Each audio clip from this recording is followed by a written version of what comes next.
The Shadows of Power, The Council on Foreign Relations, and the American Decline, by James Perloff. Narrated by Daniel Natal. Forward. There is good news and there is bad news. The good news is, this book has been written. The bad news is, it's true. Certain people in high places are going to dispute the validity of this book. They will probably try to discredit it because they have a vested interest in concealing their activities and agenda. But I encourage anyone who reads The Shadows of Power to note its painstaking documentation. This is no opinion piece. It is an assembly of hard facts that state their own conclusions. You can check information in this book against its sources, which are noted. One thing I find interesting is that its revelations are not new. They have always been available, but available like a news story that is tucked away under a small headline on page 183 of a Sunday newspaper. Anyone who goes to a fair-sized library can probably find copies, however dusty, of Admiral Theobald's The Final Secret of Pearl Harbor, or Colin Simpson's The Lusitania, or from Major Jordan's diaries. John Toland's epic Infamy is on bookstore shelves today. And though it may mean microfilm, you can obtain access to the old congressional record. Lots of powerful stories are buried there, and I mean buried, because the mass media ignore them. The book is especially unique because it not only describes scores of underreported events, but elucidates them by showing their common thread: the influence of the internationalist establishment of the United States. If the establishment is elusive in its identity, it certainly has a perceptible face in the Council on Foreign Relations. And that is what the author is centered on. This is not just a book about an organization. It is a book about history. You might call it the other side of American history from Wilson on, because it tells the other side of many stories that even the self-proclaimed inside information specialists such as Jack Anderson or Bob Woodward didn't or wouldn't report. It has been said that those who do not know the past are condemned to repeat it. But how can we truly understand an incident in our American past if we are confined to the headline version, designed for public consumption in the interest of protecting the powerful and the few? The Shadows of Power has resurrected 8 decades of censored material. Don't let anyone censor it for you now. Read the book and decide for yourself its merit. Your outlook, and perhaps your future itself, will never be the same. James E. Jeffries, United States Congressman, retired. Chapter 1. A Primer on the CFR. Speaking before Britain's House of Lords in 1770, Sir William Pitt declared, quote-unquote, "There is something behind the throne greater than the king himself," thus giving birth to the phrase, "power behind the throne." In 1844, Benjamin Disraeli, England's famed statesman, published a novel entitled Coningsby, or The New Generation. It was well known as a thinly disguised portrayal of his political contemporaries. In it, he wrote, quote, "The world is governed by very different personages from what is imagined by those who are not behind the scenes." End quote. Felix Frankfurter, Justice of the U.S. Supreme Court, restated this in an American context when he said, quote, "The real rulers in Washington are invisible and exercise power from behind the scenes." End quote. Frankfurter was not alone in that assessment. During this century, the existence of a secret U.S. power clique has been acknowledged, however rarely, by prominent Americans. On March 26, 1922, John F. Hylan, mayor of New York City, said in a speech, quote, "The real menace of our republic is the invisible government which, like a giant octopus, sprawls its slimy length over our city, state, and nation. At the head is a small group of banking houses generally referred to as international bankers. This little coterie of powerful international bankers virtually run our government for their own selfish ends." End quote. In a letter to an associate dated November 21, 1933, President Franklin D. Roosevelt wrote, quote, "The real truth of the matter is, as you and I know, that a financial element in the large centers has owned the government ever since the days of Andrew Jackson." End quote. On February 23, 1954, Senator William Jenner warned in a speech, quote, "Today, the path to total dictatorship in the United States can be laid by strictly legal means, unseen and unheard by the Congress, the President, or the people. Outwardly, we have a constitutional government. We have operating within our government and political system another body representing another form of government, a bureaucratic elite which believes our Constitution is outmoded and is sure that it is the winning side. All the strange developments in foreign policy agreements may be traced to this group who are going to make us over to suit their pleasure. This political action group has its own local political support organizations, its own pressure groups, its own vested interests, its foothold within our government, and its own propaganda apparatus." End quote. The establishment. There is, of course, in America what we have come to call the establishment. This expression was popularized by English writer Henry Fairley in an article about Britain's ruling circle. It was used in the U.S. during the Vietnam War as a term of scorn. Today, it is a legitimate word in its own right, defined by the American Heritage Dictionary as, quote, "an exclusive group of powerful people who rule a government or society by means of private agreements and decisions," end quote. The idea of such an arrangement naturally rankles most Americans, who believe that government should be of the people at large, and not a private few. Who or what is the American establishment? A few books have depicted it, but these very rarely attained much circulation or publicity. Perhaps for no other reason than the establishment prefers to remain behind the scenes. Columnist Edith Kermit Roosevelt, granddaughter of President Theodore Roosevelt, describes it as follows, quote, "The word establishment is a general term for the power elite in international finance, business, the professions, and government, largely from the Northeast, who wield most of the power regardless of who was in the White House. Most people are unaware of the existence of this legitimate mafia. Yet the power of the establishment makes itself felt from the professor who seeks a foundation grant to the candidate for a cabinet post or State Department job. It affects the nation's policies in almost every area." End quote. In the public mind, the American establishment is probably most associated with big business and with wealthy old-line families. The sons of these families have long followed a traditional career path that begins with private schools, the most famous being Groton. From these they have typically proceeded to Harvard, Yale, Princeton, or Columbia, there entering exclusive fraternities such as Yale's Secretive Skull and Bones. Some of the brightest have traveled to Oxford for graduate work as Rhodes Scholars. From academia they have customarily progressed to Wall Street, perhaps joining an international investment bank such as Chase Manhattan or a prominent law firm or brokerage house.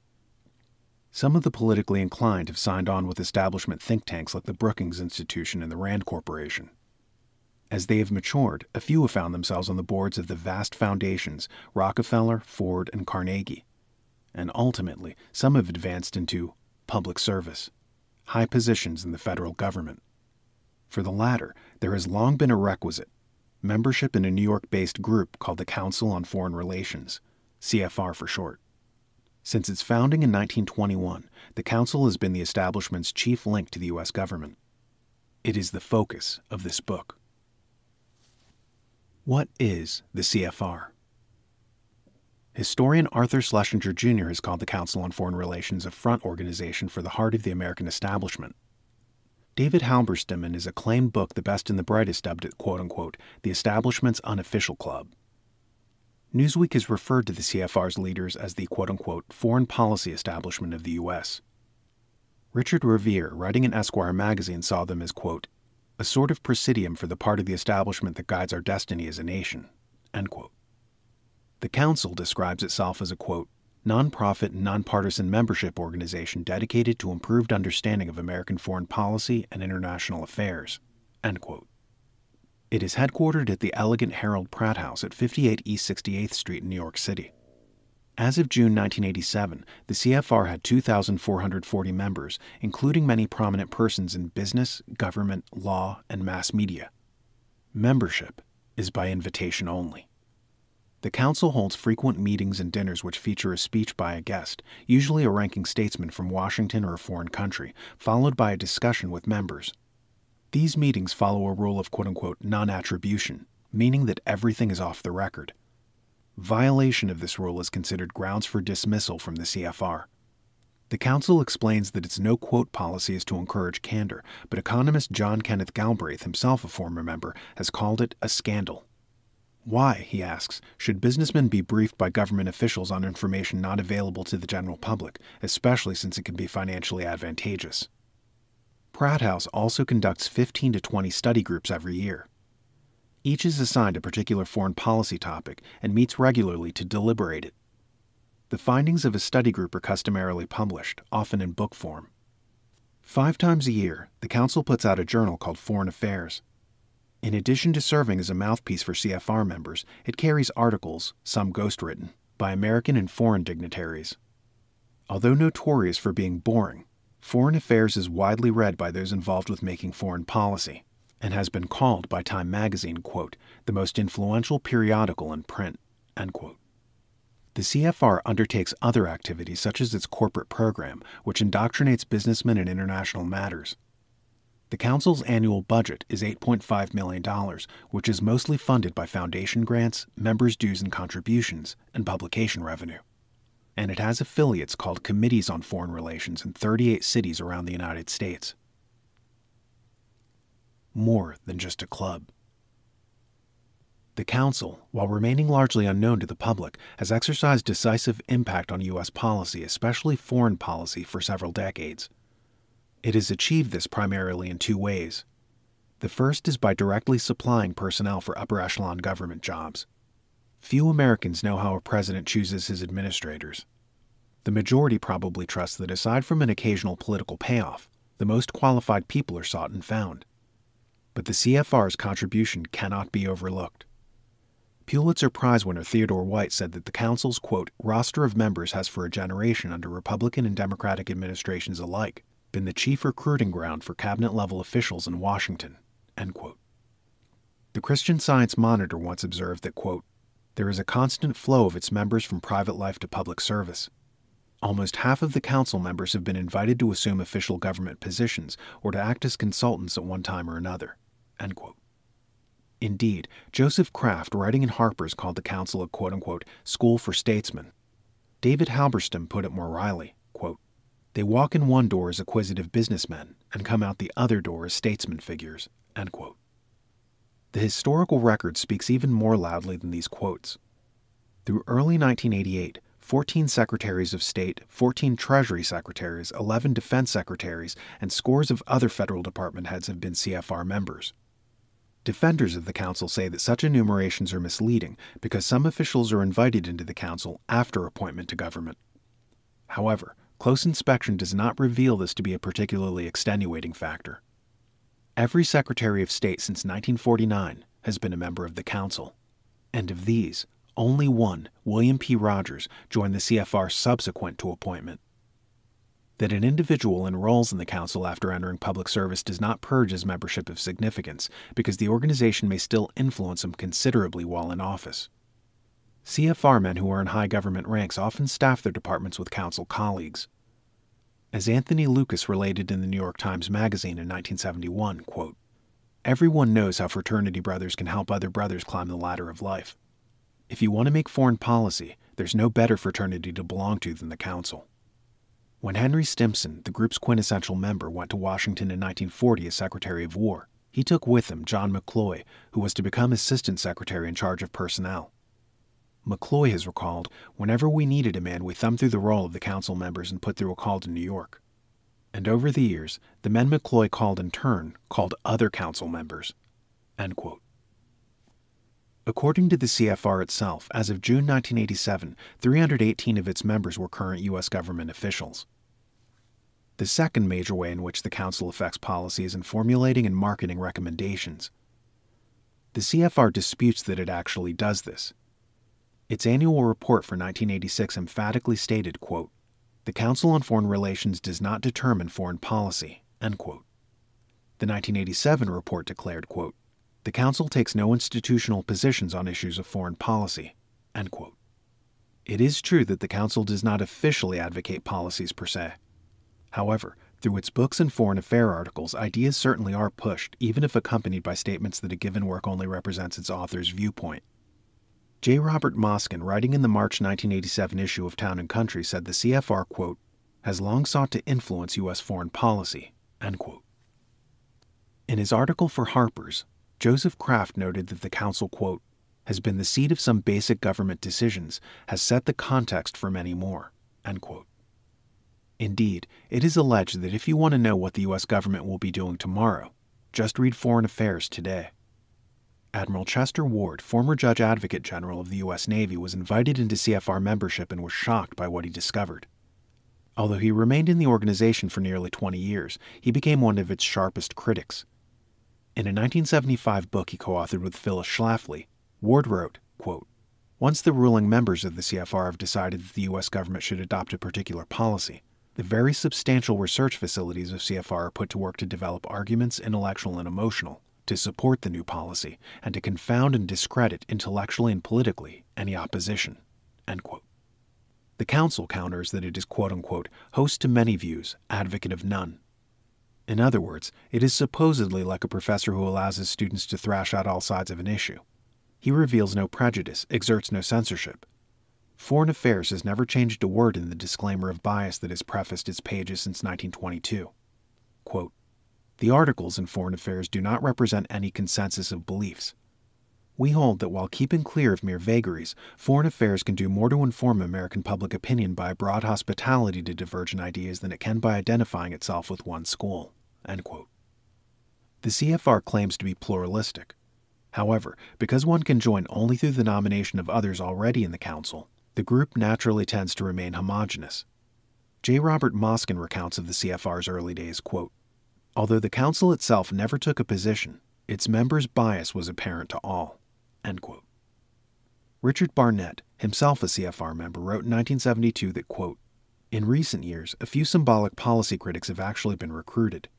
But failure to be asked to be a member of the Council has been regarded for a generation as a presumption of unsuitability for high office in the national security bureaucracy." End quote. And even the New York Times, itself regarded as an establishment organ, has acknowledged that the Council has a quote-unquote uniform direction. If the CFR does possess a distinct viewpoint, Americans should know about it, because officials of the U.S. government, drawn so frequently from the Council's ranks, are apt to take that viewpoint to Washington with them. Charges have been repeatedly leveled at the Council that it holds two particularly unwholesome doctrines. Of globalism. The first of these is that the CFR advocates the creation of a world government. The ultimate implication of this is that all power would be centralized in a single global authority. National identities and boundaries, including our own, would be eliminated. It is said that while the CFR does not always espouse this idea directly, it does at least insinuate it, as by suggesting measures that would serve as stepping stones toward this end. The charge is easily substantiated. Anyone who cares to examine back issues of Foreign Affairs will have no difficulty finding hundreds of articles that pushed, whether zealously or by soft sell, this concept of globalism. But he will be hard-pressed to locate even one essay opposing it. This, of course, deflates Foreign Affairs' claim of quote-unquote a broad hospitality of divergent ideas.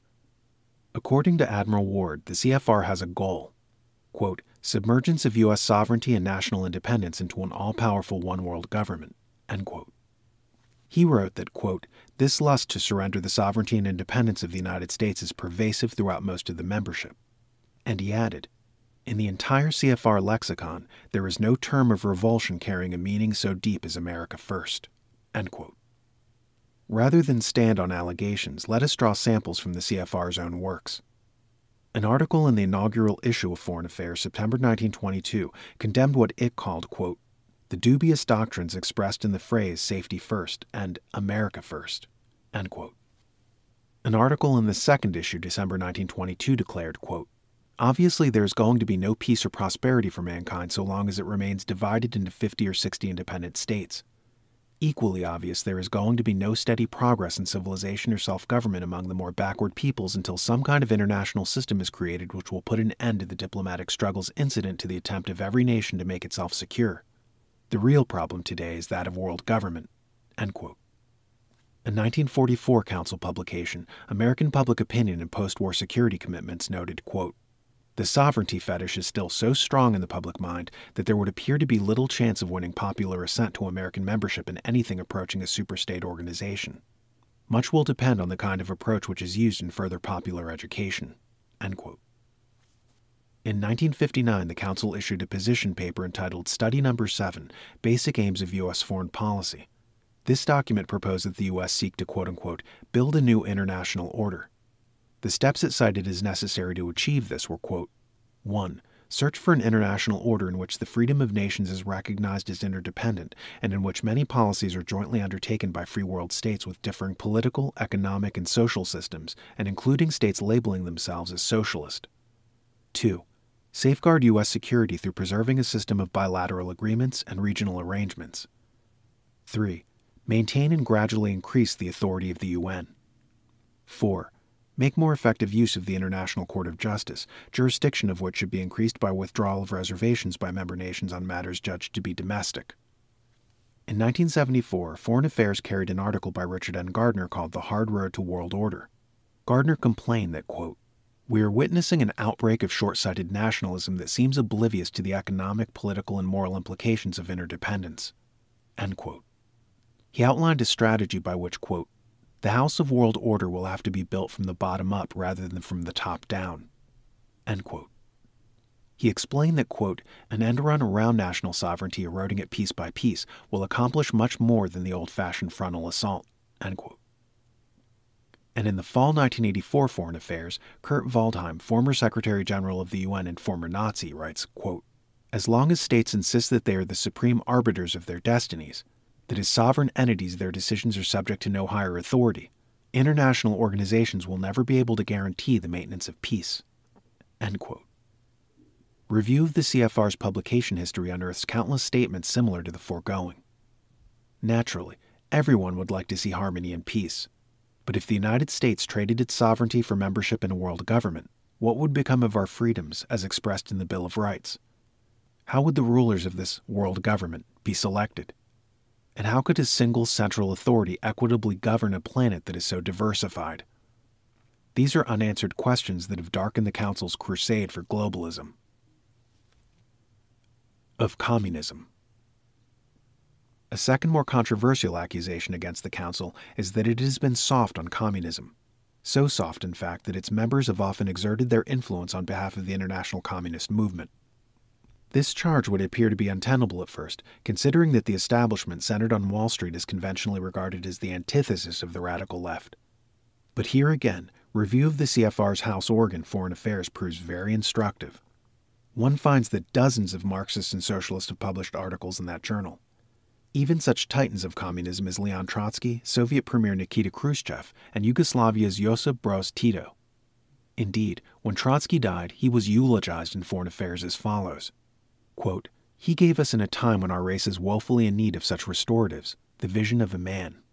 Of that, there is no more doubt than of his great place in history." End quote. On the other hand, if one searches Foreign Affairs for an American author whose name is popularly associated with patriotism or anti-communism, he looks all but in vain.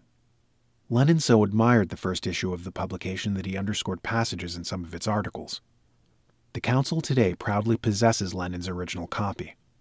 The CFR's annual report for 1986 noted, quote, "We were intrigued to read news reports that Mr. Gorbachev himself was reading articles excerpted from Foreign Affairs in preparation for the meetings with President Reagan, the Geneva Summit of November 1985, end quote.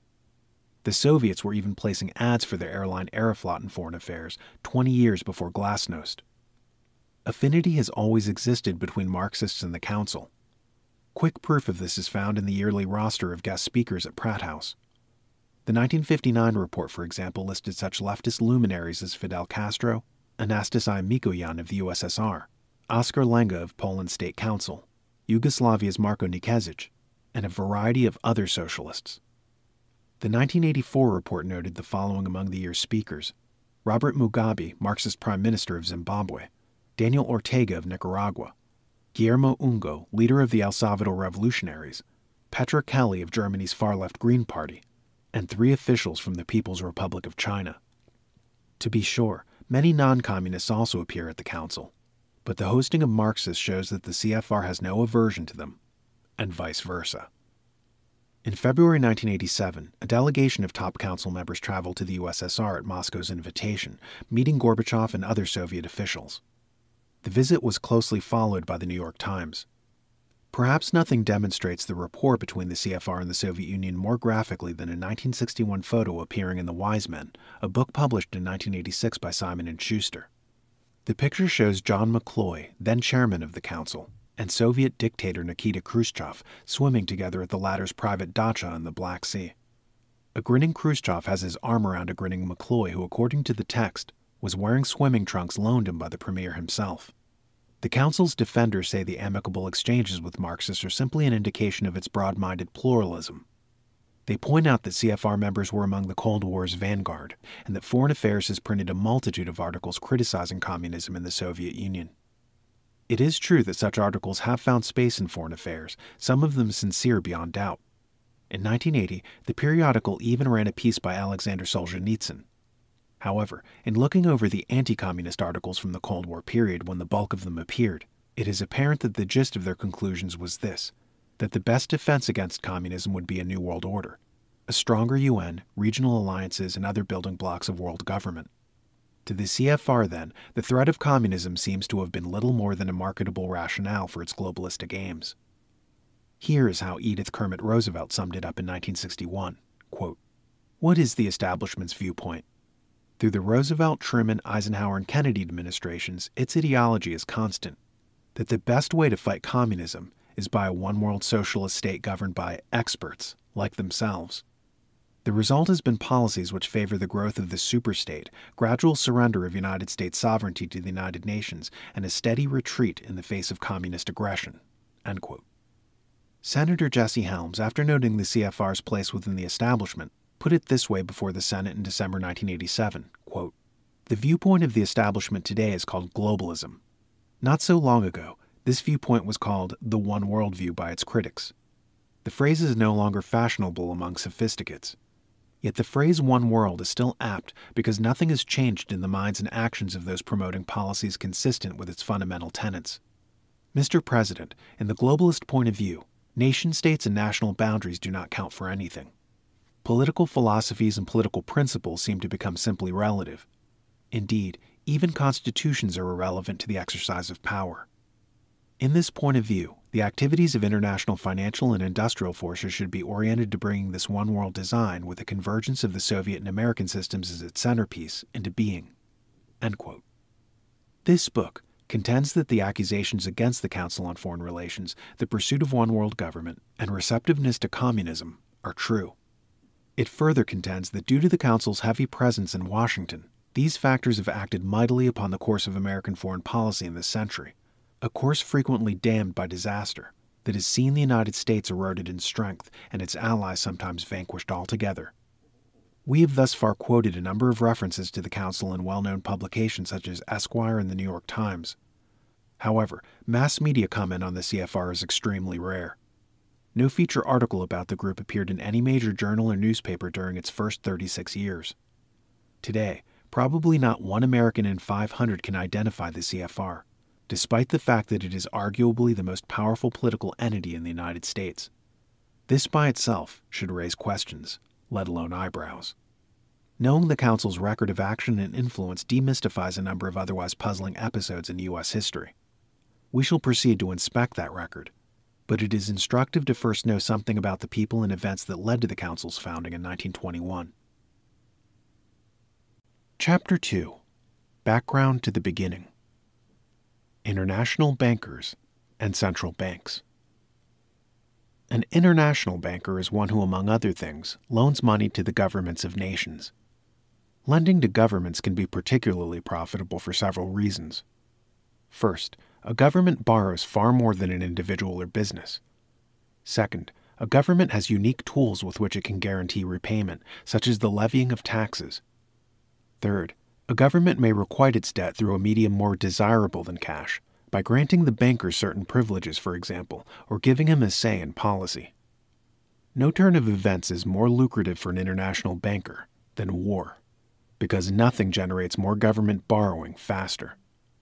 International banking was probably best epitomized by the Rothschilds, Europe's most famous financial dynasty.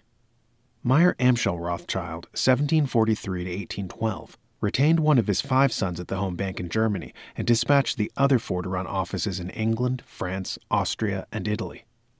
The Rothschilds harvested great riches during the 19th century by loaning to these and to other countries.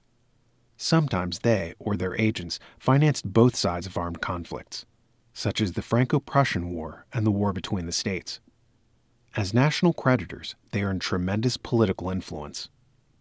Essential to controlling a government is the establishment of a central bank with a monopoly on the country's supply of money and credit. Meyer Rothschild is said to have remarked, quote, "Let me issue and control a nation's money, and I care not who writes its laws." End quote. As Gary Allen relates in his bestseller None Dare Call It Conspiracy, quote, "The Bank of England, Bank of France, and Bank of Germany were not owned by their respective governments as everyone imagines, but were privately owned monopolies granted by the heads of state, usually in return for loans." End quote. Georgetown professor Dr. Carroll Quigley, who was himself close to the establishment, dealt extensively with central banks in his 1966 book, Tragedy and Hope. He wrote, quote, "It must not be felt that these heads of the world's chief central banks were substantive powers in world finance. They were not. Rather, they were technicians and agents of the dominant investment bankers of their own countries, who had raised them up and were perfectly capable of throwing them down." End quote. Quigley further noted, quote, "The powers of financial capitalism had another far-reaching aim, nothing less than to create a world system of financial control in private hands, able to dominate the political system of each country and the economy of the world as a whole. This system was to be controlled in a feudalist fashion by the central banks of the world acting in concert, by secret agreements arrived at in frequent private meetings and conferences." End quote. The Rothschilds, as the foremost quote-unquote power behind the throne of Europe's central banks, savored the thought of a similar arrangement in the United States. According to Gustavus Myers in his History of the Great American Fortunes, quote, "Under the surface, the Rothschilds long had a powerful influence in dictating American financial laws. The law records show that they were the power in the old Bank of the United States." End quote. However, the Bank of the United States, 1816 to 1836, an early attempt to saddle the nation with a privately controlled central bank, was abolished by President Andrew Jackson. He declared, quote, "The bold effort the present bank had made to control the government, the distress it had wantonly produced, are but premonitions of a fate that awaits the American people should they be deluded into a perpetuation of this institution or the establishment of another like it." End quote. America heeded Jackson's warning for the remainder of the century. The tide began to turn, however, with the linking of European and U.S. banking interests and the growth and power of America's money barons such as J.P. Morgan, John D. Rockefeller, and Bernard Baruch. In 1902, German banker Paul Warburg, an associate of the Rothschilds, migrated to the United States. He soon became a partner in America's most powerful banking firm, Kuhn, Loeb and Company. He was married to the daughter of Solomon Loeb, one of its founders. The head of Kuhn Loeb was Jacob Schiff, whose family ties with the Rothschilds went back a century. While earning an annual salary of $500,000, a tidy sum even by today's standards, Paul Warburg lectured widely and published pamphlets on the need for an American central banking system. The Panic of 1907 was artificially triggered to elicit public acceptance of this idea. Snowballing bank runs began after J.P. Morgan spread a rumor about the insolvency of the Trust Company of America. In 1949, historian Frederick Lewis Allen reported in Life magazine, quote, "Certain chroniclers have arrived at the ingenious conclusion that the Morgan interests took advantage of the unsettled conditions during the autumn of 1907 to precipitate the panic, guiding it shrewdly as it progressed so that it would kill off rival banks and consolidate the preeminence of the banks within the Morgan orbit." End quote. Allen himself did not accept this explanation, but he noted, quote, "The lesson of the Panic of 1907 was clear. Though not for some 6 years was it destined to be embodied in legislation, the United States gravely needed a central banking system." End quote. Congressman Charles Lindbergh Sr., father of the famous aviator, declared in 1913, quote, "The money trust caused the 1907 panic and thereby forced Congress to create a National Monetary Commission." End quote. Footnote. The term money trust, in popular use at the time, referred to the coterie of financial monopolists based on Wall Street. It included, among others, Rockefeller, Morgan, Warburg, and Schiff. End footnote. Heading the commission was Senator Nelson Aldrich. Aldrich was known as the international banker's mouthpiece on Capitol Hill. His daughter married John D. Rockefeller, Jr. His grandson, Nelson Aldrich Rockefeller, who became vice president in 1974, was named for him. After the commission spent almost 2 years studying central banking in Europe, Aldrich met secretly with Paul Warburg and top representatives of the Morgan and Rockefeller interests. This took place on Morgan's hunting club on Jekyll Island off the coast of Georgia. There, the plan was formulated for America's central bank, what would come to be known as the Federal Reserve. One of those in attendance at Jekyll Island was Frank Vanderlip, president of the Rockefellers' National City Bank. 25 years later, Vanderlip wrote in the Saturday Evening Post, quote, There was an occasion near the close of 1910 when I was as secretive, indeed as furtive, as any conspirator. I do not feel it is any exaggeration to speak of our secret expedition to Jekyll Island as the occasion of the actual conception of what eventually became the Federal Reserve System. We were told to leave our last names behind us. We were told further that we should avoid dining together on the night of our departure. We were instructed to come out one at a time and as unobtrusively as possible to the terminal of the New Jersey Littoral of the Hudson, where Senator Aldrich's private car would be in readiness, attached to the rear end of the train for the South. Once aboard the private car, we began to observe the taboo that had been fixed on last names. Discovery, we knew, simply must not happen, or else all our time and effort would be wasted." End quote. After the Jekyll Island meeting, Senator Aldrich proposed the plan to Congress. His connections to the banking establishment raised enough suspicion that the Aldrich bill did not pass, but a similar measure under another name was subsequently pushed through.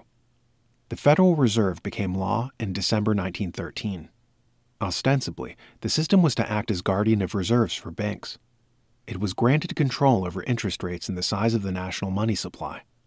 The public was induced to accept the Fed by claims that given these powers, it would stabilize the economy, preventing further panics and bank runs. It did nothing of the kind. Not only has our nation suffered through the Great Depression and numerous recessions, but inflation and federal debt, negligible problems before the Fed came into existence, have plagued America ever since. Congressman Lindbergh was one of the most forthright opponents of the Federal Reserve Act. He warned Congress, quote, "This act establishes the most gigantic trust on earth. When the President signs this act, the invisible government by the money power proven to exist by the money trust investigation will be legalized. The money power overawes the legislative and executive forces of the nation and of the states. I have seen these forces exerted during the different stages of this bill. This is the Aldrich bill in disguise." End quote. Later, Congressman Louis McFadden, who chaired the House Committee on Banking and Currency from 1920 to 1931, would declare, quote, "When the Federal Reserve Act was passed, the people of these United States did not perceive that a world banking system was being set up here. A superstate controlled by international bankers and international industrialists acting together to enslave the world for their own pleasure. Every effort has been made by the Fed to conceal its powers, but the truth is, the Fed has usurped the government." End quote. The average American probably does not know or even think very much about our Federal Reserve System, but a few things should be noted about it. Although it is called quote-unquote federal, it is privately owned. It has never received a meaningful audit from an independent source. It makes its own policies and is not subject to the President or the Congress. Private banks within the system select 2/3 of the directors of the 12 Federal Reserve banks. The Federal Reserve Board chooses the rest. As to the Federal Reserve Board itself, its members are appointed by the President and approved by the Senate. But once in office, they serve 14-year terms. Fed chairmen have routinely come from the New York banking community and on its recommendations, and the great majority have been members of the CFR. Paul Warburg was appointed to the original board, and Benjamin Strong of the Morgan Interest, who had been at Jekyll Island with him, headed the New York Fed, the system's nucleus. How did the Federal Reserve benefit the financiers who secretly designed it? First, in its capacity as overseer and supplier of reserves, it gave their banks access to public funds in the U.S. Treasury, enhancing their capacity to lend and collect interest. Furthermore, by staffing the Federal Reserve's management with themselves or their associates, the international bankers gained effective control over the nation's money supply and interest rates, and thus over its economic life. Indeed, the Fed is authorized to create money and thus inflate at will. According to the Constitution, only Congress may issue money or regulate its value. The Federal Reserve Act, however, places these functions in the hands of private bankers to their perpetual profit. Congressman Lindbergh explained, quote, "The new law will create inflation whenever the banks want inflation. It may not do so immediately, but the trusts want a period of inflation because all the stocks they hold have gone down. Now, if the trusts can get another period of inflation, they figure they can unload the stocks on the people at high prices during the excitement and then bring on a panic and buy them back at low prices. The people may not know it immediately, but the day of reckoning is only a few years removed." End quote.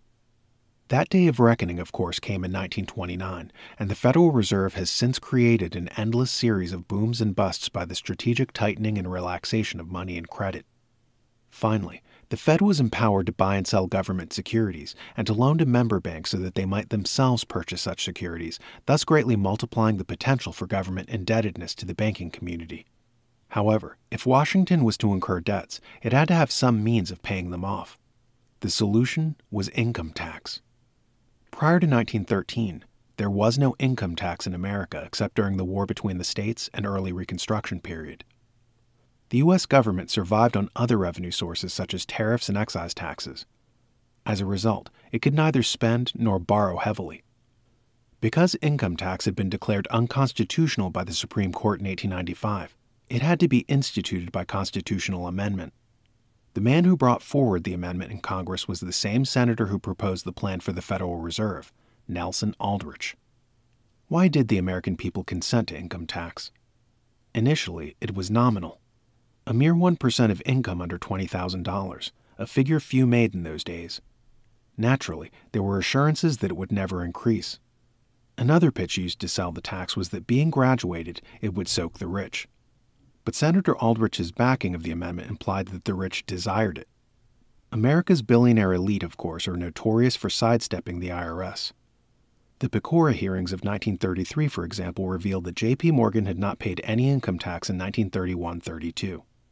When Nelson Rockefeller was being confirmed as vice president under Gerald Ford, the fact arose that he had not paid any income tax in 1970. One of the leading devices by which the wealthy dodge taxes is the channeling of their fortunes into tax-free foundations. The major foundations, though commonly regarded as charitable institutions, often use their grant-making powers to advance the interests of their founders. The Rockefeller Foundation, for example, has poured millions into the Council on Foreign Relations, which in turn serves the establishment's main bridge of influence to the U.S. government. By the time the income tax became law in 1913, the Rockefeller and Carnegie Foundations were already operating. Income tax did not soak the rich, it soaked the middle class. Because it was a graduated tax, it tended to prevent anyone from rising into affluence. Thus it acted to consolidate the wealth of the entrenched interests and protect them from new competition. The year 1913 was an ominous one. There now existed the means to loan the government colossal sums, the Federal Reserve, and the means to exact repayment, income tax. All that was needed now was a good reason for Washington to borrow. In 1914, World War I erupted on the European continent. America eventually participated, and as a result, her national debt soared from $1 billion to $25 billion. Many historians would have us believe that this trio of events, the income tax, the Federal Reserve, and the war, was a coincidence. But too often, history has been written by authors financed by foundations in books manufactured by establishment publishing houses. Many more coincidences were yet to trouble the American people in this century. Wilson and House. In 1913, Woodrow Wilson became president. His book, The New Freedom, was published that same year. In it, he wrote, quote, "Some of the biggest men in the United States in the field of commerce and manufacture are afraid of something. They know that there is a power somewhere so organized, so subtle, so watchful, so interlocked, so complete, so pervasive, that they had better not speak above their breath when they speak in condemnation of it." End quote. Wilson knew this force intimately.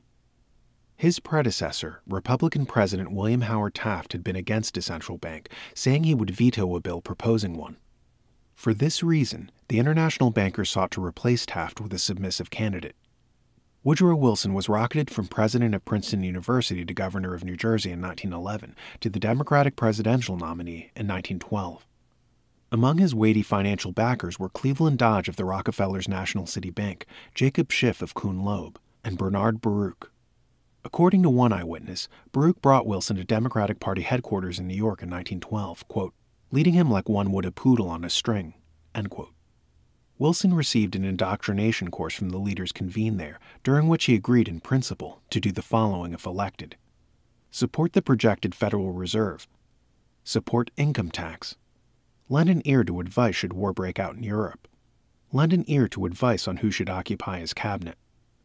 Polls showed incumbent President Taft as a clear favorite over the stiff-looking professor from Princeton. So to divide the Republican vote, the establishment put money behind Teddy Roosevelt on the Progressive Party ticket. J.P. Morgan and Company was the financial backbone of the Roosevelt campaign. The strategy succeeded. Republican ballots were split between Taft and Roosevelt, and Woodrow Wilson became president with only 42% of the popular vote. During his White House terms, Wilson was continuously guided by a frontman for the international banking community, Colonel Edward M. House. House did not serve in the military. His title was strictly honorary. The president's top advisor, he was called quote-unquote Assistant President House by Harper's Weekly. So close was the relationship between the two that Wilson said of House, quote, "Mr. House is my second personality. He is my independent self. His thoughts and mine are one. If I were in his place, I would do just as he suggested. If anyone thinks he is reflecting my opinion by whatever action he takes, they are welcome to the conclusion." End quote. Under House's watchful eye, Wilson paid off as arranged. House was reported to have handpicked his cabinet. At Wilson's first cabinet meeting, Franklin K. Lane introduced himself saying, quote, "My name is Lane, Mr. President. I believe I am Secretary of the Interior." End quote. Wilson's first year in office, 1913, saw institution of both income tax and the Federal Reserve, although the former slightly preceded his inauguration. According to Charles Seymour, House's biographer, the colonel was quote-unquote the unseen guardian angel of the Federal Reserve Act. He was regularly in touch with Paul Warburg while the legislation was being written and maneuvered through Congress. In light of President Wilson's dependence on his advisor, it is instructive to know something about House's convictions. According to another of his biographers, Arthur D. Howden Smith, House believed that, quote, "The Constitution, product of 18th century minds and the quasi-classical medieval conceptions of republics, was thoroughly outdated, that the country would be better off if the Constitution could be scrapped and rewritten. But as a realist, he knew that this was impossible in the existing state of political education." End quote. House wrote a novel published anonymously in 1912 entitled Philip Drew, Administrator. Later, he acknowledged the book as his own. The novel's hero, Philip Drew, rules America and introduces a variety of radical changes. Among these are a graduated income tax and a central bank. George Viereck, in The Strangest Friendship in History, 1932, wrote of Philip Drew, quote, "Out of this book have come the directives which revolutionized our lives. The Wilson administration transferred the colonel's ideas from the pages of fiction to the pages of history." End quote. What may seem surprising is that the character Philip Drew was attempting to install what he called, quote-unquote, "socialism as dreamed of" by Karl Marx. This becomes less incongruous when one realizes that income tax and central banking were both called for by Marx in the Communist Manifesto, which laid out a 10-plank plan for establishing a communist state. Plank 2 was, quote-unquote, a heavy progressive graduated income tax. Plank 5 was, quote-unquote, centralization of credit in the hands of the state by means of a national bank with state capital and an exclusive monopoly. Thus, in 1913, America adopted two of Marx's precepts. This is certainly not to imply that House and Wilson were communists. However, it does once again demonstrate that finance capitalism has a great deal in common with the ideology that is supposedly its opposite. World War I and the League of Nations. Another objective specified in Philip Drew was a quote-unquote League of Nations. This, of course, was precisely the name given to the world body created at Woodrow Wilson's suggestion during the 1919 Paris Peace Conference. Just as the 1907 panic was employed to justify a central bank, so was World War I used to justify world government. It is certainly true that a number of America's money barons, including Wilson's campaign backers, profited from the war. The president appointed Bernard Baruch head of the War Industries Board, a position never authorized by Congress. As such, Baruch became the economic czar of the United States, having dictatorial power over the nation's businesses. He, like the Rockefellers, is said to have reaped some $200 million from the war. Top Wilson backer Cleveland Dodge shipped munitions to the Allies, and J.P. Morgan supplied them with hundreds of millions in loans, which, of course, U.S. entry into the war helped protect. But profit was not the only evident motive behind our participation in the conflict. Well before our declaration of war, the idea of a world government to ensure peace was being promoted in America. In the 1950s, U.S. government investigators examined old records of the powerful Carnegie Endowment for International Peace, a longtime promoter of globalism. They discovered that several years before the outbreak of World War I, Carnegie trustees had hoped to involve the United States in a general war to set the stage for world government. Prior to 1917, America had stayed clear of European wars. George Washington in his farewell address had warned the nation against entangling foreign alliances. This counsel was heeded only too happily by the American people, millions of whom had come to this country to escape oppression overseas. And naturally, no one wanted to fight a war of dubious origins. It was therefore necessary to devise an incident that would supply provocation. This occurred when a German submarine sank the British ocean liner Lusitania on its way from New York to England. 128 Americans on board perished, and this tragedy, more than any other event, was used to arouse anti-German sentiment in the United States. Certain facts, however, were denied the public. Thanks to the work of British author Colin Simpson in his book The Lusitania, much of the truth is known today. The Lusitania was transporting 6 million rounds of ammunition, plus other war munitions, to Britain, which is why the Germans sank it. Internal explosions caused the ship to go down in just 18 minutes after a single torpedo hit. This information was suppressed at subsequent hearings that investigated the sinking. Woodrow Wilson ordered the ship's original manifest, which listed the munitions, to be hidden away in Treasury archives. Even more pertinent is evidence that the ship was deliberately sent to disaster. Before the incident, Winston Churchill, then head of the British Admiralty, had ordered a report done to predict the political impact if a passenger ship was sunk carrying Americans. And the following conversation took place between Colonel House and Sir Edward Grey, the British Foreign Minister. Grey: what will America do if the Germans sink an ocean liner with American passengers on board? House: I believe that a flame of indignation would sweep the United States, and that by itself would be sufficient to carry us into war. The British had cracked Germany's naval code and knew the approximate whereabouts of all U-boats in the vicinity of the British Isles. According to Commander Joseph Kenworthy, then in British Naval Intelligence, quote, the Lusitania was deliberately sent at considerably reduced speed into an area where a U-boat was known to be waiting and with her escorts withdrawn. End quote. It should be noted that the Germans had taken out large ads in the New York papers in an effort to dissuade Americans from boarding the Lusitania. Their navy was attempting to stop war supplies from reaching England, just as the British Navy was doing to them. Who was the real aggressor in the war is a matter of debate. Had America not participated, the belligerents of Europe would probably have reached a settlement, as those nations had been doing for centuries. Woodrow Wilson was re-elected in 1916 on the slogan, quote-unquote, he kept us out of war. But those words proved short-lived. Colonel House in England had already negotiated a secret agreement committing us to join the conflict. When war was declared, propaganda went full tilt. All Huns were fanged serpents, and all Americans against the war were traitors. The U.S. mobilization broke the battlefield stalemate, leading to Germany's surrender. The Paris Peace Conference of 1919 settled the aftermath of the war. It resulted in the Versailles Treaty, which required Germany to pay the victors severe reparations, even the pensions of Allied soldiers. This devastated the German economy in the 1920s and paved the way for Adolf Hitler's rise. Woodrow Wilson brought to the conference his famous 14 points. It was the 14th point that carried the payload, a proposal for a quote-unquote general association of nations. From this sprang the League of Nations. It was the first step toward the ultimate goal of the international bankers, a world government, supported no doubt by a world central bank. The concept of the League did not originate with Wilson. Ray Stannard Baker, Wilson's official biographer, said that, quote, practically nothing, not a single idea in the covenant of the League was original with the President, end quote. It was Colonel House who had written the covenant. According to Charles Seymour, the President, quote, approved the House draft almost in its entirety, and his own rewriting of it was practically confined to phraseology, end quote. In 1917, House had assembled a group in New York called the Inquiry, consisting of about 100 men. Under the direction of House's brother-in-law, Sidney Mises, they developed plans for the peace settlement. Some 20 members of the Inquiry went with Wilson to Paris in 1919, as did House and bankers Paul Warburg and Bernard Baruch.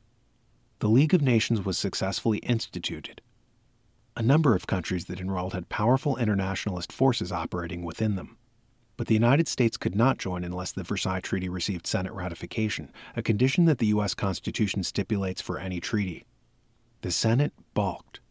It was clear that the League couldn't guarantee peace any more than marriage guarantees that spouses won't quarrel.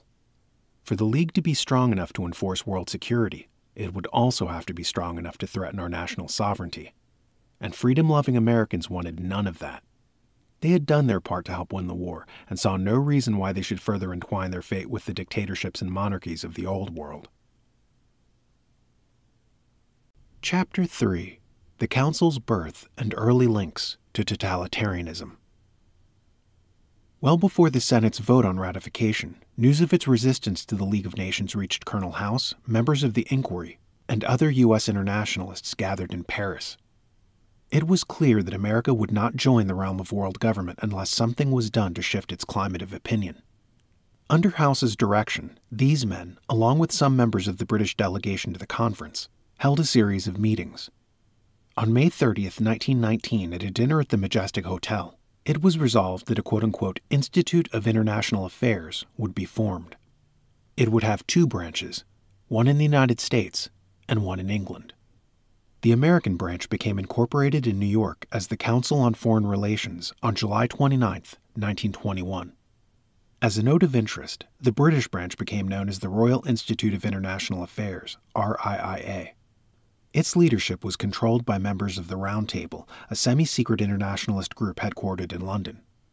The RIIA is the CFR's counterpart and has been dominant in British politics for over half a century. Were it the subject of this book, a great deal could be said about it. The CFR and RIIA were originally intended to be affiliates, but became independent bodies, although they have always maintained close informal ties. In 1922, the Council stated its purpose as follows. The Council on Foreign Relations aims to provide a continuous conference on the international aspects of America's political, economic, and financial problems. It is simply a group of men concerned in spreading a knowledge of international relations, and in particular, in developing a reasoned American foreign policy. This self-description is quite similar to many others the Council has issued over the years, invariably conveying the idea that the CFR is merely a chatty foreign affairs club whose aims are innocuous and whose outlook is blandly impartial. If this is all the Council amounts to, it is curious that the establishment has expended tens of millions of dollars on it. One does not have to look very hard to determine that the CFR in the 1920s was very unobjectively lobbying for American participation in the League of Nations. An article in the first issue of Foreign Affairs was entitled "The Next American Contribution to Civilization." Can we all guess what that was to be? Quote, "Our government should enter heartily into the existing League of Nations, take a sympathetic share in every discussion broached in the League, and be ready to take more than its share in all the responsibilities which unanimous action of the nations constituting the League might impose." End quote. Of course, not every article in Foreign Affairs openly boosted world government, which would have overstated the case. But typically, the journal printed one or two that did, mixed in with dry dissertations on a variety of international topics. No conspiracy lurked behind such titles as Singapore's Mineral Resources or The Soya Bean in International Trade. However, many of the particularized articles did present solutions pointing toward globalism. Colonel House, of course, was one of the CFR's founding members.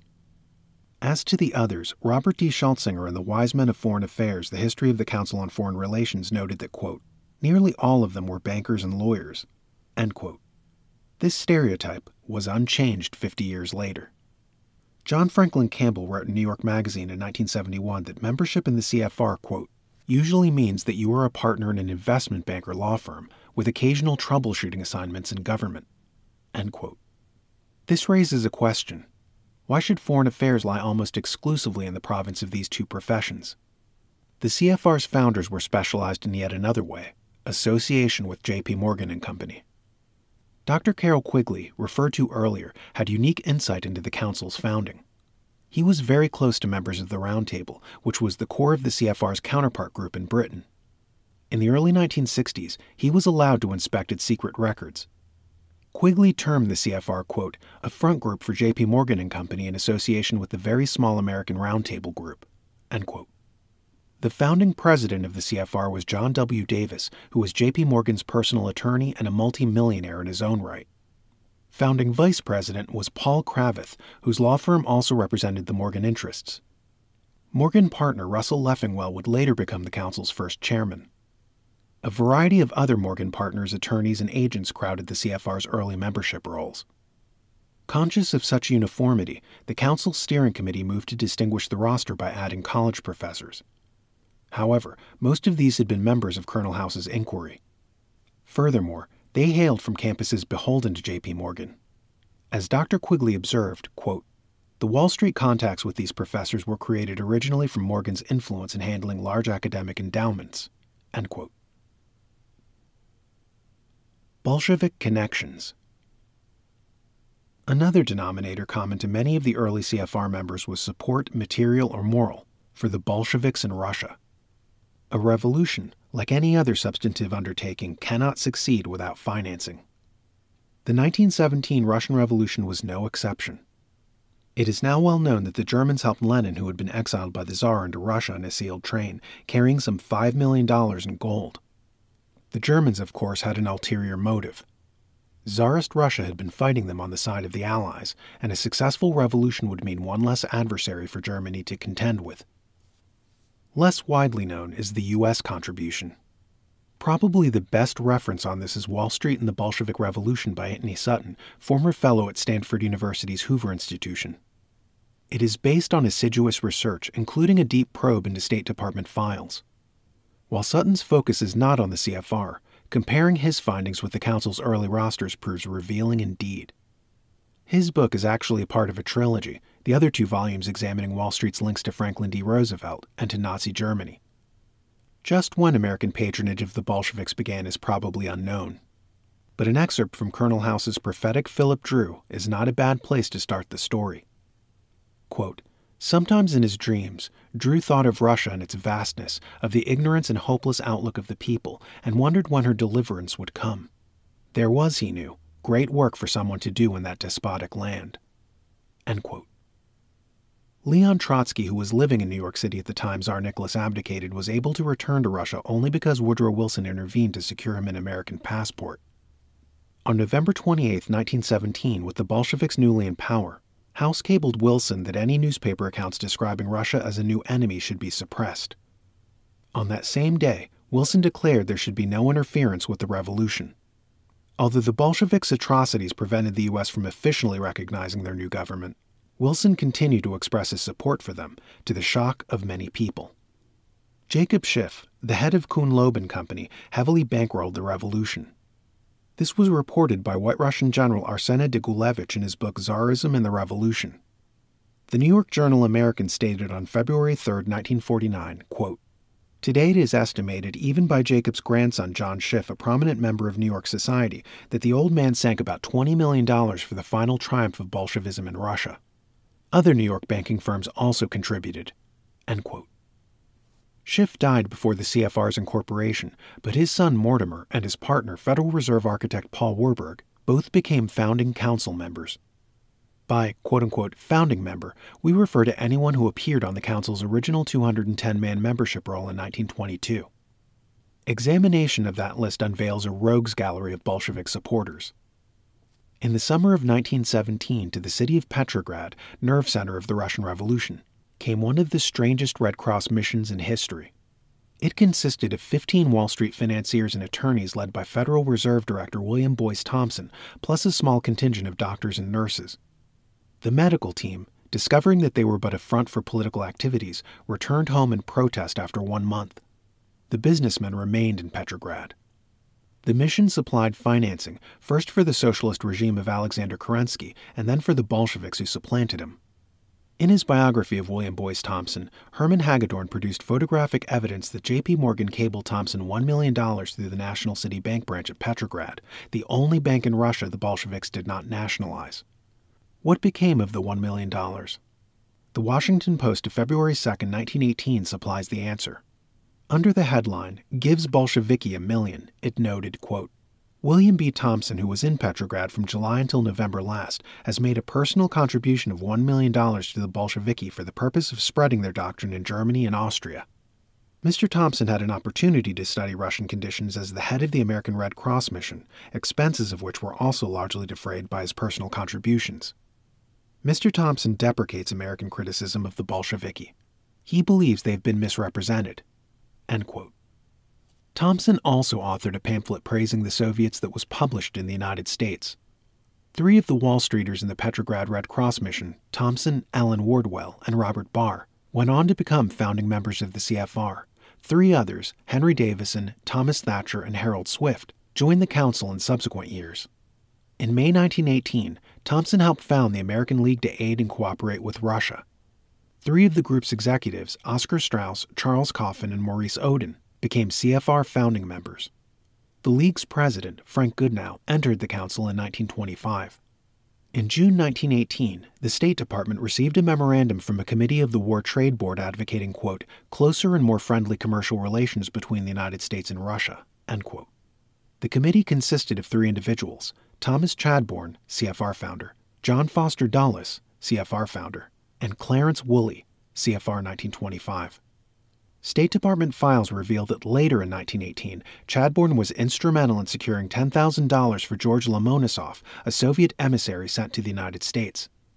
Among the other Bolshevik abettors in the CFR's original membership were the following: Morgan partner Thomas Lamont, who helped persuade the British government to accept the new Soviet regime, and whose family became a financial backer of extreme left-wing organizations including the Communist Party.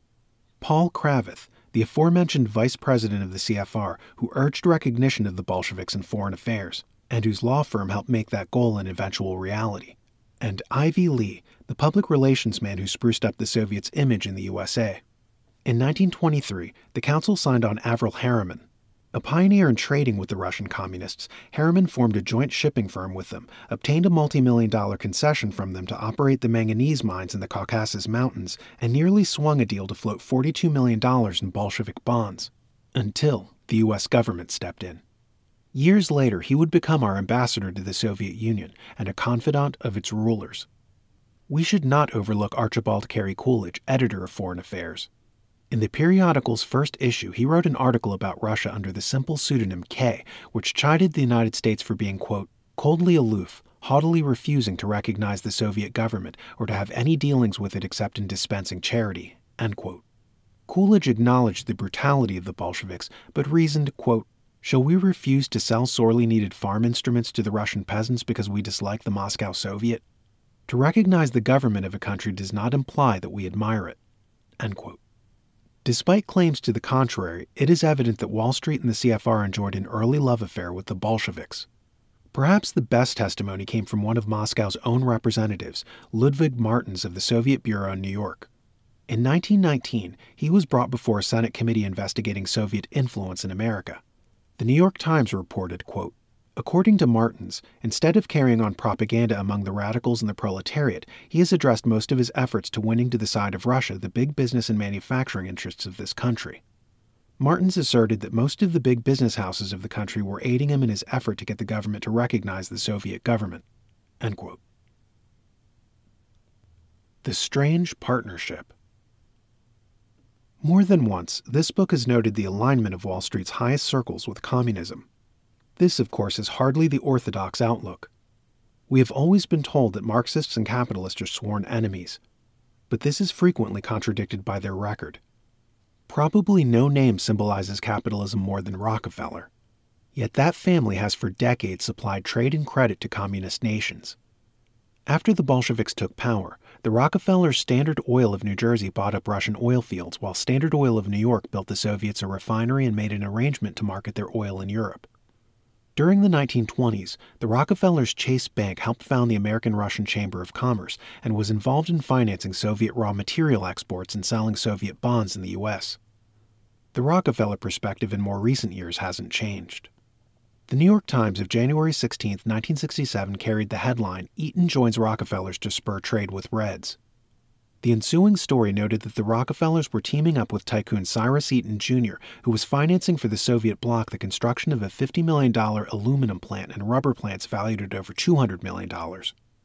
During the 1970s, American technology helped the Soviets construct the $5 billion Kama River truck factory. It is the world's largest producer of heavy trucks and has been successfully converted by the Kremlin to military purposes, such as the manufacture of vehicles for the war on Afghanistan. The Soviets built the factory mostly on loans from the U.S. The chief private source of this credit was the Chase Manhattan Bank, chaired by David Rockefeller. The Chase, which maintains a branch office at 1 Karl Marx Square in Moscow, has gained notoriety for financing projects behind the Iron Curtain. We note parenthetically that while the J.P. Morgan interest dominated the CFR in its early days, the center of influence gradually shifted to the Rockefellers. Indeed, David Rockefeller was chairman of the CFR from 1970 to 1985. Now the question that must arise is why this unexpected and unpublicized harmony exists between the super-rich and the Reds. If the communists were obedient to their creed, they would be spitting at the capitalist bosses, not climbing in bed with them. The explanation materializes when we define or perhaps redefine certain concepts. Communism, in practice, is a system where government has total power. Not only political power, but power over the economy, education, communications, etc. Socialism is essentially a lesser form, a little brother of communism. The government controls the means of production and distribution, but is not as pervasive in its authority. The American free enterprise system as originally set up was much the opposite of communism. The Constitution forced the government to remain laissez-faire. It could exert virtually no influence on business, education, religion, and most other features of national life. These were left in the private hands of the people. It is natural enough to suppose that rich capitalists who made their fortunes through the free market would be proponents of that system. This, however, has not been the case historically. Free enterprise means competition. It means in its purest form that everyone has an equal opportunity to make it in the marketplace. But John D. Rockefeller, J.P. Morgan, and other kingpins of the money trust were powerful monopolists. A monopolist seeks to eliminate competition. In fact, Rockefeller once said, quote, "Competition is a sin," end quote. These men were not free enterprise advocates. Their coziness with Marxism, it is well to remember that Marx's co-author Friedrich Engels was a wealthy businessman, becomes more comprehensible when we realize that communism and socialism are themselves forms of monopoly. The only difference is that in this case, the monopoly is operated by the government. But what if an international banker, through loans to the state, manipulation of a central bank, campaign contributions, or bribes, is able to achieve dominion over a government? In that case, he would find socialism welcome, for it would serve him as an instrument to control society. Frederick C. Howe laid out the strategy of utilizing government in his book Confessions of a Monopolist, 1906. Quote, "This is the story of something for nothing, of making the other fellow pay. This making the other fellow pay of getting something for nothing explains the lust for franchises, mining rights, tariff privileges, railroad control, tax evasions. All these things mean monopoly, and all monopoly is bottomed on legislation." End quote. Howe further explained, quote, "These are the rules of big business. They have superseded the teachings of our parents and are reducible to a single maxim: get a monopoly. Let society work for you. And remember that the best of all business is politics, for a legislative grant, franchise, subsidy, or tax exemption is worth more than a Kimberley or Comstock load, since it does not require any labor, either mental or physical, for its exploitation." End quote. Robber barons of the 19th century, such as Jay Gould and Cornelius Vanderbilt, grew rich partly by bribing government officials. Regulation, traditional scourge of the businessman, has another face. It can be used to acquire exclusive monopolies and feed on tax revenues. The early railroad magnates were able to get public funds to foot the bill for constructing their lines. The very first U.S. regulatory agency, the Interstate Commerce Commission, was created at the petition of railroad owners, not railroad users. When the Federal Reserve was under consideration in 1912, J.P. Morgan partner Henry Davison, later a CFR member, told Congress, quote, "I would rather have regulation and control than free competition." End quote. Anthony Sutton, in his Wall Street and FDR, reviews a succession of corporate notables who have espoused socialism in speeches and books. A modern illustration of how big business uses government for its own ends is the Export-Import Bank. This federal bank was established to quote-unquote promote trade. Here is how it can work. An American manufacturer wants to sell his products to, say, Poland, but the Poles have no cash to put up. So the Export-Import Bank theoretically loans Poland money to buy the goods. We say theoretically because in practice, this step is cut out as unnecessary. The money goes straight to the manufacturer. The Poles then pay off the Export-Import Bank in installments, but at a low rate, subsidized by American taxpayers. And what if the Poles default? We taxpayers pick up the whole tab. The manufacturer makes the transaction at no risk to himself through the medium of a federal agency. There is nothing on earth more powerful than government, a fact long ago recognized by international bankers. Regulation, socialism, and communism are simply different gradations of monopoly. Who cares if the government is running things if you run the government? In communist countries, it bears observing, the people do not run the government. There are either no elections or sham elections. Just as many captains of Wall Street ride falsely under the banner of free enterprise, so do the communists have their own public relations myths. They are supposedly champions of the people, the masses. Yet from Petrograd to Phnom Penh, genocide has been the stamp of communist takeover. What kind of government is it that erects walls and barbed wire to keep the people in? Such a country is not a worker's paradise, but a prison. In the final analysis, there is little difference between the goals of Marxism and capitalist monopolism. And both, along with the Council on Foreign Relations, share a common final objective: one world government. The CFR and Germany. To help pay off the harsh reparations forced upon it by the Versailles Treaty, Germany printed outrageous quantities of paper money, leading to one of the most disastrous inflations in history. It was so severe that 100 million marks could not buy a box of matches. The potential for profit in this situation beckoned to the instincts of the international bankers, and they had done much to precipitate it through their influence at the Paris Peace Conference. Foreign affairs articles in the early 1920s called for reform in the German reparations program. In 1923, the Council began a study on the subject. The Dawes Plan, 1924, and the abortive Young Plan, 1930, were the international measures adopted to solve Germany's payment troubles. J.P. Morgan had a heavy hand in both. The plans were named after two American bankers who headed the committees that originated them. How much the CFR contributed to the plans conceptually is arguable, but it should be noted that both Charles Dawes and Owen Young were council members, Dawes joining in 1927 and Young as a founder. Both programs were hailed in foreign affairs with no dissenting views proffered. Not surprisingly, the Dawes Plan called for massive loans to Germany. Dr. Carroll Quigley said of the undertaking, quote, "It is worthy of note that this system was set up by the international bankers, and that the subsequent lending of other people's money to Germany was very profitable to these bankers." End quote. David Lloyd George, who had been British Prime Minister from 1916 to 1922, stated, quote, "The international bankers dictated the Dawes reparation settlement. They swept statesmen, politicians, and journalists to one side and issued their orders with the imperiousness of absolute monarchs who knew that there was no appeal from their ruthless decrees." End quote. Profit and arrogance, however, were overshadowed by a far more sinister aspect to the new reparations program. Three German cartels in particular were beneficiaries of credit under the Dawes Plan. This trio became the industrial backbone of the Nazi war machine and the financial backbone of Adolf Hitler's rise to power in Germany. Of the three cartels, the chemical enterprise IG Farben stands out. The Farben Company received significant assistance under the Dawes Plan, including a flotation of $30 million from the Rockefellers' National City Bank. IG Farben grew to be the largest chemical concern in the world. After World War II, an investigation by the U.S. War Department noted, quote, "Without IG's immense productive facilities, its intense research, and vast international affiliations, Germany's prosecution of the war would have been unthinkable and impossible." End quote. This is entirely supported by the statistics. In 1943, for example, Farben produced 100% of Germany's synthetic rubber, 100% of its lubricating oil, and 84% of its explosives.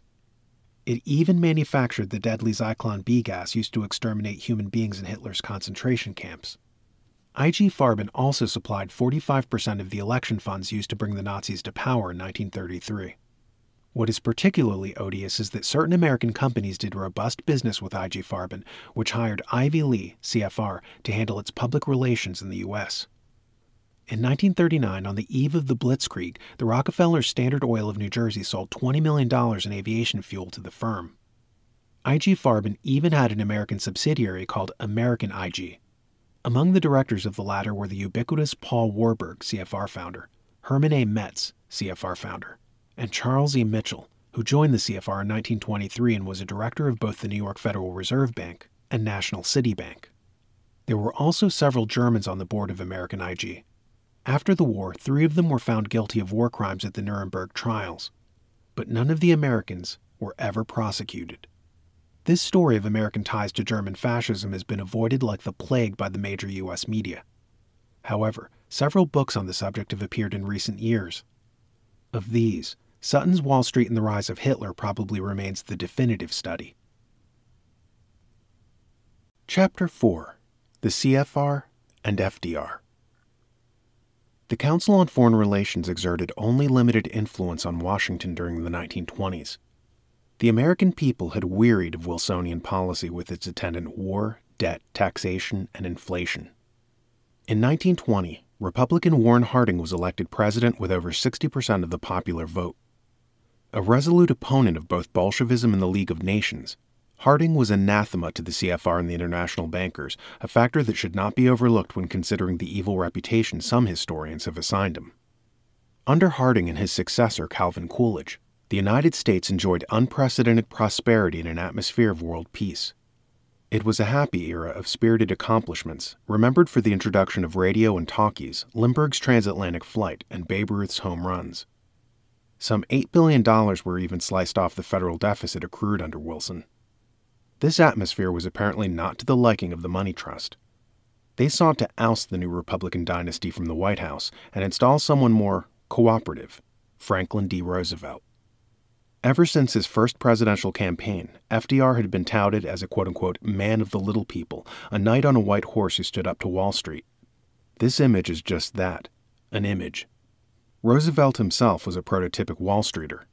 His family had been involved in New York banking since the 18th century. His uncle, Frederick Delano, was on the original Federal Reserve Board. FDR had a customary establishment education, attending Groton and Harvard. During the 1920s, he pursued a career on Wall Street, working as a bond writer and corporate promoter, and organizing speculation enterprises. He was on the board of directors of 11 different corporations. In 1928, millionaire Jacob Rascab, vice president of both DuPont and General Motors, became chairman of the Democratic National Committee. He approached Roosevelt, whose family name carried distinction and political clout, about running for governor of New York, a traditional stepping stone for presidential candidates. Roosevelt declined, explaining that he owed $250,000 in connection with his polio resort at Warm Springs, Georgia. However, after Rascab and other men of wealth wrote out checks liquidating the debt, he agreed to run and was elected New York's governor that year. We mentioned earlier the maxim that what appears in foreign affairs today becomes foreign policy tomorrow.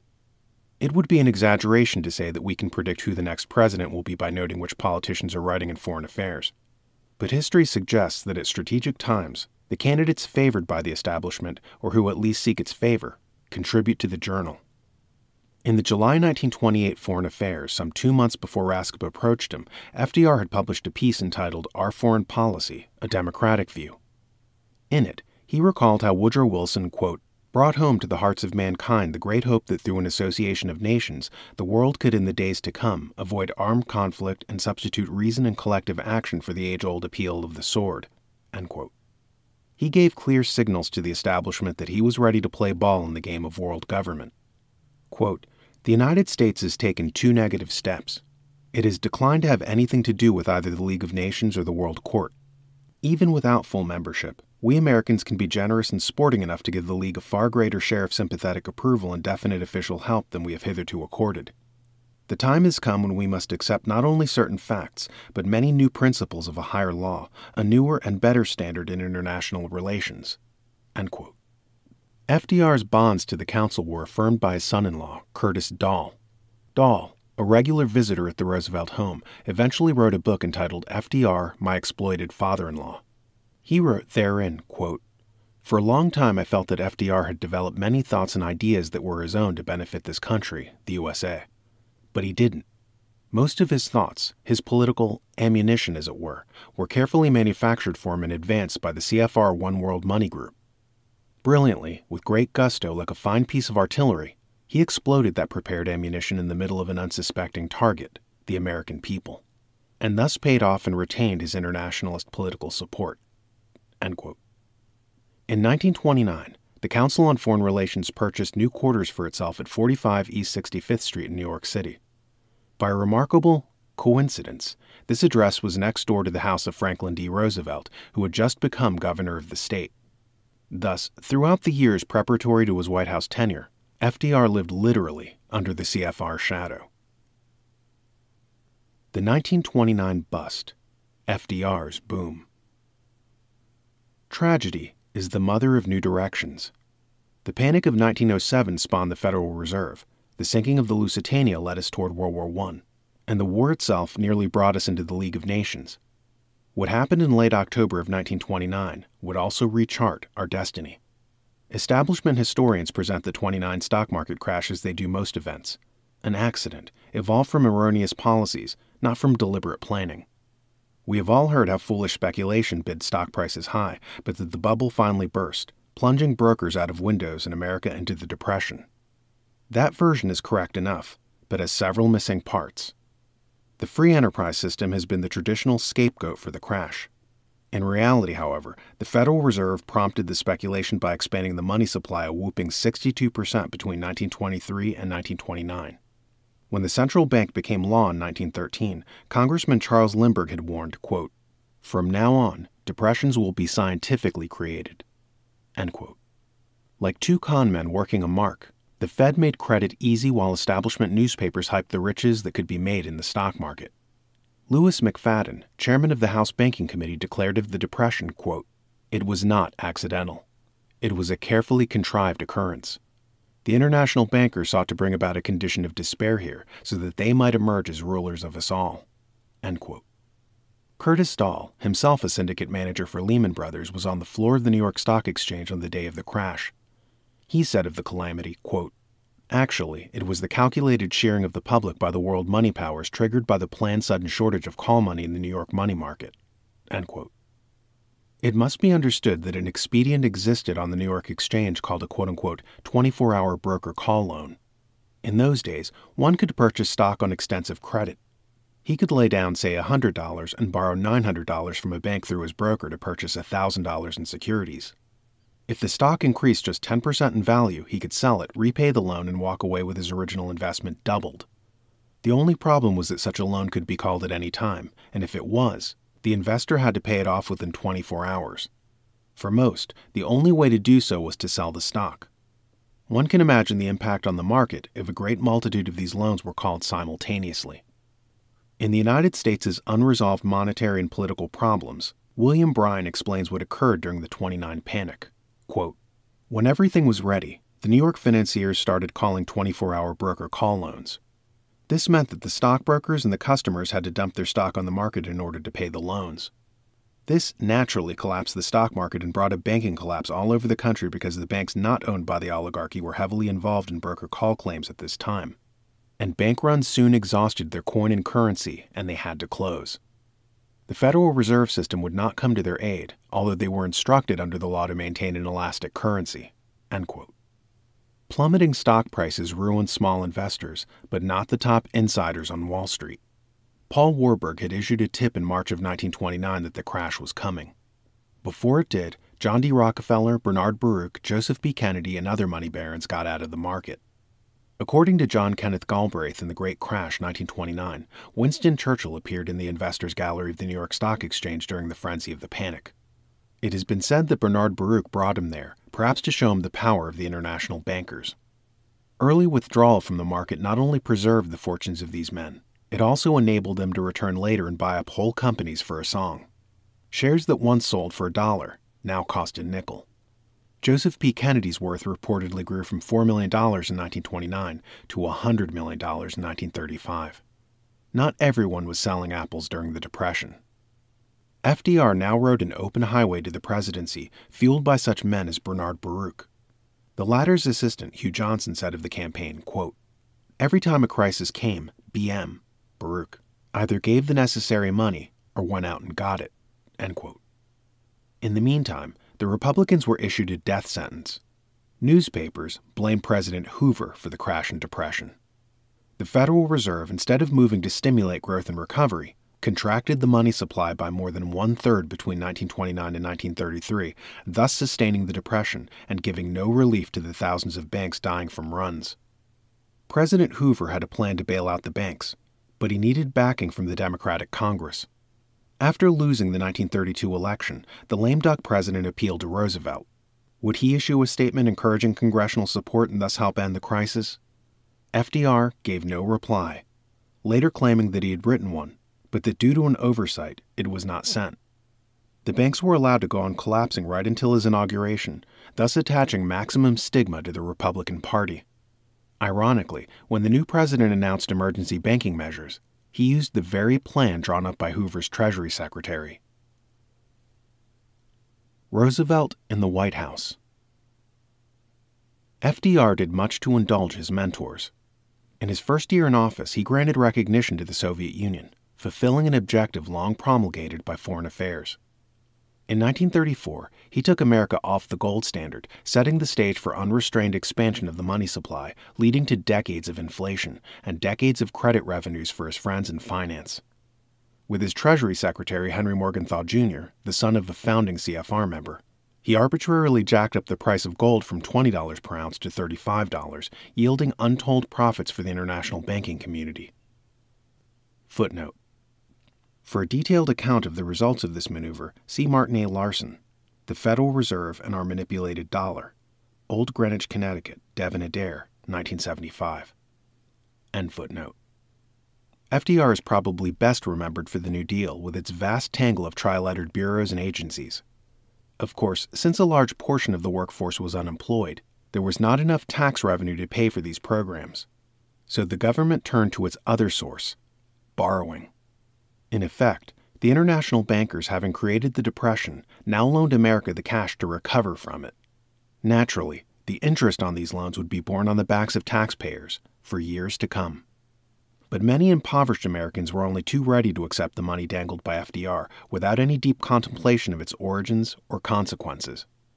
While thousands went hungry, the President's Agricultural Adjustment Administration, AAA, paid farmers to destroy their crops and livestock to quote-unquote raise prices. Even a child could see the madness of these actions, which demonstrated the dangers inherent in granting excessive power to government. What the New Deal really gave America was a thick dose of socialism, or government monopoly. This, of course, was precisely what the international bankers sought. To this day, many Americans do not perceive that when they accept federal aid, they almost invariably surrender a degree of freedom or control. Sunsets may be an exception to the old saw, you can't get something for nothing, but government benefits are not. Top Wall Streeters were pleased with the creation of the Export-Import Bank in 1934, but the New Deal agency they probably liked the most was the National Recovery Administration, NRA, which was designed to regulate the country's businesses. The essence of the plan for the NRA was laid out by Bernard Baruch in a speech on May Day in 1930. As chairman of the War Industries Board during World War I, Baruch had possessed government-granted autocratic power over America's businesses. He now savored the idea of the same arrangement in peacetime. Roosevelt appointed Baruch's protege, Hugh Johnson, to run NRA. Assisting Johnson were Gerard Swope, president of General Electric and a member of the CFR, Walter Teagle, chairman of the board of Standard Oil of New Jersey and a director of I.G. Farben's American subsidiary, and Louis Kirstein, vice president of Filene's of Boston. Thus the bureau was administered by the captains of industry, the very people who myopic historians tell us regarded the New Deal as a dreaded scourge. It is notable that when FDR operated on Wall Street, his office had been the same address as the offices of Baruch and Swope, 120 Broadway. The NRA collaborated with businesses to set prices, wages, and working conditions. The trick was that the largest companies had the most say. For example, in establishing NRA guidelines for the iron and steel industry, U.S. Steel was allotted 511 votes, while Allegheny Steel, a small firm, had only 17. Continental Steel had but 16. This meant that giant corporations could dictate the operating standards in their respective fields, strangling small competitors out of existence. In the iron and steel industry alone, there were more than 60 complaints of such oppression in early 1934. This book is not intended to vindicate Herbert Hoover, who sometimes compromised with the international bankers and even joined the CFR in 1937. But it should be observed that Wall Street had attempted to force NRA on him while he was president. He refused and paid for it. In his memoirs, Hoover wrote, quote, "Among the early Roosevelt fascist measures was the National Industry Recovery Act, NRA. The origins of this scheme are worth repeating. These ideas were first suggested by Gerard Swope. Following this, they were adopted by the United States Chamber of Commerce. During the campaign of 1932, Henry I. Harriman, president of that body, urged that I agree to support these proposals, informing me that Mr. Roosevelt had agreed to do so. I tried to show him that this stuff was pure fascism, that it was merely a remaking of Mussolini's corporate state, and refused to agree to any of it. He informed me that in view of my attitude, the business world would support Roosevelt with money and influence. That, for the most part, proved true." End quote. The police-state power of NRA was perhaps best illustrated by the case of Jack Magid, a New Jersey tailor. Magid pressed his suit for 35 cents, whereas the NRA code for tailors stipulated 40 cents. For this crime, Magid was fined and thrown in jail. Luckily for America, the Supreme Court ruled the NRA and the AAA unconstitutional. Roosevelt retaliated by sending a bill to Congress that would enable him to appoint as many as 6 additional Supreme Court justices. This became known as the famous quote-unquote court-packing scheme. But even the president's friends on Capitol Hill could not stomach such an assault on the checks and balances of power, and the measure failed. The Council on Foreign Relations played a significant role in the Roosevelt administration, although its influence did not peak until World War II. After being nominated at the 1932 Democratic Convention, FDR traveled to Colonel House's home to pay his respects. House had an article published in the January 1933 Foreign Affairs laying out what some of the new Washington regime's aims should be. Among the officials Roosevelt drew from the ranks of the CFR were Secretary of State Edward Stettinius, former board chairman of U.S. Steel and the son of a Morgan partner, Assistant Secretary of State Sumner Welles, and War Secretary Henry Stimson. Wall Street banker Norman H. Davis, who served as the Council's president from 1936 to 1944, was FDR's close friend and went on missions abroad for him. James P. Warburg, CFR, the son of Paul Warburg, became a member of the president's brain trust. It was James Warburg who would later tell a Senate committee, quote, "We shall have world government, whether you like it or not, by conquest or consent," end quote. Other CFR men held various positions in the Roosevelt government. The establishment also sought control of the Republican Party, which the crash had broken. The Republican presidential nominee in 1940 was Wendell Willkie. Certainly no one would call Willkie a party traditionalist. Until the year he ran, he had been a registered Democrat. A rabid internationalist, he wrote a book entitled One World and later became a CFR member. 7 weeks before the nominating convention, a poll showed that only 3% of Republicans favored Willkie. But thanks to some mass media magic, he emerged as the candidate. Congressman Usher Burdick had this to say about it before the House, quote, "We Republicans in the West want to know if Wall Street, the utilities, and the international bankers control our party and can select our candidate.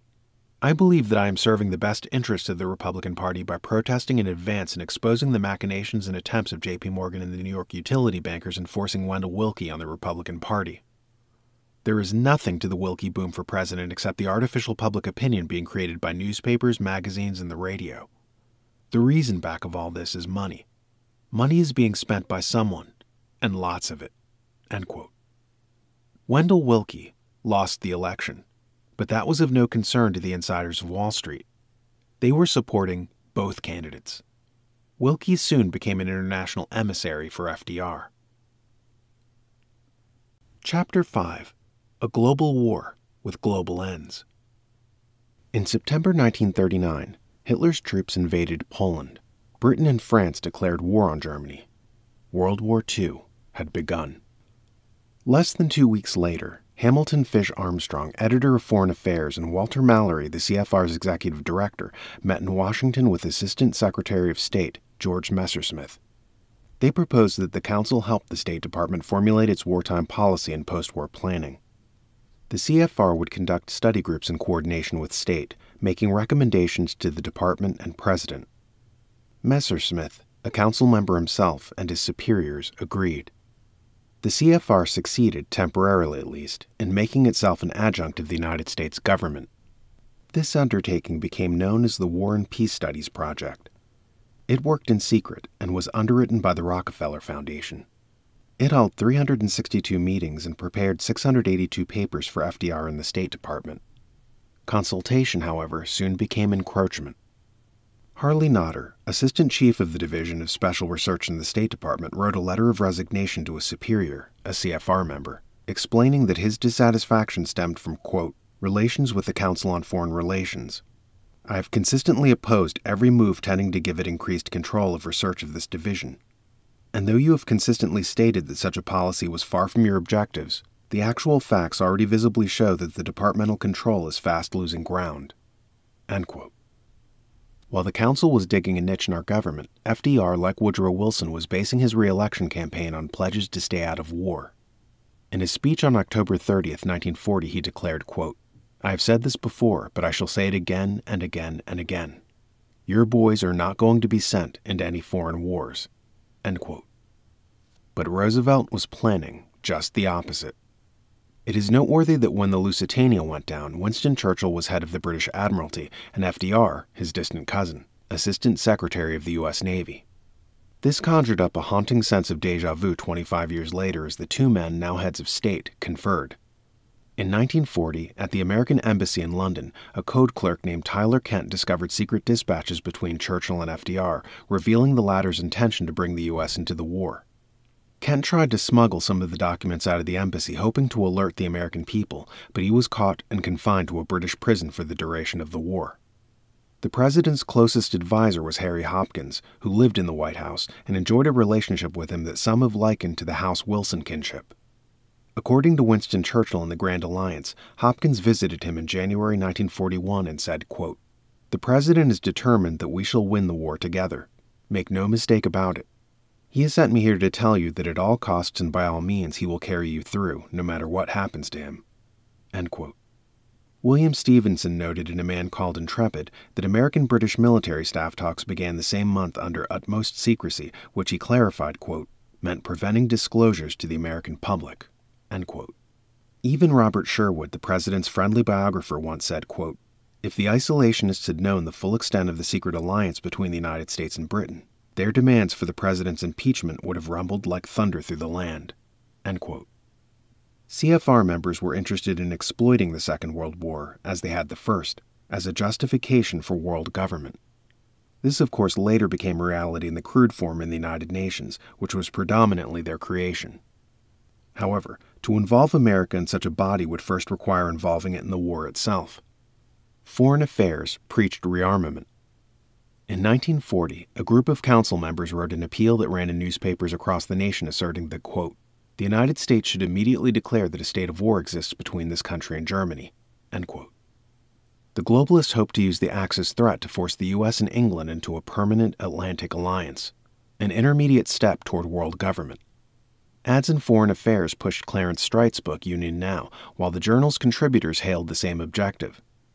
In the last issue before Pearl Harbor, the lead article typically maintained, quote, "Hope for the world's future, the only hope, lies in the continued collaboration of the Oceanic Commonwealth of Free Nations. To the overwhelming majority of Englishmen, and to the very many thousands of Americans, this recognition of both nations of their common needs and common responsibilities is the great good that is coming out of the war. Just as for their fathers, and the thought is a warning, the League of Nations was the offset that could be made against the misery of the last war." End quote. However, a 1940 Gallup poll found 83% of Americans against participation in the European conflict. The U.S. wasn't about to go to war, unless there was an incident even more insufferable than the Lusitania affair. While there is no denying the belligerence and atrocities of the Axis powers, it is certainly true that FDR dealt them incitements to attack. Despite our neutrality and without congressional approval, he shipped 50 destroyers to Great Britain. This idea originated with the Century Group, an ad hoc organization formed by CFR members. Roosevelt also sent hundreds of millions of ammunition rounds to Britain, ordered our ships to sail directly into the war zone, and closed all German consulates. The U.S. occupied Iceland and depth-charged U-boats. But the Germans avoided retaliation, knowing that America's entry into the war would turn the tide against them, as it had in 1917. Provocation was also given Japan. Henry Stimson, War Secretary and a patriarch of the CFR, wrote in his diary after meeting with the president, quote, "We face the delicate question of the diplomatic fencing to be done is to be sure Japan is put into the wrong and makes the first bad move, overt move." End quote. After a subsequent meeting, he recorded, quote, "The question was how we should maneuver them, the Japanese, into the position of firing the first shot." End quote. The Council's War and Peace Studies project sent a memorandum to Roosevelt recommending a trade embargo against Japan, which he eventually enacted. In addition, Japan's assets in America were frozen, and the Panama Canal closed to its shipping. On November 26, 1941, just 11 days before Pearl Harbor, the U.S. government sent an ultimatum to the Japanese demanding as prerequisites to resume trade that they withdraw all their troops from China and Indochina and, in effect, abrogate their treaty with Germany and Italy. For Tokyo, that proved to be the final slap in the face. Double infamy at Pearl Harbor. Over the years, a number of books have documented that Franklin D. Roosevelt had foreknowledge of the surprise attack on Pearl Harbor. Of these, the most recent and authoritative is Infamy, Pearl Harbor and Its Aftermath, 1982, by Pulitzer Prize winner John Toland. The author of The Shadows of Power summarized at length the details of this matter in the December 8, 1986 issue of The New American. We review them here briefly. American military intelligence had cracked the radio code Tokyo used to communicate with its embassies. As a result, Japanese diplomatic messages in 1941 were known to Washington, often on a same-day basis. The decoded intercepts revealed that spies in Hawaii were informing Tokyo of the precise location of the U.S. warships docked in Pearl Harbor. Collectively, the messages suggested an assault would come on or about December 7th. These intercepts were routinely sent to the President and to Army Chief of Staff General George Marshall. In addition, separate warnings about the attack with varying specificity as to its time were transmitted to these two men by or through various officials, including Joseph Grew, our ambassador to Japan, FBI Director J. Edgar Hoover, Senator Guy Gillette, who was acting on a tip from the Korean underground, Congressman Martin Dees, Brigadier General Elliot Thorpe, U.S. military observer in Java, Colonel F.G.L. Weigerman, the Dutch military attaché in Washington, and other sources. Captain Johan Roneft, the Dutch naval attaché in Washington, recorded that U.S. naval intelligence officers told him on December 6 the Japanese carriers were only 400 miles northwest of Honolulu. Despite all this, no alert was passed on to our commanders in Hawaii, Admiral Husband Kimmel and General Walter C. Short. Kimmel's predecessor, Admiral Richardson, had been removed by FDR after protesting the President's order to base the Pacific Fleet in Pearl Harbor, where it was quite vulnerable to attack. Roosevelt and Marshall stripped the island of most of its air defenses shortly before the raid and allotted it only one-third of the surveillance planes needed to reliably detect approaching forces. Perhaps to preserve his station in history, Marshall sent a warning to Hawaii that arrived a few hours after the attack, which left over 2,000 Americans dead and 18 naval vessels sunk or heavily damaged. FDR appointed a commission to investigate what had happened. Heading it was Supreme Court Justice Owen Roberts, an internationalist friendly with Roosevelt. Two of the other four members were in the CFR. The Roberts Commission absolved Washington of blame, declaring that Pearl Harbor had been caught off guard due to quote-unquote dereliction of duty by Commanders Kimmel and Short. The two officers long sought courts-martial so that they might have a fair hearing. This was finally mandated by Congress in 1944. At the courts-martial, attorneys for the defendants dug up some of Washington's secrets. The Roberts verdict was overturned, Kimmel was exonerated, Short received a small reprimand, and the onus of blame was fixed squarely on Washington. But the Roosevelt administration suppressed these results, saying public revelation would endanger national security in wartime. It then conducted new inquiries in which several witnesses were persuaded to change their testimony. Incriminating memoranda in the files of the Navy and War Department were destroyed. The court-martial findings were buried in a 40-volume government report on Pearl Harbor, and few Americans ever learned the truth. We noted introductively that the CFR had been accused of fondness for communism and globalism. In light of this, it may be instructive to observe that these two systems were prime beneficiaries of World War II. Gains for communism. When World War I ended, millions of French, German, British, and American soldiers lay dead. What was it all for? What was truly won for their great sacrifice? Although the war had supposedly been fought to quote-unquote make the world safe for democracy, it did not achieve that. But one group did profit significantly: the communists. They used the chaos of the war to inflame Russia with revolution and captured the largest country on earth. World War II had a similar denouement. Millions of French, German, British, and American soldiers again lay dead. And for what? Yes, the threat of fascism had been valorously eliminated, but this was gain in the negative sense. Only the communists acquired something from World War II: Eastern Europe and a foothold in Asia. The war had a commonly overlooked irony. It was begun to save Poland from conquest by Germany. Yet when it was over, Poland had been conquered anyway, by the Soviets. This brought no tears from CFR men like John Scott, who wrote in 1945, quote, "When Russia disappoints us, as in Poland, we must not indulge our tendency to moralize and say that we cannot deal with the Bolsheviks." End quote. During World War II, the United States and USSR were allies. Ostensibly, this was an expedient forced by the threat of Hitler. But as we have already seen, the growth of German fascism and armed might were made possible by the Dawes Plan, a brainchild of the international bankers that had the CFR's blessing. Soviet dictator Joseph Stalin was a strange choice for an ally. Like Hitler, he had slaughtered millions of his own people, including some 6 million during the Ukrainian genocide 1932 to 1933 alone.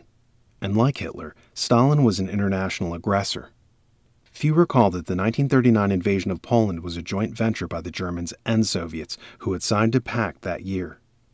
In 1939-1940, Stalin also invaded Finland, occupied the Baltic states of Lithuania, Latvia, and Estonia, and annexed part of Romania. Nevertheless, FDR called him Uncle Joe, and the American press built him up as an anti-fascist hero after Germany attacked Russia in 1941. And more than adulation was offered in support. During the war, America bestowed over $11 billion in Lend-Lease aid to the USSR. Overseeing these shipments was FDR's top advisor, Harry Hopkins, a zealous admirer of the Bolsheviks. Not everything Hopkins sent was for the record. After the war, 2 congressional hearings examined evidence that he had also given Moscow nuclear materials and purloined blueprints for the atomic bomb. Hopkins didn't face charges. He was dead. But the facts of the case were chronicled and preserved by George Racy Jordan, a Lend-Lease expediter, in his book From Major Jordan's Diaries. Under Lend-Lease, the Soviets received, among other things, 14,000 aircraft, almost 500,000 tanks, trucks, and other vehicles, and over 400 combat ships. Without this massive infusion of material, it is doubtful that they could have turned back the German military. America thus saved from extinction what is today regarded as its greatest threat, Soviet communism. The U.S. government also cooperated in Stalin's territorial aggrandizement. At the Big Three conferences attended by Stalin, Churchill, and Roosevelt, FDR made concession after concession to the Red ruler. At Tehran, it was agreed that armies of the Western Allies would strike at Germany through France, not the Balkans, which preserved Eastern Europe for Soviet engulfment. It was agreed that Stalin would control eastern Poland, liberate Prague, and maintain possession of the Baltic states. And it was agreed that all would support Tito in Yugoslavia rather than anti-communist Draja Mihailovich. At the Yalta Conference, an ailing President Roosevelt brought along his advisor Alger Hiss, the Soviet spy who was later discovered and convicted. Hiss, a member of the CFR, claimed that, quote, "It was an accurate, not a modest statement to say that I helped formulate the Yalta Agreement to some extent," end quote. At Yalta, it was conceded that the Soviets would have 3 votes in the General Assembly of the United Nations, which has been the official reality since the UN started operating. All other countries have only 1 vote. In the Pacific theater, the Soviets were given control of the Kuril Islands, the southern half is Sakhalin Island, and the Manchurian ports of Dairen and Port Arthur. And it was agreed that all Russians, quote-unquote, displaced by the war, that is, who had fled from Stalin's tyranny westward into Europe, would be repatriated by the Allies. This plan was in fact carried out. After the war, at least 2 million Russian nationals were rounded up by reluctant American and British Army units and forced into boxcars that returned them to the Soviet Union, where they faced brutal reprisals. Many committed suicide rather than go. This outrage was suppressed from the American public's knowledge and has become better known only recently thanks to such books as Julius Epstein's Operation Keelhaul. It is little wonder that William C. Bullitt, former U.S. ambassador to the Soviet Union, said of the Yalta Agreement, quote, "No more unnecessary, disgraceful, and potentially disgraceful document has ever been signed by a President of the United States." End quote. Gains for globalism.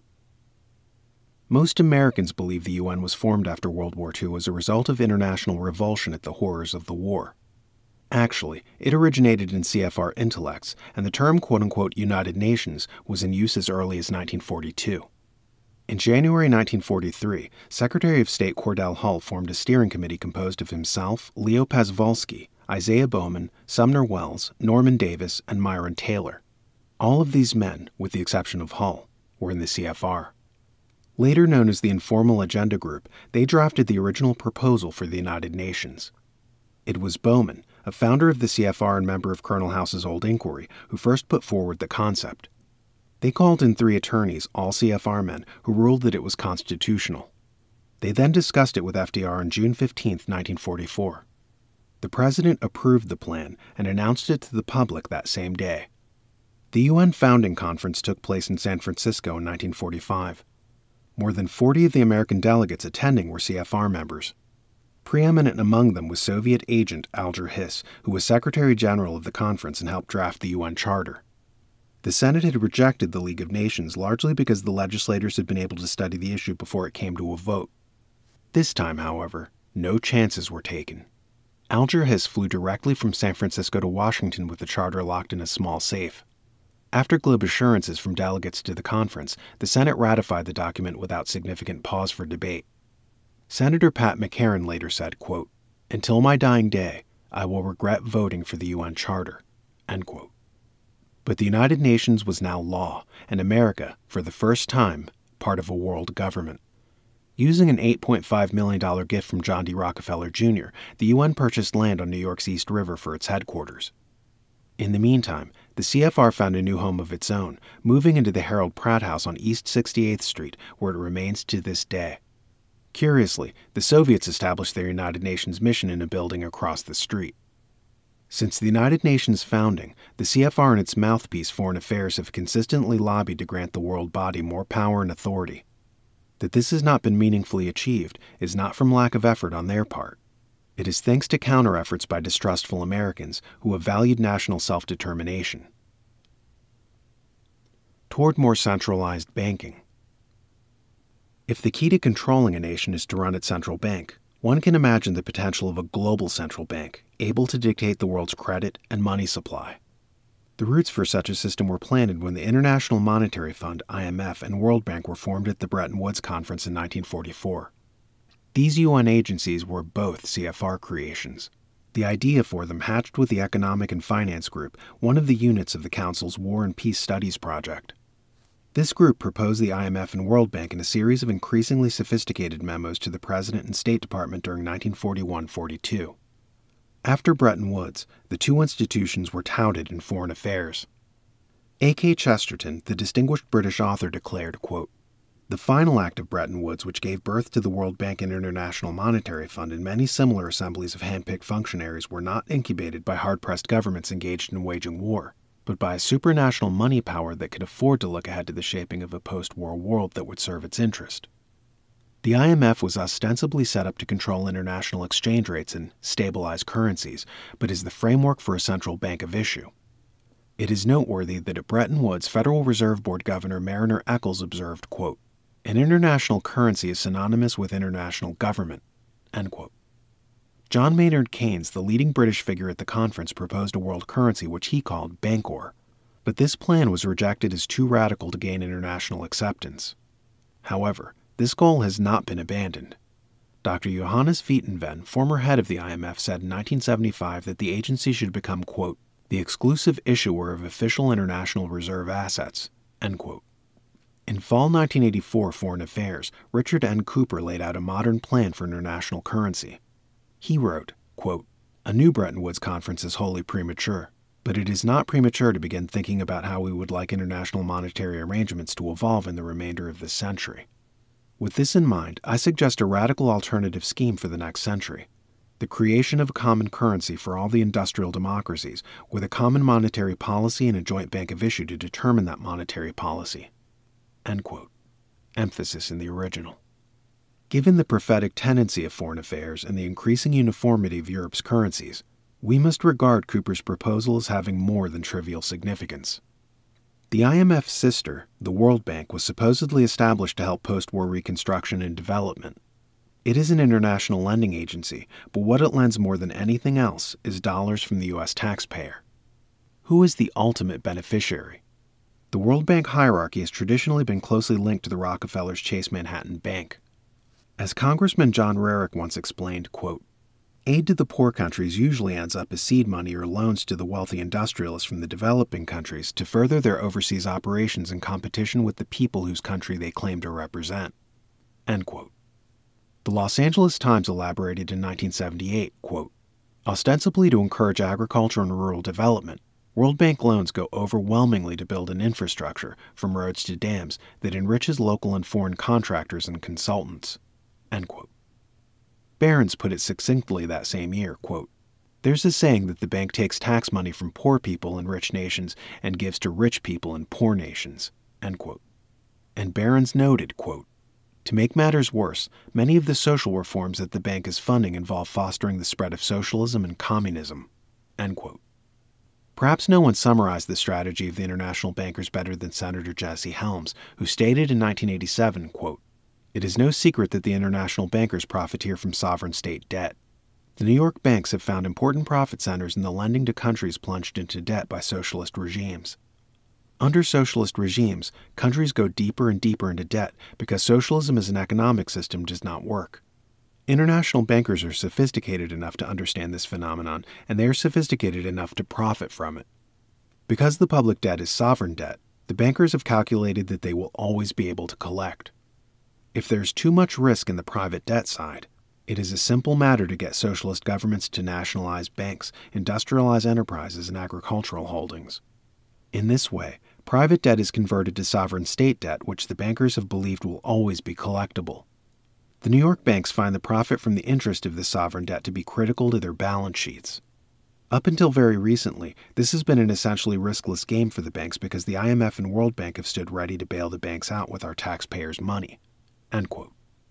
Bretton Woods marked neither the first nor the last time that the international bankers would devise a means of using other people's money to obtain profits, both monetary and political, in the name of humanitarianism. Chapter 6. The Truman Era. Franklin Delano Roosevelt died on April 12, 1945, and was succeeded by Vice President Harry Truman. Truman, a former senator from Missouri, had risen in politics through the backing of the notorious Pendergast machine, which was later extensively prosecuted for vote fraud.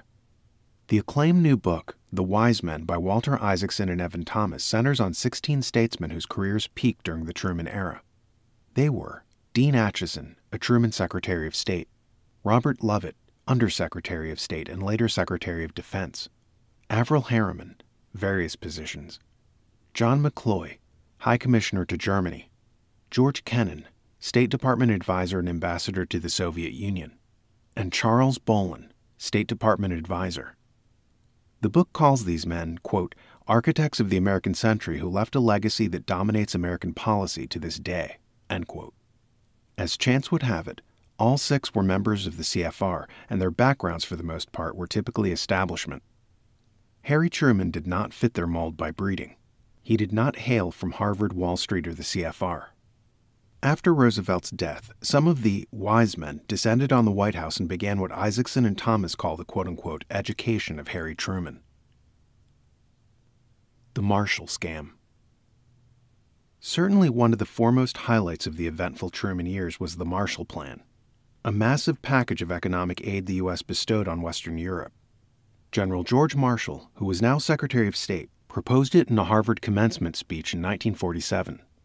Conventional history presumes Marshall initiated the concept, which, not surprisingly, had its actual birth at the Council on Foreign Relations.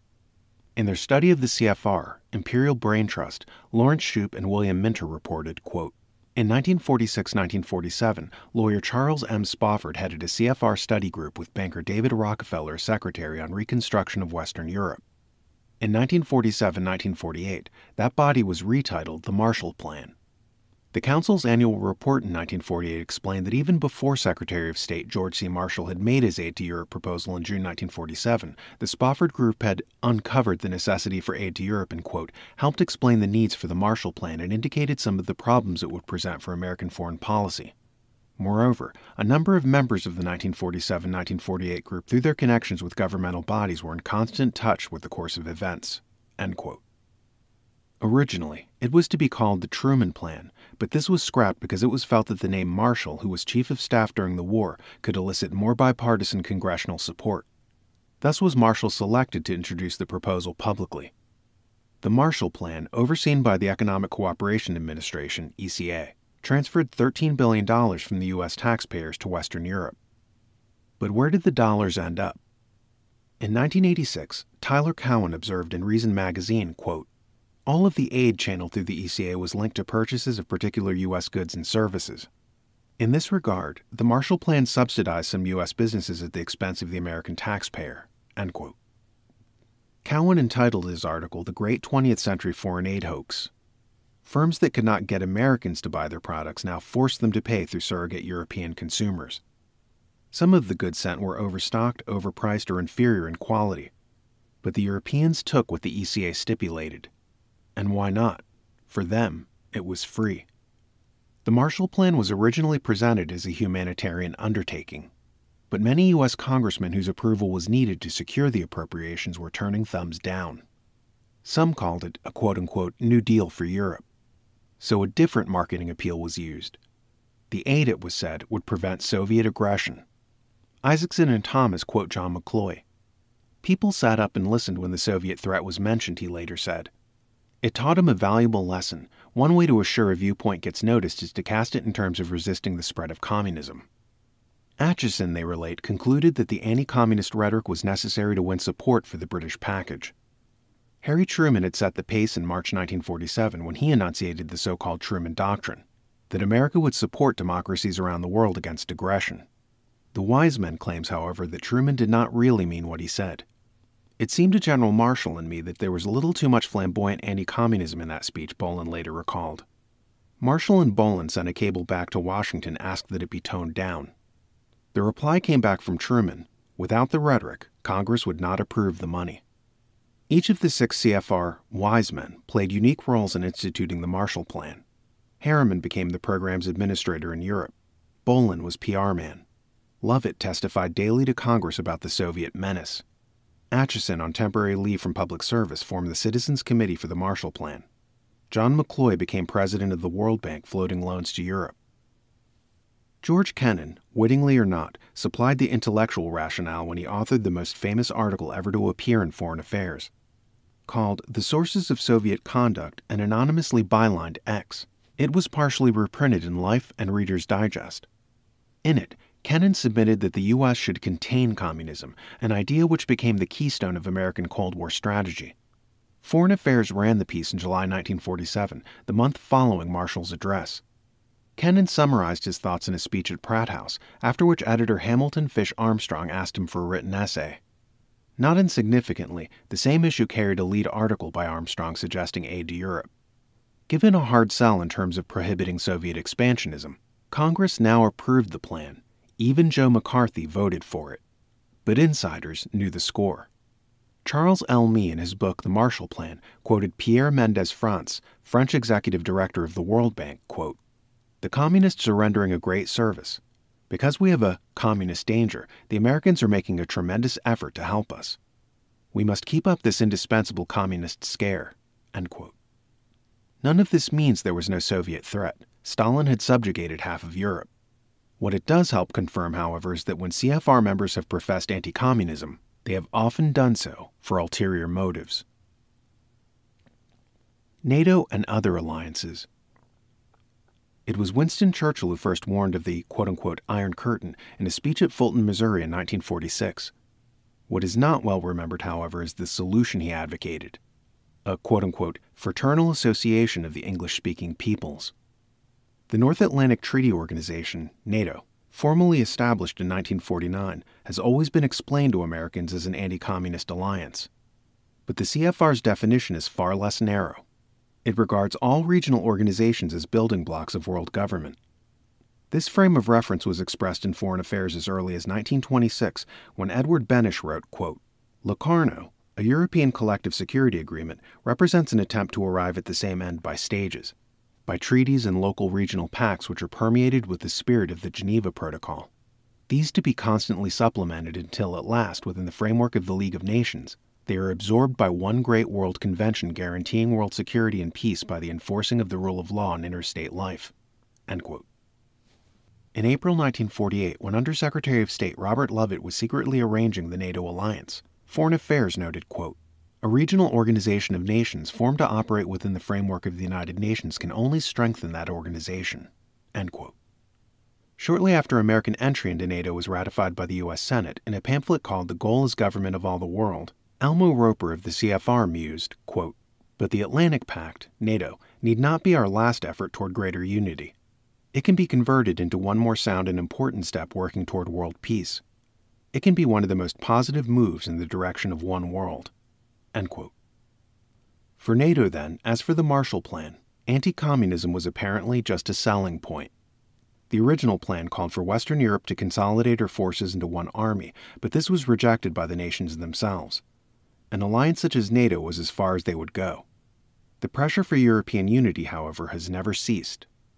Through such associations as the Common Market, established in 1957, and the European Parliament, which held its first popular elections in 1979, Europe has become an increasingly collective global unit. NATO, of course, is not unique. In 1964, in his Foreign Affairs article, The World Order in the 60s, Robert Ducci explained, quote, "Pending the formation of such wider and more responsible political units, encouragement should be given to regional organizations of the type recognized by the UN Charter. They should be strengthened so as to make them able to keep the peace in their respective areas.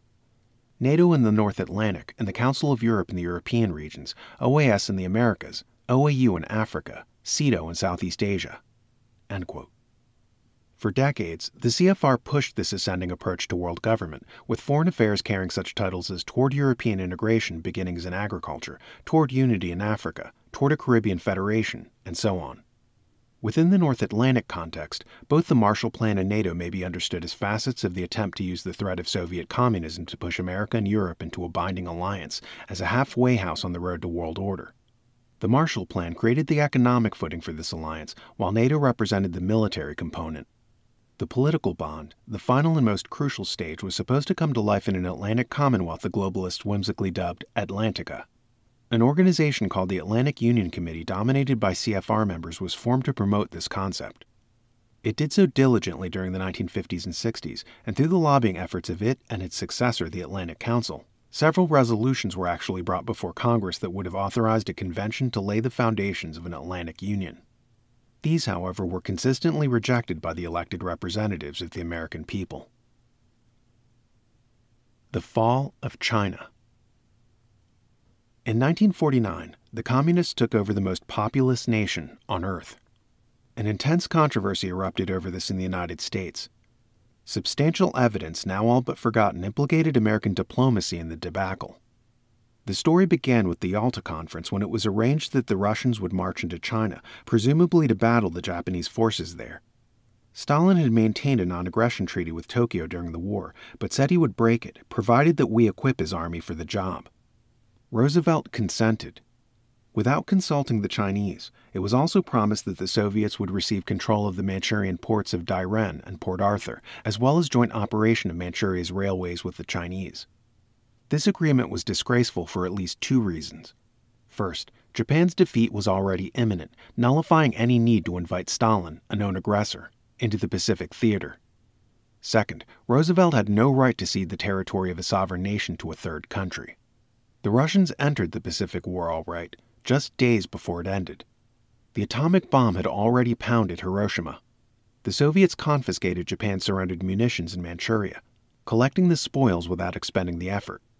They then turned these, as well as American Lend-Lease supplies, over to China's communist rebels, led by Mao Zedong. For the next 4 years, the land was ablaze as Mao fought to overthrow the nationalist regime of Chiang Kai-shek. Chiang, a faithful ally of the United States, was trying to establish a constitutional republic. He had been criticized in foreign affairs as far back as 1928, shortly after his struggle with the communists had begun.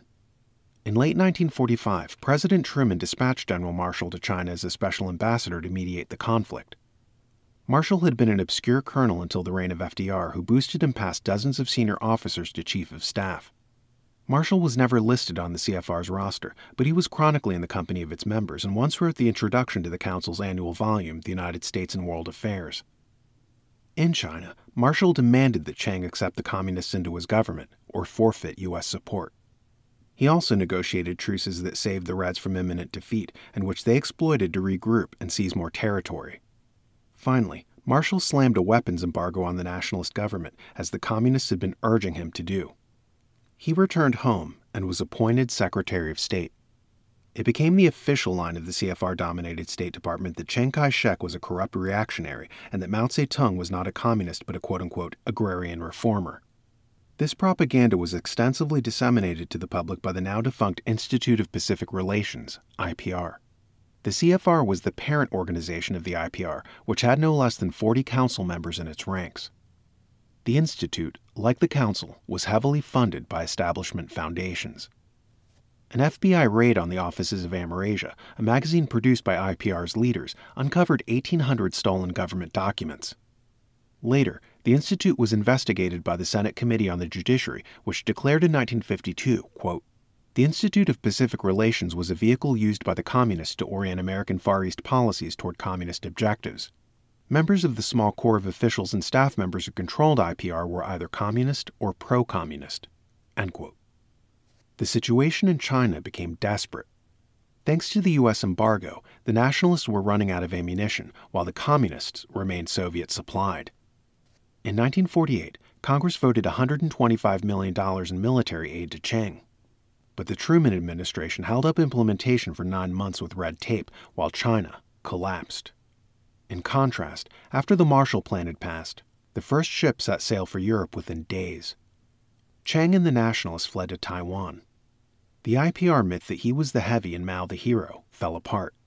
Taiwan emerged as a bastion of freedom and outproduced the world trade of the entire mainland. Mao, on the other hand, instituted totalitarian communism and slaughtered tens of millions of Chinese in purges lasting over 2 decades. On January 25, 1949, a young congressman declared before the House of Representatives, quote, "Mr. Speaker, over the weekend we have learned the extent of the disaster that has befallen China and the United States. The responsibility for the failure of our foreign policy in the Far East rests squarely with the White House and the Department of State. The continued insistence that aid would not be forthcoming unless a coalition government with the Communists were formed was a crippling blow to the national government." End quote. He reaffirmed this in a speech 5 days later, concluding, quote, "This is the tragic story of China, whose freedom we once fought to preserve. What our young men had saved, our diplomats and our president have frittered away." End quote. The young congressman was John F. Kennedy. The Strange War in Korea. The Second World War and Vietnam have overshadowed the war sandwiched between them. The Korean conflict, like the loss of China, had roots in World War II diplomacy. When Harry Hopkins visited Stalin in May 1945, they agreed that Korea, a protectorate of Japan, should be ruled by a post-war international trusteeship. A Foreign Affairs article had proposed this in April 1944, recommending that, quote, "A trusteeship of Korea will be assumed not by a particular country but by a group of powers, say the United States, Great Britain, China, and Russia." End quote. In fact, Korea was divided in half, its disposition similar to Germany's. The U.S. occupied the south below the 38th parallel, and the Soviets the north, which they converted into a Marxist satrapy under Kim Il-sung.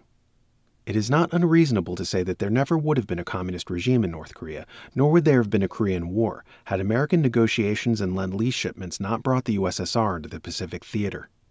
The Soviets trained a 150,000-man North Korean army, supplying it with tanks and fighter planes.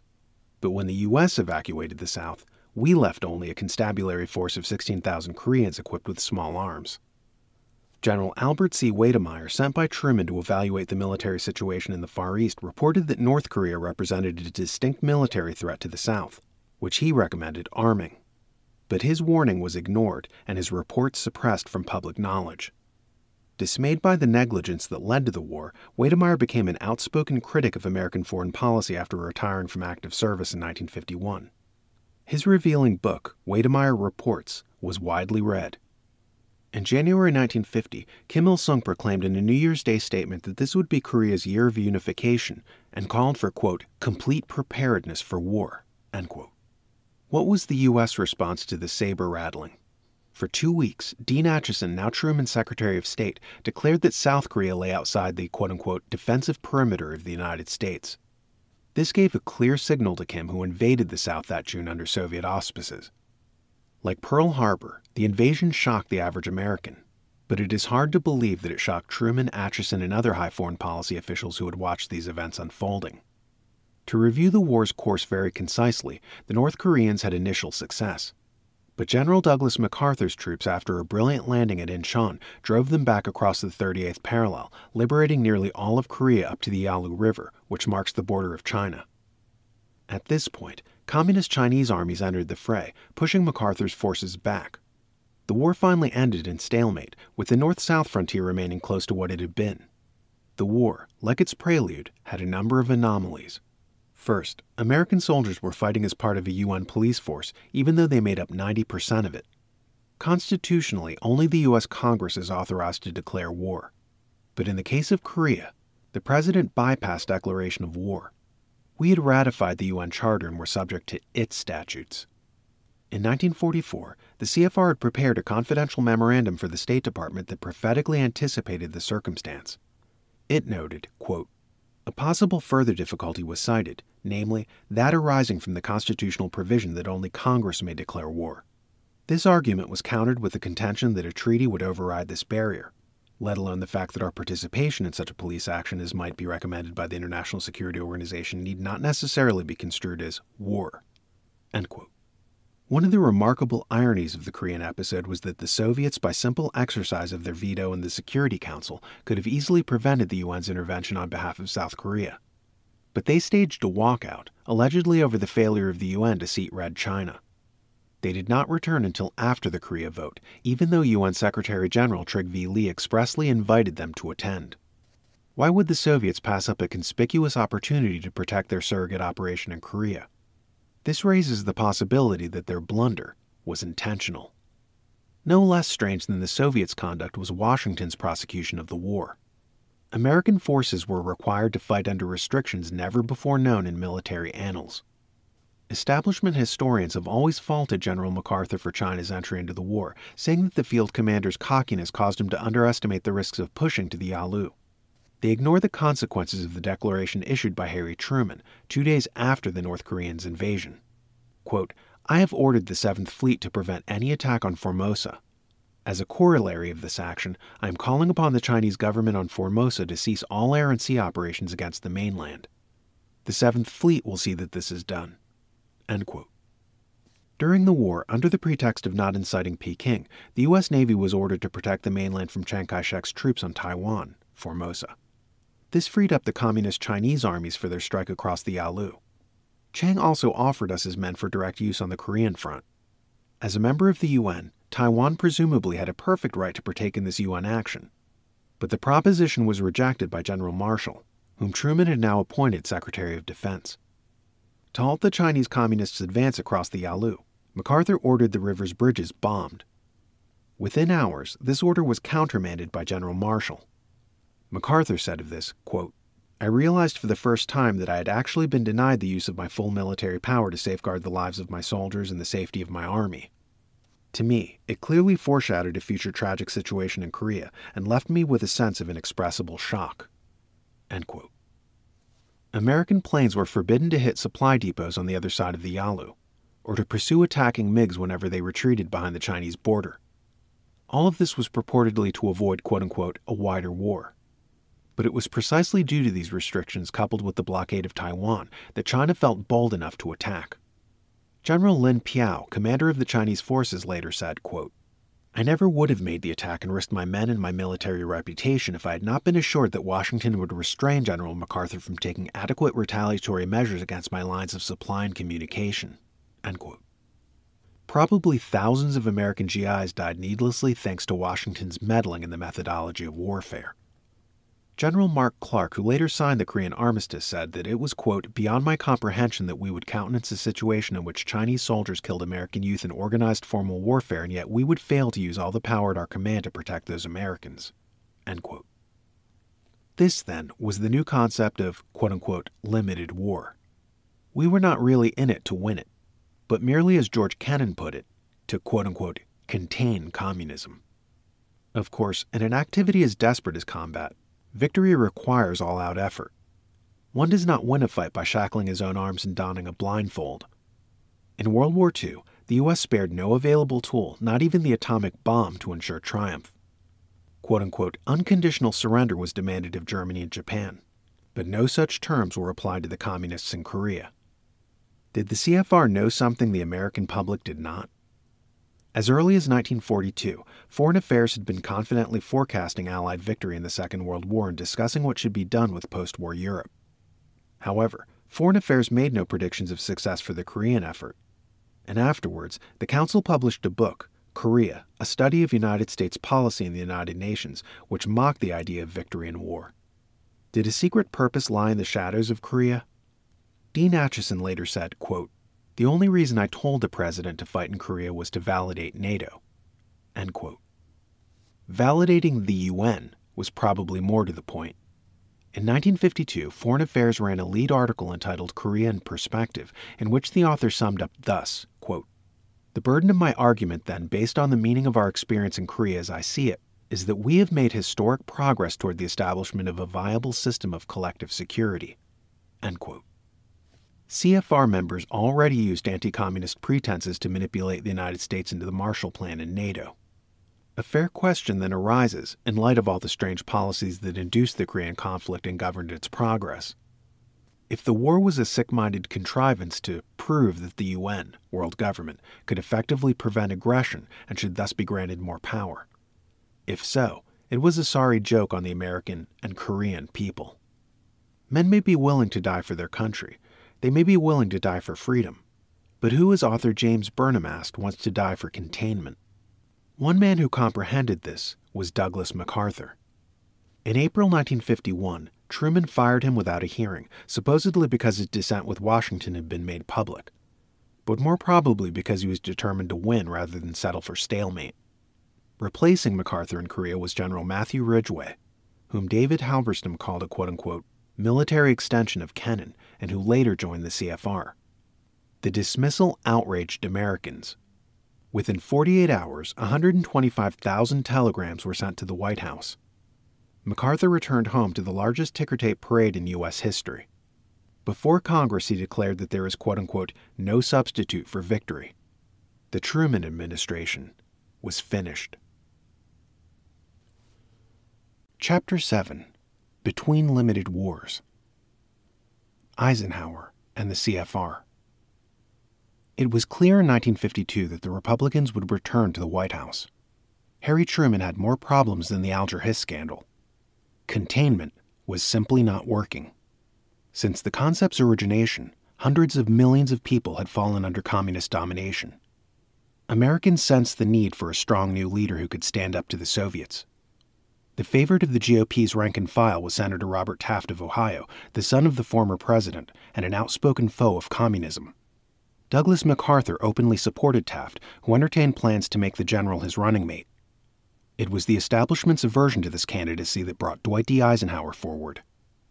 In 1941, the year we went to war, Eisenhower, or Ike, was a lieutenant colonel who had never seen a battle in his life. Yet by late 1943, he had become a four-star general and supreme commander of Allied forces in Western Europe. Eisenhower's meteoric rise has been popularly ascribed to his performance in Louisiana war maneuvers and his efficiency as General Marshall's chief of operations in Washington.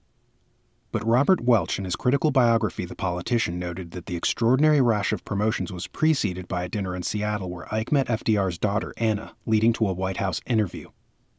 After the war, Eisenhower commanded U.S. occupation forces in Germany. He returned home to become U.S. Chief of Staff. According to Ike's adulatory biographer Stephen Ambrose, quote, "The elite of the Eastern establishment moved in on him almost before he occupied his new office." End quote. The general and his wife, says Ambrose, spent their evenings and vacation time with Eisenhower's new wealthy friends.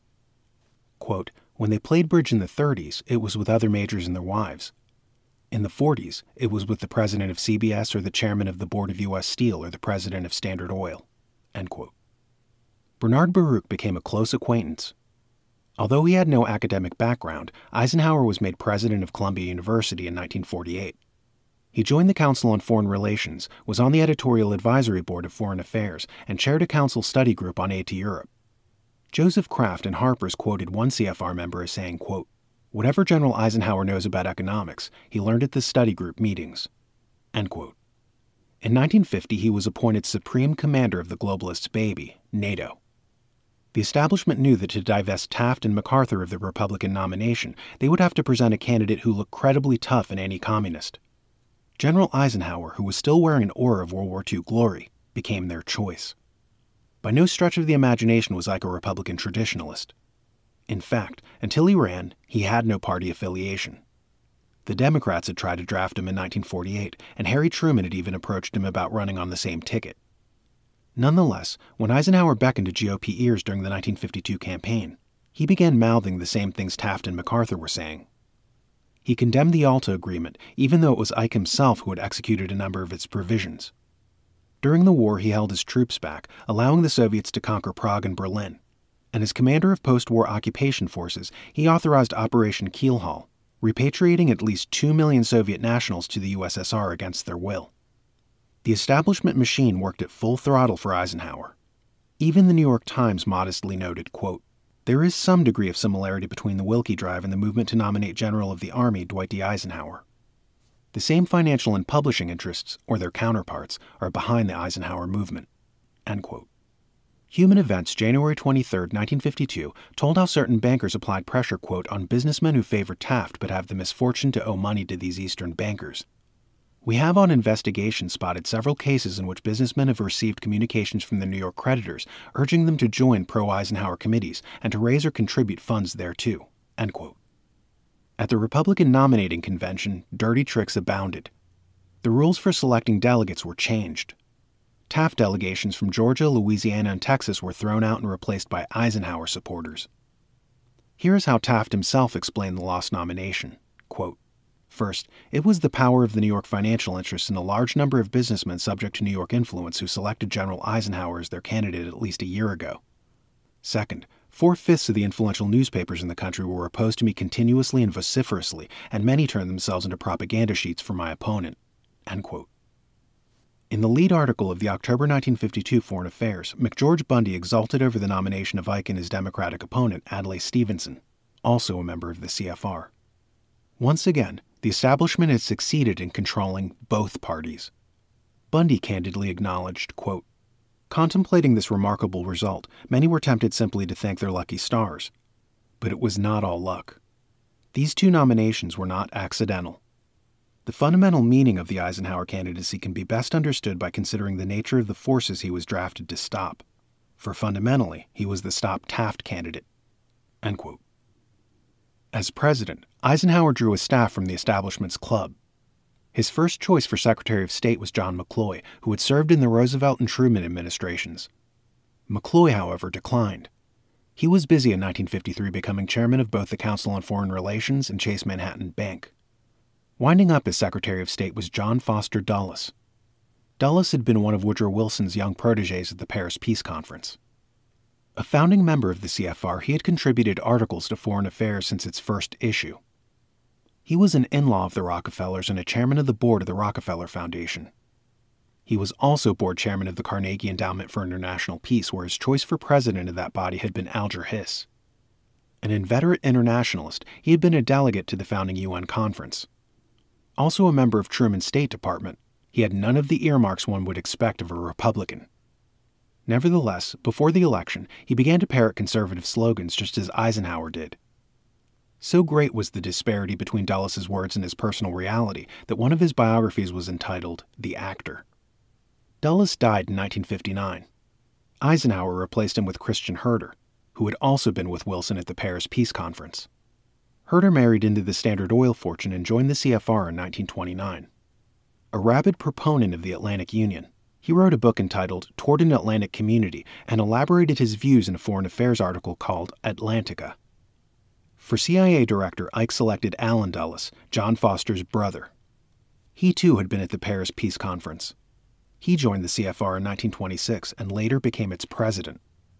Among the other administrators that Eisenhower drew from the council were Treasury Secretary Robert Anderson, Commerce Secretary Lewis Strauss, National Security Advisor Gordon Gray, Hugh Undersecretary Nelson Rockefeller, Undersecretary of State for Economic Affairs Douglas Dillon, and many others who held lesser positions. Of course, Ike's choice for vice president was Richard Nixon, about whom we will say more later. The Eisenhower years. The Eisenhower presidency was what one would expect for a CFR administration. Ike did not reverse the Democratic trend of big spending and big government. His cumulative deficits were nearly 5 times greater than Harry Truman's, and the giant Department of Health, Education, and Welfare was added to the federal bureaucracy. In 1953, a measure known as the Bricker Amendment was introduced in Congress. It stipulated that no treaty signed by the U.S. could override the Constitution or infringe on the rights guaranteed Americans. It was born out of the painful retrospect of Yalta and the UN Charter. Foreign affairs, that great paragon of hospitality to divergent views, ran a 19-page denunciation of the Bricker Amendment as its lead article for October 1953. President Eisenhower towed the CFR line, calling the amendment's backers, quote, nuts and crackpots, end quote. Biographer Ambrose writes, quote, Eisenhower used all his persuasive powers and stag dinners at meetings in private and correspondence, even on golf courses, to kill the amendment, end quote. And it was killed. Also in 1953, Congress established the Reese Committee to investigate tax-free foundations. For what was probably the first and last time, the CFR came under official scrutiny. The committee's findings stated, quote, in the international field, foundations and an interlock of some of them in certain intermediate organizations have exercised a strong effect upon our foreign policy and upon public education in things international. This has been accomplished by vast propaganda, by supplying executives and advisors to government, and by controlling much research in this area through the powers of the purse. The net result of these combined efforts has been to promote internationalism in a particular sense, a form directed toward world government, and a derogation of American nationalism, end quote. The report also observed that major foundations, quote, have actively supported attacks upon our social and government system and financed the promotion of socialism and collectivist ideas, end quote. The committee declared that the CFR was, quote, in essence an agency of the United States government, and that its productions are not objective and are directed overwhelmingly at promoting the globalist concept, end quote. Through political string pulling in the mass media, the establishment moved to wreck and discredit the Reese Committee. Congressman Wayne Hayes set about disrupting its proceedings. Renee Wormser, counsel to the committee, stated that, quote, Mr. Hayes told us one day that the White House had been in touch with him and had asked him if he would cooperate to kill the committee, end quote. Wormser summarized the committee's discoveries and ordeals in his book, Foundations, Their Power and Influence. 1954 marked the decline in influence of Joe McCarthy, who has been portrayed ever since as the vilest of slanderers. But even his critics, if they stop to think about it, would have to acknowledge that no American has received more disparagement in this century than McCarthy himself. He has been reviled by nearly every establishment journal, in or out of print, not because he denounced some minor government employees as subversive. The internationalist bankers would not lose sleep over such people whether they were innocent or not. McCarthy was crucified because he discovered that there was more than a tip to the iceberg. As Anthony Lucas explained in his New York Times article on the CFR, quote, though his nominal targets were communists in government, by the 50s, few communists retained important positions, and as McCarthy bowled ahead, it became clear that his real target was the Eastern establishment, which had run the nation's foreign policy for decades. McCarthy never explicitly attacked the council, as he did the closely allied Institute for Pacific Relations, but many of those he denounced were or had been council members. Frederick Vanderbilt Field, Alger Hiss, Lachlan Curry, Owen Lattimore, Philip Jessup, Charles Bolin, and Dean Acheson, end quote. Stephen Ambrose notes that Eisenhower, quote, was determined to destroy McCarthy, end quote. But he left it to his subordinates, such as his confidant Paul Hoffman, CFR, and White House Chief of Staff Sherman Adams, to pressure Congress to censure the senator. Anyone who really believes McCarthy made wild accusations should read his expose of George Marshall, America's Retreat from Victory, in which he scrupulously documents every charge. Or read James J. Drummy's informative catechism about McCarthy in the May 11, 1987 issue of The New American. Footnote. The Drummy article factually corrects numerous distortions and falsehoods about Senator McCarthy that were spread to discourage further inquiry into the true nature of the establishment. This article and others may be accessed at www.thenewamerican.com. End footnote. In 1955, Eisenhower became the first president to attend a peace summit with the Soviets. While the meeting accomplished nothing for the West, it was a propaganda coup for the USSR. Photos of Eisenhower clinking cocktail glasses with the Soviet leaders would be useful to demoralize the captive citizens of Eastern Europe, who looked to the U.S. as their hope for liberation. These people, however, trusted in Eisenhower's anti-communist rhetoric, which was occasionally broadcast over Radio Free Europe, and expressed support for their cause. The Poles revolted in June 1956, but were subdued by tanks. In late October of that year, the Hungarians succeeded in driving out the Soviets and rejoiced in freedom for 5 days.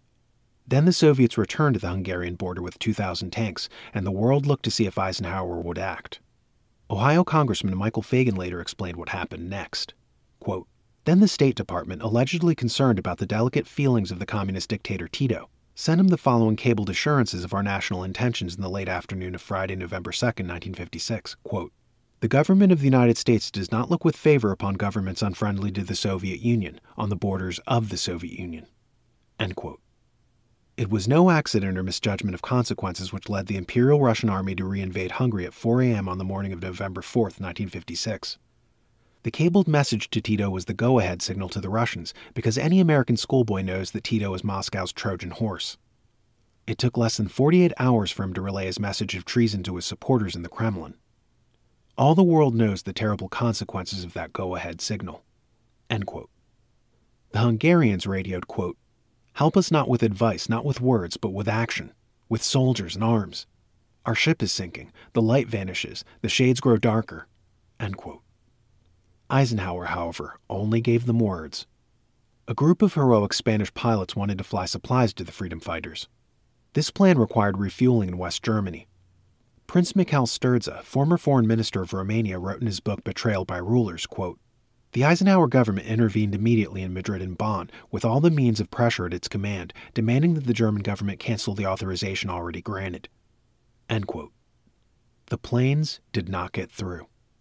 Soviet rule was bloodily restored to Hungary. Rebellion then died out in Eastern Europe for many years.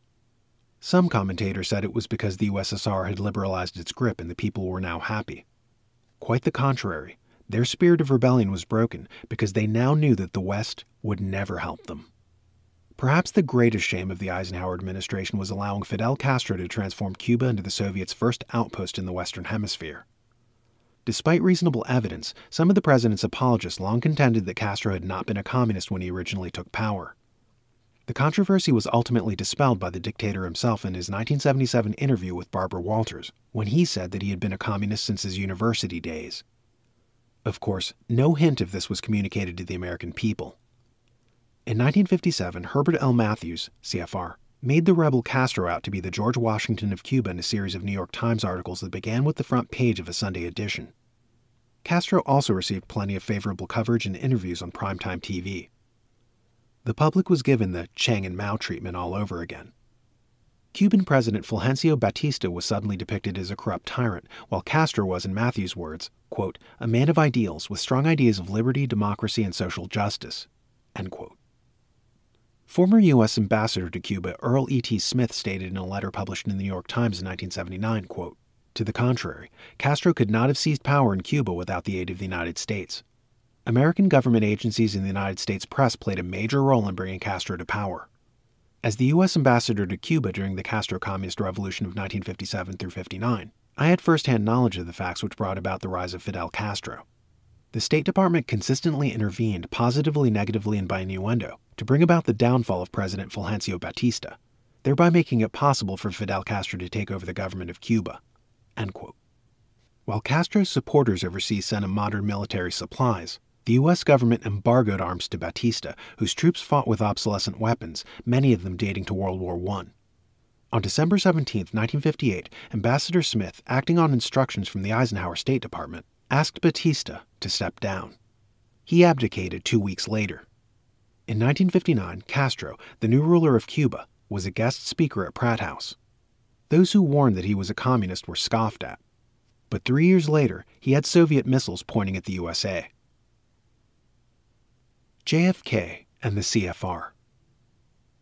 In 1960, John F. Kennedy was elected president. His family had long flirted at the outskirts of the establishment. Arthur Schlesinger Jr. noted in 1,000 Days, quote, "The New York establishment had looked on Kennedy with some suspicion. This was mostly because of his father, whom it had long since blackballed as a maverick in finance and an isolationist in foreign policy. Now that he was president, however, they were prepared to rally round." End quote. Kennedy's relationship with the establishment was loosely fictionalized in Captains and the Kings, Taylor Caldwell's novel of an Irish immigrant who seeks to make his son the first Catholic president. The book, which was dramatized as a TV series, depicted a secret conspiratorial power clique called the quote-unquote Committee for Foreign Studies. It is worth reading the book's somber foreword in which Caldwell warned that the committee really exists under another name. Whether or not Kennedy belonged to the CFR has been disputed. As a senator, he stated that he was a member. Yet strangely, his name never appeared on the council's official roster. Like Franklin D. Roosevelt, John F. Kennedy was given an establishment education, attending prep school and then Harvard. And like Roosevelt, he made an apparent play for establishment favor by writing an article for Foreign Affairs, October 1957, with a similar title to FDR's, quote, "A Democrat Looks at Foreign Policy." End quote. In it, Kennedy referred to distinguished individuals who had served under Harry Truman. Among those he named was John McCloy and Robert Lovett. These were the two men whom Schlesinger in 1,000 Days specified as, quote, present leaders of the American establishment, end quote. As David Halberstam relates in the opening pages of The Best and the Brightest, it was Lovett that President-elect Kennedy turned to for counsel on his cabinet selection. In fact, JFK wanted Lovett himself, offering him his choice of Secretary of State, Treasury, or Defense. The aging, wise man declined, but advised Kennedy on who should fill the three positions. Without exception, Lovett's recommendations materialized in Kennedy's actual cabinet. JFK spoke of a quote-unquote new frontier, but that term did not apply to his administration. Some of the faces were new to Washington, but they were dredged up from the same old breeding place, the Council on Foreign Relations. Like Eisenhower, Kennedy chose for Secretary of State the chairman of the Rockefeller Foundation, now Dean Rusk. Rusk had not only been suggested by Lovett and Dean Acheson, but he had written an article for the April 1960 Foreign Affairs on how a president should conduct foreign policy. That presumably just about cinched it. An old protege of George Marshall in the Truman State Department, Rusk had been in the CFR since 1952. The council would dominate Rusk's staff. Anthony Lucas reported in the New York Times, quote, of the first 82 names on a list prepared to help President Kennedy staff a State Department, 63 were council members. Kennedy once complained, I'd like to have some new faces here, but all I get is the same old names. End quote. Some of the other CFR members Kennedy appointed to high stations were Douglas Dillon, Secretary of the Treasury, McGeorge Bundy, National Security Advisor, Walt Rostow, Deputy National Security Advisor, John McCone, CIA Director, Roswell Gilpatrick, Deputy Secretary of Defense, Paul Nitze, Assistant Secretary of Defense, Henry Fowler, Undersecretary of the Treasury, George Ball, Undersecretary of State, Avril Harriman, Assistant Secretary of State for Far Eastern Affairs, Arthur Schlesinger, Jr., Special Assistant to the President, Jerome Wiesner, Special Assistant to the President, Angier Duke, Chief of Protocol, John McCloy, Chief of U.S. Disarmament Administration. John Kenneth Galbraith said, quote, those of us who had worked for the Kennedy election were tolerated in the government for that reason and had a say, but foreign policy was still with the Council on Foreign Relations people, end quote. The Kennedy years. Cuba was almost thematic to Kennedy's presidency. It even seemed to haunt his death, as investigators of his assassination have periodically stumbled across links to Cuba, consequential or not. The Caribbean island marked what is usually regarded as Kennedy's greatest failure, the Bay of Pigs, and his greatest triumph, the missile crisis. But a degree of mythology is gathered around both of these events. The first was characterized by blunder, and the second by coincidence, the two favorite words of establishment historiography. The Bay of Pigs invasion, April 1961, was an attempt by a group of expatriate Cubans to return to their homeland and liberate it. They had been trained into an efficient brigade by the U.S. military. The mission ended in grievous defeat, owing to 11th-hour decisions in Washington. The operation had two parts. First, there were to be 3 preliminary strikes by Cuban pilots based in Nicaragua flying old B-26 bombers. The air raids were designed to destroy the Communist Small Air Force. Thanks to superb U.S. reconnaissance photos, the location of every Castro plane was known. There were to be 3 raids and a total of 48 sorties. However, orders from the White House eventually reduced this to 1 raid with 8 sorties. This inflicted some damage, but still left Castro with a viable air force. Kennedy did not cancel the last of the airstrikes until the brigade had already set sail, accompanied by the U.S. Navy. He made the decision at the urging of his CFR advisors, Rusk, Bundy, Adlai Stevenson, and over the objections of his military consultants, who warned it would doom the mission. The official reason later given for the cancellations was that the bombings demonstrated too much U.S. involvement and might adversely affect world opinion. The invaders landed before dawn and announced to rejoicing inhabitants that they had come to free Cuba. They penetrated far inland. The better part of a communist militia regiment defected to their side. Then, to their shock and dismay, Castro's jets appeared in the sky, blasting away with guns and rockets. 2 of the brigade's offshore supply vessels were sunk, and the others were forced to withdraw. Kennedy could still have salvaged the mission by ordering nearby aircraft carriers to intervene. Richard Bissell, CIA, and Admiral Arleigh Burke urged him to do so, but the Rusk Group again prevailed. The president did nothing. After the Kennedy era, two books emerged as the authorities on that period: Ted Sorensen's Kennedy and Schlesinger's 1,000 Days.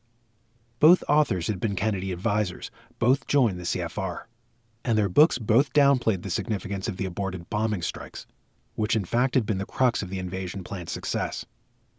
As in Hungary, anti-communist freedom fighters were abandoned, and as in Korea, civilian advisors overruled the military in the conduct of warfare, with catastrophic results.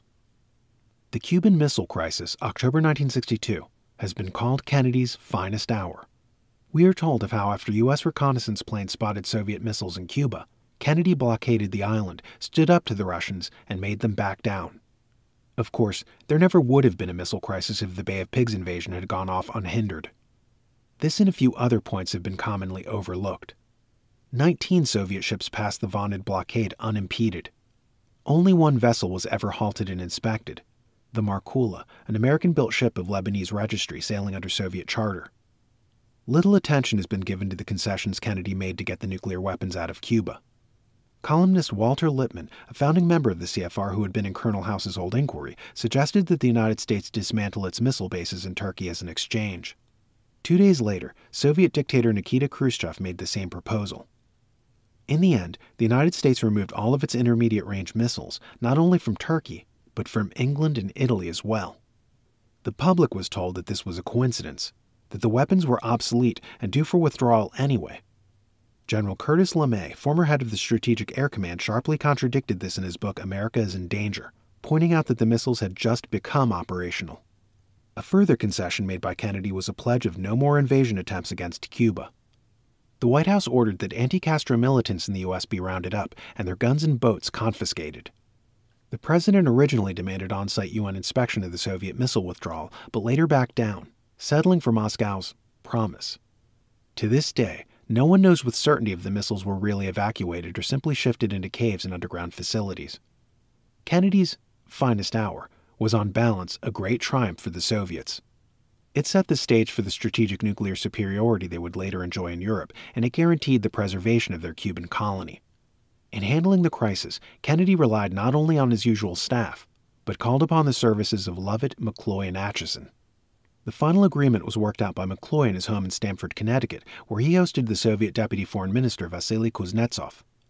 Whatever we may say about John F. Kennedy, he remains one of the most esteemed U.S. presidents. A man with an independent streak, he was apparently never a true insider. Some have even speculated that his assassination, still clothed in mystery, may have resulted from an attempt to break with the establishment. Though it may have no significance, both McCloy and Allen Dulles, the chairman and former president of the CFR, served on the Warren Commission investigating the president's death. Chapter 8: The Establishment's War in Vietnam. The Vietnam War is a dismal remembrance to its veterans, many of whom still ask why we went and why we lost. No single event has brought America more social transformation. We are prone to accept that transformation as the unintended byproduct of a war that was a blunder. But as we have seen, historical blunders, from the Great Crash to Pearl Harbor to Cuba, have a convenient way of serving the interests of the backstage globalists who run our country. French control of Indochina ended in 1954.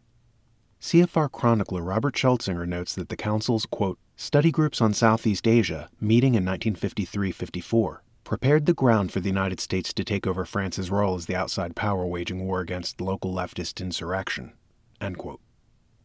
The group stressed the importance of Southeast Asia to American interests. After the Geneva Convention artificially divided Vietnam into North and South, the U.S. government helped depose Emperor Bao Dai, symbol of Vietnamese unity, and backed Ngo Dinh Diem as the South's prime minister. Eventually, Washington turned on Diem as well. The Kennedy administration's collusion in the coup that overthrew him and ultimately resulted in his brutal murder is now widely documented. In Vietnam, as in Korea, we engaged in war without declaring it. C.L. Sulzberger stated in the New York Times in 1966, quote, Dulles fathered CEDAW with the deliberate purpose, as he explained to me, of providing the U.S. president with legal authority to intervene in Indochina. When Congress approved CEDAW, it signed the first of a series of blank checks yielding authority over Vietnam policy. End quote. Later, President Lyndon Baines Johnson obtained the power to escalate the war from Congress through the Tonkin Gulf Resolution. This transpired after an alleged assault on U.S. destroyers by North Vietnamese torpedo boats, an incident whose authenticity many later questioned. Doubts intensified after it was revealed that the Johnson administration had drafted the resolution before the skirmish took place. The matter has since been settled rather decisively by Admiral James Stockdale, a former Navy fighter pilot, in his 1984 book, In Love and War. Stockdale, a Congressional Medal of Honor winner who spent more than 7 years as a POW in North Vietnam, had been on the scene during the supposed Tonkin Gulf attack. Although both destroyers were firing rounds, Stockdale did not detect any Vietnamese boats in the vicinity during an hour and a half of overflight. It was now the nuclear age. At a televised dinner of the Council on Foreign Relations, January 12, 1954, John Foster Dulles had declared that thanks to our nuclear arsenal, we could deter Soviet aggression with the threat of quote-unquote massive retaliation. But this new trend in U.S. policy had a corollary. If we exasperated the Soviets, it was claimed, they too might push the button. Wars against communism would therefore have to be limited, and not aimed at winning. Thus, in establishment dogma, the idea of victory in war was now not only an anachronism, it was a liability. As James E. King Jr. wrote in Foreign Affairs in 1957, quote, "Moreover, we must be prepared to fight limited actions ourselves. Otherwise, we shall have made no advance beyond massive retaliation, which tied our hands in conflicts involving less than our survival. And we must be prepared to lose limited actions. No limitation could survive our disposition to elevate every conflict in which our interests are affected to the level of total conflict with survival at stake. Armed conflict can be limited only if aimed at limited objectives and fought with limited means. If we or our enemy relax the limits on either objectives or means, survival will be at stake, whether the issue is worth it or not." End quote. First emphasis added. In Korea, where the establishment's interest was in accrediting the UN's police powers, stalemate had been considered an acceptable substitute for victory. Now that we were outside of a UN context, however, defeat itself was acceptable. This was not explained to the brave Americans who fought and bled in Vietnam. They found out the hard way. Mismanaging the war. In Vietnam, as in Korea, extraordinary restrictions were placed on the U.S. military. These, known as the Rules of Engagement, were not declassified until 1985, when 26 pages in the Congressional Record were required to summarize them. The Air Force was repeatedly refused permission to bomb those targets that the Joint Chiefs of Staff deemed most strategic. U.S. troops were given a general order not to fire at the Viet Cong until fired upon. Vehicles more than 200 yards off the Ho Chi Minh Trail could not be bombed.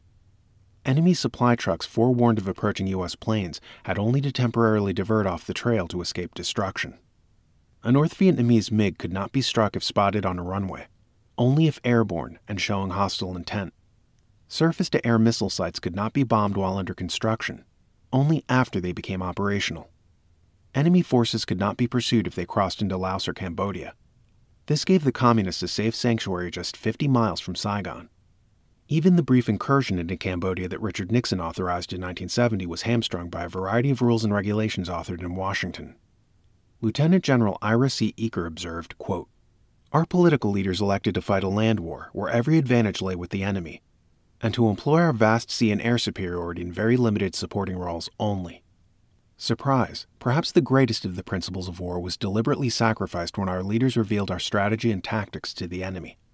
The enemy was told that they would not bomb populated areas, heavy industry, canals, dams, and other critical targets. And thus sanctuaries were established by us along the Chinese border and around Haiphong and Hanoi. This permitted the enemy to concentrate anti-aircraft defenses around the North Vietnamese targets that our Air Force was permitted to attack, greatly increasing our casualties. Missiles, oil, and ammunition were permitted to enter Haiphong Harbor unmolested and without protest."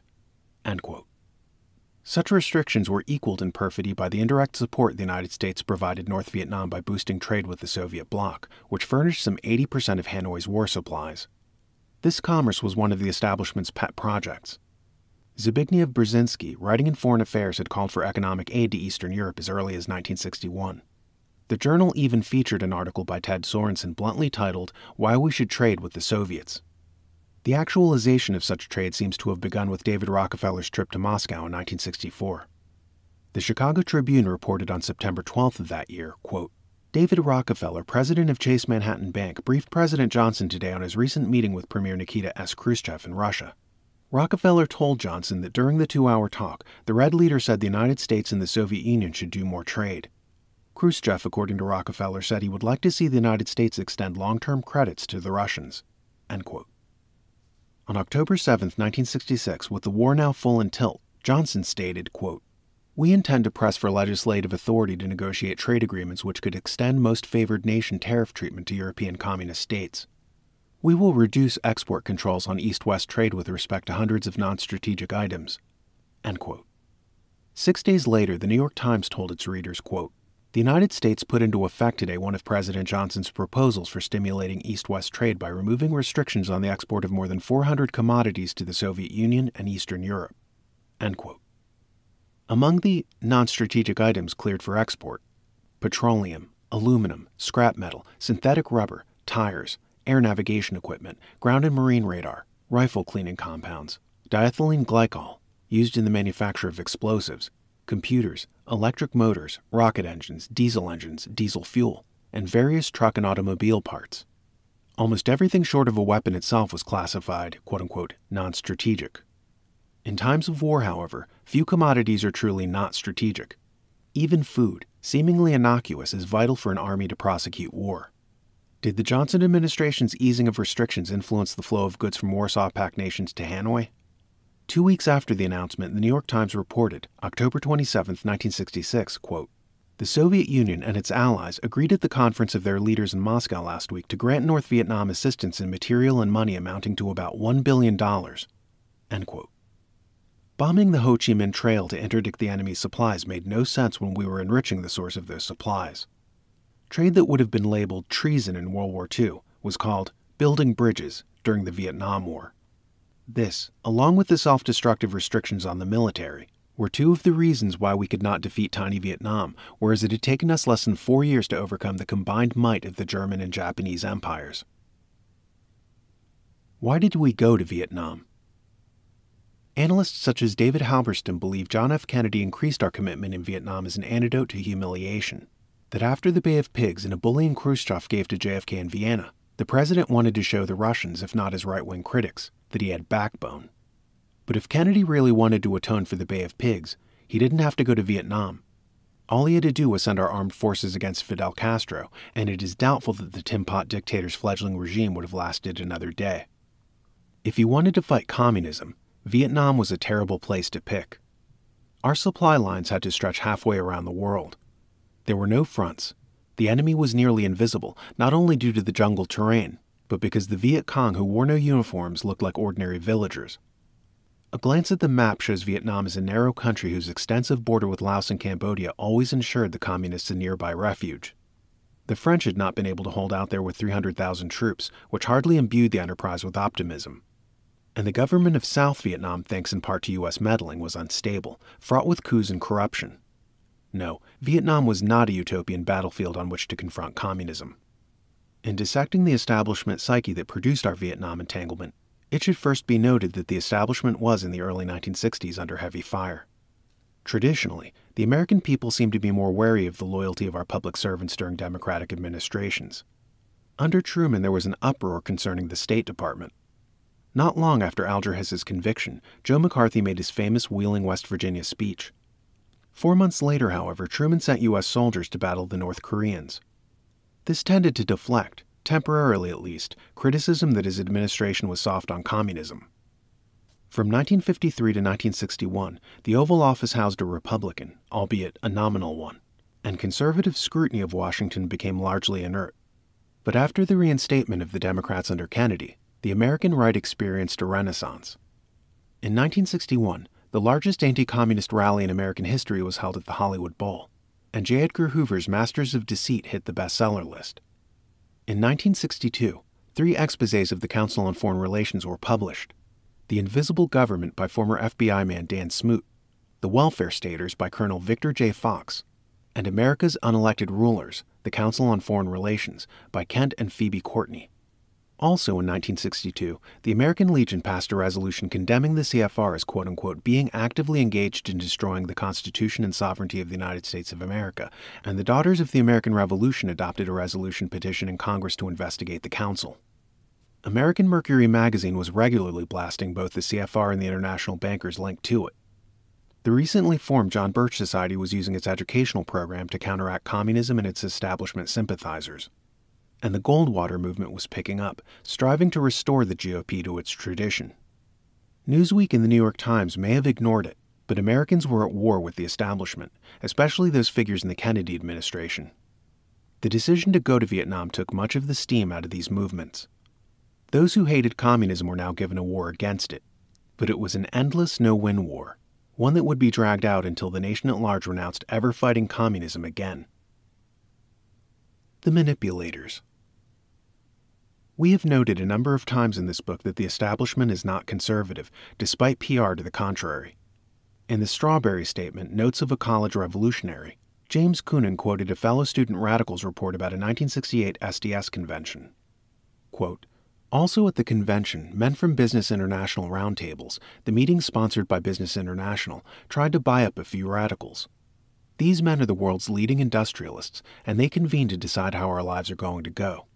They offered to finance our demonstrations in Chicago. We were also offered ESSO, Rockefeller money. They want us to make a lot of radical commotion so that they can look more in the center as they move to the left." End quote. Yet it was members of this same establishment who were at the helm during the Vietnam War. All of our ambassadors to Saigon from 1963 to 1973, Henry Cabot Lodge, Maxwell Taylor, and Ellsworth Bunker, were members of the council. LBJ sought John McCloy for that particular job, but he turned it down. One of the chief engineers of the Vietnam fiasco was Walt Rostow, chairman of the State Department's Policy Planning Council from 1961 to 1966 when he became National Security Advisor. The Washington Post of August 10, 1966 called him, quote, "the rock of Johnson's Viet policy," end quote. But was Rostow a hawk, a conservative right-winger? Like his equally prominent brother, Eugene Victor Debs Rostow, named for the Socialist Party leader Eugene Debs, Walt Rostow had been a member of the CFR since 1955. He was rejected for employment in the Eisenhower administration 3 times because he could not pass security checks.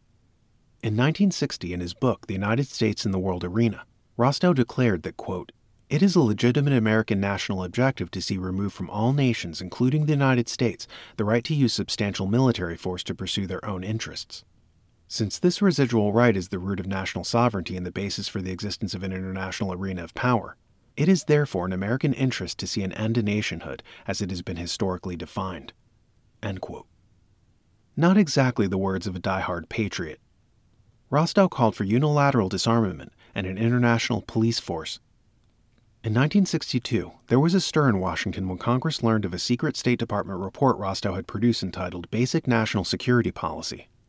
It discussed our quote-unquote overlapping interests with communist nations, called for recognition of Red China and East Germany, and said we should bar assistance to freedom fighters behind the Iron Curtain. Robert Strange McNamara, who was Secretary of Defense during the first half of the war, was hardly a militarist. Schlafly and Ward, in their book The Betrayer, summarized McNamara's impact on U.S. defense capabilities. By the time he left office in 1968, he had reduced our nuclear striking force by 50%, while the Soviets had increased theirs by 300%, caused the U.S. to lose its lead in nuclear delivery vehicles, scrapped 3/4 of our multi-megaton missiles, cut back the originally planned 2,000 Minutemen to 1,000, destroyed all our intermediate and medium-range missiles, canceled our 24-megaton bomb, scrapped 1,455 of 2,710 bombers left over from the Eisenhower administration, disarmed 600 of the remaining bombers of their strategic nuclear weapons, frozen the number of Polaris subs at 41, refusing to build any more missile-firing submarines, refused to allow development of any new weapon systems except the TXF 4-111, canceled Skybolt, Pluto, Dinosaur, and Orion missile systems. It was aptly noted that McNamara, who even called for the abolition of our armed forces reserves, had inflicted more damage on America's defenses than the Soviets could have achieved in a nuclear-first strike. He continually exasperated the Joint Chiefs on Vietnam policy, forbidding sorties against strategic targets and keeping our troops in short supply. After resigning, he said, quote-unquote, "I am a world citizen now," and was appointed president of the World Bank. During his tenure there, the bank's annual lending grew from $1 billion to $11.5 billion. In 1978, he oversaw a $60 million loan to communist Vietnam. More recently, CFR member McNamara has been appearing on television as a peacenik. and has co-authored articles for Foreign Affairs opposing the construction of SDI, the Strategic Defense Initiative. Avril Harriman served as Kennedy's Assistant Secretary of State for Far Eastern Affairs and was later chief negotiator at the Paris peace talks. Harriman, as we have noted, was a trailblazer of trade with the Bolsheviks. He was instrumental in bringing the communists to power in Romania. Soviet Ambassador Anatoly Dobrinin customarily attended Harriman's birthday parties and even vacationed with him in Florida. Another critical establishment figure was William Bundy, appointed Assistant Secretary of State for Far Eastern Affairs in 1964, the same year he became a director of the CFR. The Pentagon Papers later exposed him as a major architect of our Vietnam policy. It was he who prematurely drafted the Tonkin Gulf Resolution, and it was his brother, McGeorge Bundy, CFR, who as National Security Advisor oversaw the mission that resulted in the Tonkin incident. McGeorge went on to become president of the Ford Foundation. William Bundy was certainly no flag-waving anti-communist. He had once donated $400 to the Alger-Hiss Defense Fund. In 1972, David Rockefeller chose him as the new editor of Foreign Affairs, replacing Hamilton Fish Armstrong, who was retiring after 50 years of service. Under Bundy's guidance, Foreign Affairs began to repudiate Cold War attitudes. J. Robert Moskin, writing in Town & Country, notes that, quote, Bundy surprised his critics by publishing articles in Foreign Affairs that questioned the wisdom of American intervention in Southeast Asia. End quote. Thus a grand paradox crystallized. Bundy had helped get us into the no-win war. Now he edited a journal suggesting that Vietnam proved the futility of challenging communism. His apologists believe that he was being penitent after realizing his errors in Vietnam. But there remains another possibility, that it was planned this way. Further insight can be derived by tracing the career of Bundy's father-in-law, Dean Acheson. Acheson and the Wise Men. Acheson, like Bundy, attended Groton, Yale, and Harvard Law School. At the latter, he became a protege of leftist professor Felix Frankfurter, who got him a job in Washington. Even before the Soviet Union was recognized by the U.S., Joseph Stalin hired Acheson to represent Bolshevik interests in America. During the Roosevelt and Truman administrations, he alternated between private law practice and public service. In 1945, he told a Madison Square Garden rally of the Soviet American Friendship Society, quote, We understand and agree with the Soviet leaders that to have friendly governments along our borders is essential both for the security of the Soviet Union and for the peace of the world. End quote. This attitude was reflected in Acheson's diplomacy. While Under Secretary of State, he approved a $90 million loan for Poland, even though our ambassador to that country, Arthur Bliss Lane, protested because of the communist government's severe human rights abuses. To secure the loan, the Poles had retained Acheson's law firm, which made over $50,000 on the deal. Donald Hiss, brother of Soviet spy Alger Hiss, was Acheson's law partner. In the State Department, Acheson helped Alger himself, as well as several other men later identified as spies or security risks, John Stuart Service, John Carter Vincent, Lachlan Curry, to high positions. He promoted Service even after the FBI had caught him passing secrets to communist agents. It was this Acheson clique that helped push China into Mao Zedong's hands, causing a furor in the U.S. When Ambassador Lane had heard that Acheson had been appointed Secretary of State, he said, quote, God help the United States, end quote. Acheson became a byword to many Americans. On December 15, 1950, the Republicans in the House of Representatives resolved unanimously that he be removed from office. He was, by the voters' repudiation of the Truman administration in 1952, and many breathed a sigh of relief. But although his public career was over, his influence was not. Acheson's law offices were strategically located across Lafayette Park from the White House. He became an unofficial advisor to the Kennedy, Johnson, and Nixon administrations. Nixon even had a phone installed in Acheson's winter home in Antigua. Acheson had a crucial role in bringing about the Vietnam escalation. The meaning of this must be weighed in light of his past, even though some claimed his views on communism hardened in old age. Lyndon Baines Johnson, it should be noted, had inherited the presidency after John F. Kennedy's death in 1963. He also inherited Kennedy's establishment advisors, with whom he did not harmonize well. Unlike JFK, he had little in common with these men. He was not a Harvard CFR intellectual. A graduate of Southwest Texas State Teachers College, he had risen to prominence in Congress. Kennedy chose him as his running mate in 1960 for his capacity to win Southern votes and his influence within the Senate. When Johnson sought to retain the presidency in the 1964 election, the establishment backed him to the hilt. Barry Goldwater was the Republican nominee, and as such, was the first GOP presidential candidate in decades it had not controlled. Indeed, Goldwater represented nearly everything the establishment was against. For that reason, the mass media was arrayed against him, and he was falsely characterized as a fanatic who would start a nuclear war and snatch Social Security checks from the elderly. These scare tactics sufficed to give Johnson a landslide victory. Nevertheless, relations remained shaky between LBJ and the establishment administrators surrounding him. He resented their arrogance, but also admired their intellects. In any case, he probably trusted that they would not do anything deliberately contrary to America's interests. During the Vietnam War, Johnson met periodically with an advisory group he himself called the Wise Men. 14 VIPs, 12 of whom were CFR members. Acheson was chief among these. McCloy, Lovett, and Harriman were included in the gatherings. In 1965, Johnson was reluctant to heighten our role in Vietnam any further and explained his reasons before the assembled patriarchs. The Isaacson and Thomas book, The Wise Men, which is intended as a tribute to some of these men, relates, quote, Acheson fidgeted impatiently as he listened to Johnson wallow in self-pity. Finally, he could stand it no longer. I blew my top and told him he was wholly right on Vietnam, Acheson wrote to Truman, that he had no choice except to press on, that explanations were not as important as successful action. Acheson's scolding emboldened the others. With this lead, my colleagues came thundering in like the charge of the Scots Greys at Waterloo, Acheson exulted to the former president. They were fine. Old Bob Lovett, usually cautious, was all out. End quote. In effect, the Wise Men seized Johnson by the collar, kicked his butt, and told him to escalate.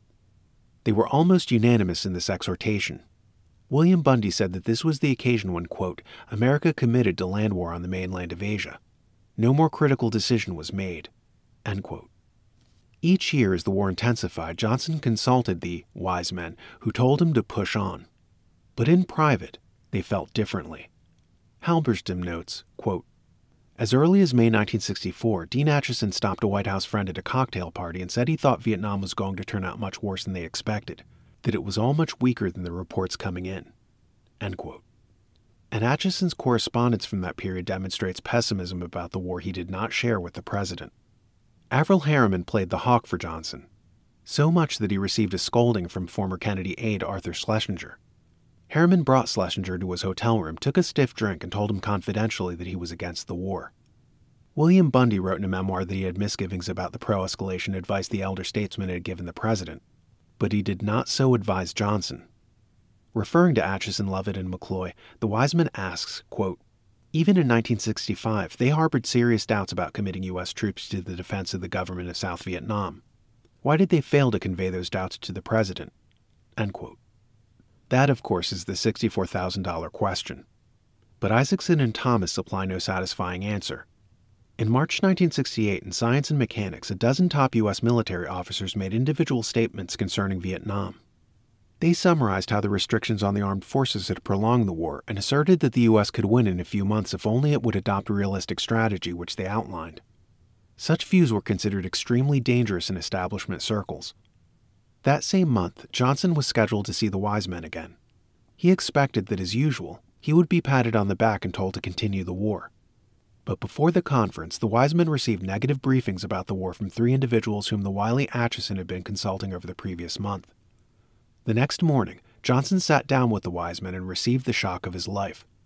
Based on that single set of briefings, they had been wondrously transformed from hawks to doves. The war, they said, was a rotten idea after all. Acheson, seated next to the president, bluntly informed him that thoughts of victory were illusory, and that the time had come for the disengagement process. The Wise Man tells us, quote, General Maxwell Taylor was appalled and amazed at the defection. The same mouths that said a few months before to the president, you're right on course, but do more, were now saying that the policy was a failure, recalled Taylor. He could think of no explanation except that my Council on Foreign Relations friends were living in the cloud of the New York Times. Johnson hit the roof. Quote, when the meeting broke up, he grabbed a few of the stragglers and began to rant. Who the hell brainwashed those friends of yours, he demanded of George Ball. He stopped General Taylor. What did those damn briefers say to you? End quote. This, then, is the picture that now appears to be emerging. For years, the Wise Men had prodded LBJ deeper into Vietnam until he had committed over 500,000 combat troops. Now, in effect, they said, "It's all a mistake. Sorry about that," and left him holding the bag. It was he, not they, who bore the fury of a rebelling America. Johnson briefly entertained thoughts of defiantly pushing for victory, but realized he would receive no support from the political infrastructure surrounding him. LBJ's March 1968 meeting with the wise men was his last. According to Townsend Hoops, then Undersecretary of the Air Force, quote, "The president was visibly shocked by the magnitude of the defection," end quote. One aide reported that it left him, quote-unquote, "deeply shaken." 5 days later, a broken man, he announced on television, quote, "I shall not seek and I will not accept the nomination of my party for another term as your president," end quote. A surprised nation was left to conclude that this had been prompted by the good showing Bobby Kennedy and Eugene McCarthy were making in Democratic primaries. Ultimately, culpability for the war would be focused on the military. In 1971, Louisiana Congressman John Rarick declared, quote, "The My Lai massacre, the sentencing of Lieutenant Cowley to life imprisonment, the selling of the Pentagon, and the so-called Pentagon Papers are leading examples of attempts to shift all the blame to the military in the eyes of the people."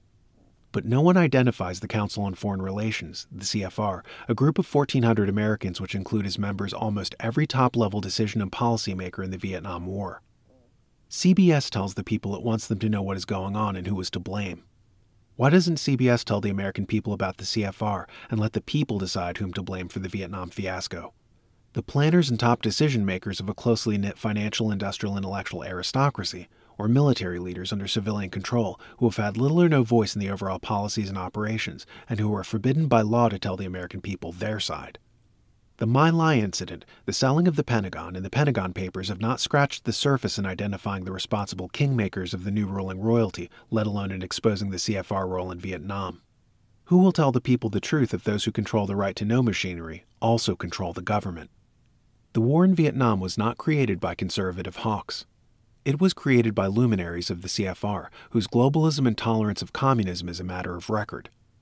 As in the world wars, it was these two systems that emerged as the victors. At home, nationalism, the anathema of the CFR, hit an all-time low as embittered young Americans lost faith in their country. And on the other side of the world, little Vietnam, like North Korea and Cuba before it, was allowed prestigious triumph against the mighty USA. Furthermore, thanks in part to the war's sapping of the defense budget, the Soviets, militarily inferior at the war's outset, had reached parity with us by its end. The Vietnam War is a mystery only if seen through the accumulated myths surrounding it, such as that it resulted from blunder or from overconfident jingoism. Viewed, however, as an exercise in deliberate mismanagement, it ceases to mystify, for its outcome fulfilled precisely the goals traditional to the CFR. Chapter 9. The Unknown Nixon. In 1968, the American voters were looking for an escape hatch from Vietnam.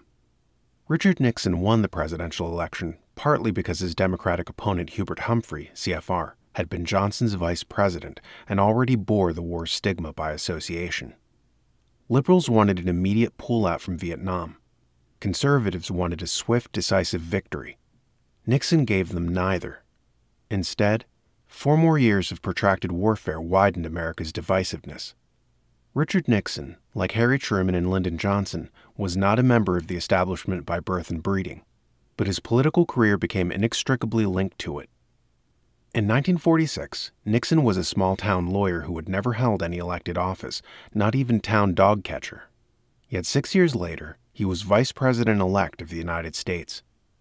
His success was supersonic compared to that of his running mate, Dwight Eisenhower.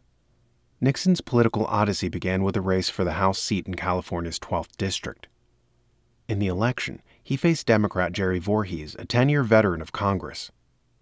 Voorhees was an enemy of the banking establishment. He had introduced a bill calling for the dissolution of the Federal Reserve System and had denounced deficit spending and the international bankers who profit from it in his book, Out of Debt, Out of Danger. It was reported that New York financing began to support the Nixon campaign. William Costello in the Facts About Nixon 1960 noted, quote, "The congressman, Voorhees, said the representative of a large New York financial house made a trip to California in October 1945, about the time the Committee of 100 was picking Nixon, and called on a number of influential people in Southern California. The emissary bawled them out for permitting Voorhees, who he described as one of the most dangerous men in Washington, to continue to represent a part of California in the House. As a consequence, Voorhees said many of the advertisements which ran in the district newspapers advocating my defeat came to the papers from a large advertising agency in Los Angeles rather than from any source within the 12th District. End quote. Nixon won the congressional seat. Then, in 1950, he was elected to the Senate after a dirty campaign that earned him his nickname, Tricky Dick. Nixon had a hand in exposing Alger Hiss, and although his contribution has been somewhat exaggerated, it gave him an impressive anti-communist credential that helped the Eisenhower ticket supplant Taft and MacArthur in 1952. Certainly, Nixon was not an old-guard Republican. He was an internationalist with a yen for foreign aid. Congressman Nixon traveled with Christian Herter to Europe as part of the committee that laid the groundwork for the Marshall Plan. In 1947, he brought forward a resolution in the House calling for a, quote, General Conference of the United Nations pursuant to Article 109 for the purpose of making the United Nations capable of enacting, interpreting, and enforcing world law to prevent war. End quote. He introduced a similar resolution in 1948. Nixon served 2 full terms as Eisenhower's vice president, rubbing shoulders with CFR members and getting to know the establishment. In 1960, he was the GOP's candidate for the presidency, opposing John F. Kennedy. New York Governor Nelson Rockefeller had also sought the Republican nomination in 1960. He even observed ritual by having an article entitled Purpose and Policy published in Foreign Affairs that April. Rockefeller was an archetypal establishment globalist. Speaking at Harvard, he declared that, quote, the nation-state standing alone threatens in many ways to seem as anachronistic as the Greek city-state eventually became in ancient times. End quote. Rockefeller could not win the support of enough grassroots party members to secure the nomination, but he did have the power to influence Nixon. Before the Republican National Convention took place in Chicago, the GOP Platform Committee was working out a conservative program.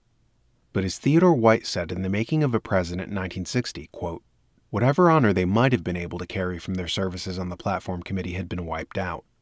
A single night's meeting of the two men in a millionaire's triplex apartment in Babylon by the Hudson, 830 miles away, was about to overrule them. End quote. Nixon flew to New York to see Rockefeller at his Fifth Avenue apartment.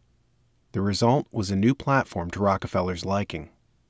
Barry Goldwater called the tryst, quote-unquote, the Munich of the Republican Party.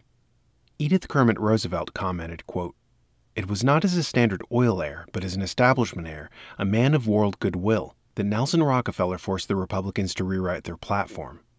Thus, the Republican platform was in effect a carbon copy of the Democratic platform drawn up by Chester Bowles, CFR member and former trustee of the Rockefeller Foundation.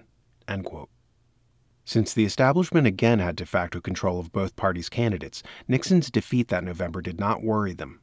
Ultimately, it didn't bother Nixon either, since he had only to wait for his ship to come in. In 1961, Nixon joined the Council on Foreign Relations. Footnote. In 1965, he dropped his CFR membership, which had become an issue in the 1962 gubernatorial race. End footnote. In 1962, a conservative, Joe Schell, was bidding to become the Republican nominee for California's governorship. 1 week after Schell told Nelson Rockefeller he would not support him for president in 1964, he learned that Nixon had entered the gubernatorial race. The former VP defeated Schell in the primary, but lost the election. It was then conventionally regarded that Nixon was washed up in politics. But auspiciously, he went to New York and joined the firm of Nelson Rockefeller's personal attorney, John Mitchell, whom Nixon later appointed Attorney General of the U.S. In New York, he lived in the very apartment at 810 Fifth Avenue where he and Rockefeller had revamped the 1960 platform. The building was owned by Rockefeller, who still lived there, but in a different unit. It would not be going overboard to say that during the years before his 68 presidential run, Nixon was Rockefeller's neighbor, tenant, and employee.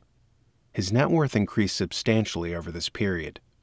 In 1968, Nelson Rockefeller made his third consecutive bid for GOP nomination, logging another article in Foreign Affairs, Policy and the People. The press characterized him as Nixon's liberal rival, but they were patently allies. If you can't be president, the next best thing is to have influence over the man who is. Nixon gave the establishment his own signals by writing an article for the October 1967 Foreign Affairs. Called Asia After Vietnam, it hinted that the door could be opened to Communist China, a long-time CFR goal that became reality during his presidency. The article also showed that Nixon was wise to globalist strategy. He wrote of the Asian disposition, quote, to evolve regional approaches to development needs into the evolution of a new world order, end quote. A New World Order was precisely what Nelson Rockefeller was calling for in his 1968 campaign. Nixon's CFR administration. Between 1970 and 1972, the establishment was rocked by the release of new exposés. These included The Naked Capitalist by former FBI official W. Cleon Skousen and None Dare Call It Conspiracy by Gary Allen. The latter, even though it sold over 5 million copies, was ignored by the mass media. However, some defense of the Council on Foreign Relations began appearing in the press. Anthony Lucas in the New York Times and John Franklin Campbell in the New York Magazine wrote feature articles suggesting the CFR was a has-been collection of foreign policy fossils, no longer welcome in Washington with the right-wing Nixon in office. Campbell even titled his article, "The Death Rattle of the American Establishment." This was far from the truth. Richard Nixon broke all records by giving more than 110 CFR members government appointments. As under Eisenhower, GOP regulars were by and large excluded from the search for administration personnel. Once again, the faces were mostly new, but the ideology was not. John F. Kennedy's choice for National Security Advisor was McGeorge Bundy, who had been teaching a course at Harvard called The United States and World Affairs. Nixon's choice for National Security Advisor was the professor who succeeded Bundy in teaching that course, Henry Kissinger. Kissinger, who advised Bundy during the Kennedy years, was undoubtedly the most powerful figure in the Nixon administration. As Shoup and Minner point out in Imperial Brain Trust, quote, "Diplomatic superstar Henry A. Kissinger was a council protege who began his career in foreign affairs as a rapporteur for a council study group. Kissinger later told council leader Hamilton Fish Armstrong, who had played a key role in Kissinger's rise to power, 'You invented me.'" End quote. The professor authored many articles for Foreign Affairs, including one in January 1969 on how the Vietnam peace talks should be conducted. Not surprisingly, he later became our chief negotiator in Paris. The Rockefellers' intimacy with Kissinger equaled that of the council's. J. Robert Moskin notes, quote, "It was principally because of his long association with the Rockefellers that Henry Kissinger became a force in the council. The New York Times called him the council's most influential member, and a council insider says that his influence is indirect and enormous, much of it through his Rockefeller connection." End quote. Before joining Nixon's staff, Kissinger had been Nelson Rockefeller's chief advisor on foreign affairs.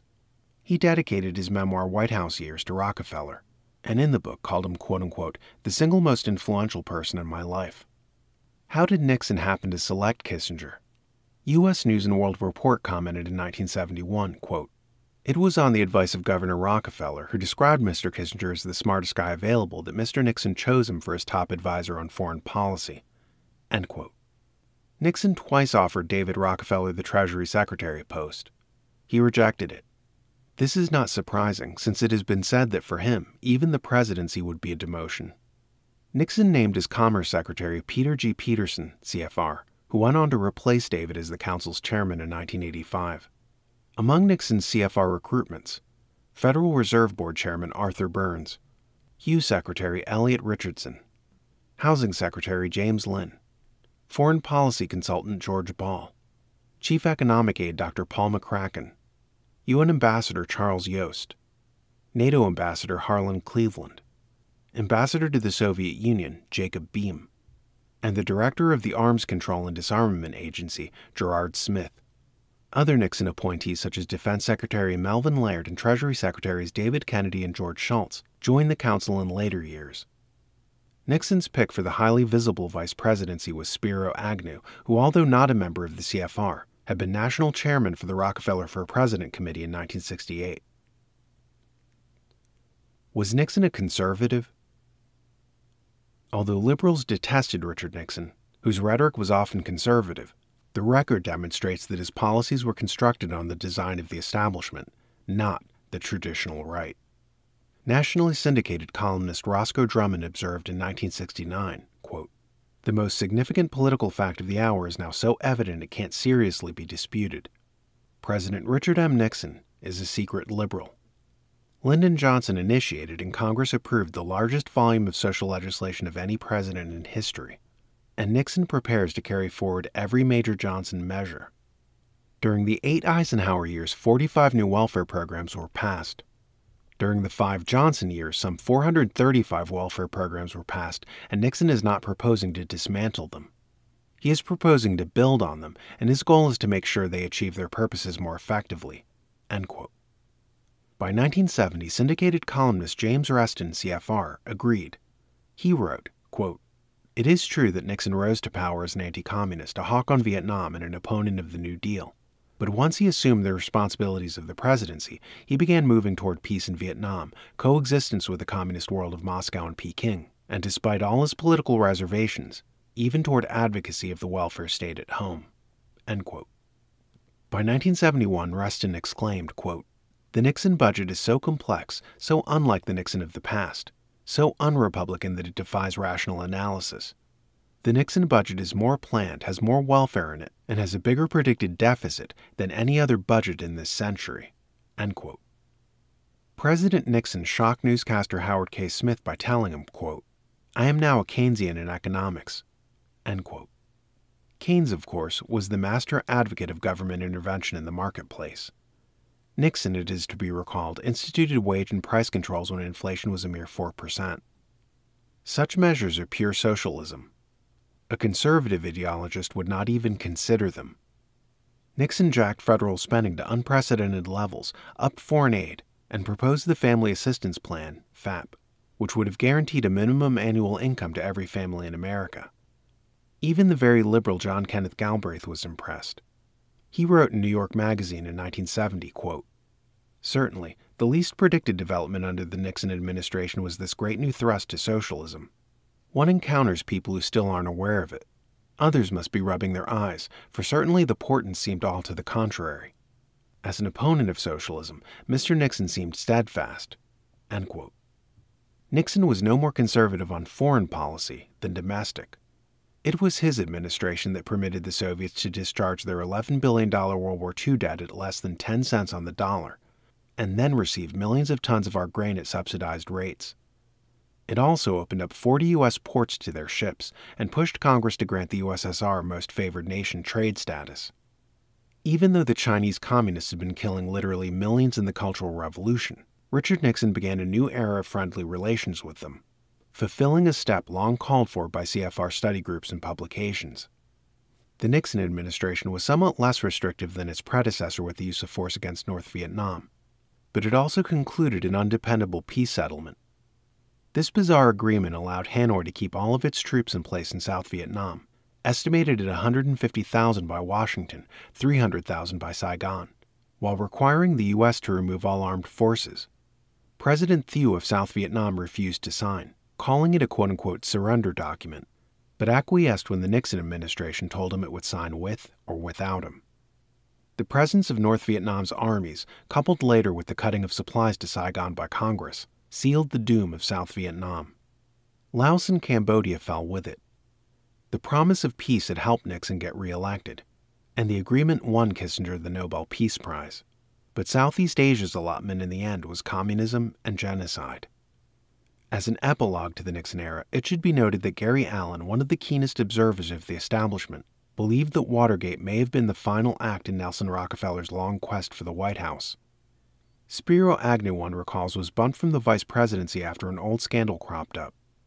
Allen suspected that Nixon was told to appoint Rockefeller VP, but that Nixon, perhaps emboldened by his re-election, refused to do so, and that Watergate itself may have been a contrivance to expel the president and his palace guard, men like Ehrlichman and Haldeman who had been loyal to Nixon, not Rockefeller. Allen made an impressive case for this in his book The Rockefeller File. Say what we will, the scandal left Kissinger and the CFR clique unscathed, and Gerald Ford's choice for vice president was none other than Nelson Rockefeller. Chapter 10. Carter and Trilateralism. The CFR's little brother is born.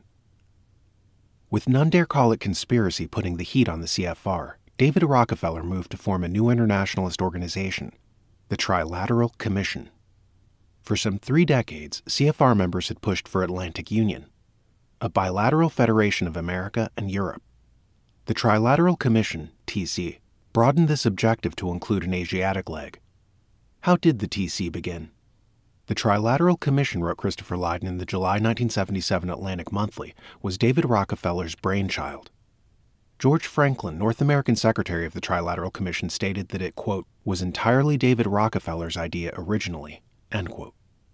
Helping the CFR chairman develop the concept was Zbigniew Brzezinski, who laid the first stone in foreign affairs in 1970. Quote, a new and broader approach is needed. Creation of a community of the developed nations which can effectively address itself to the larger concerns confronting mankind. In addition to the United States and Western Europe, Japan ought to be included. A council representing the United States, Western Europe, and Japan, with regular meetings of the heads of governments as well as some small standing machinery, would be a good start. End quote.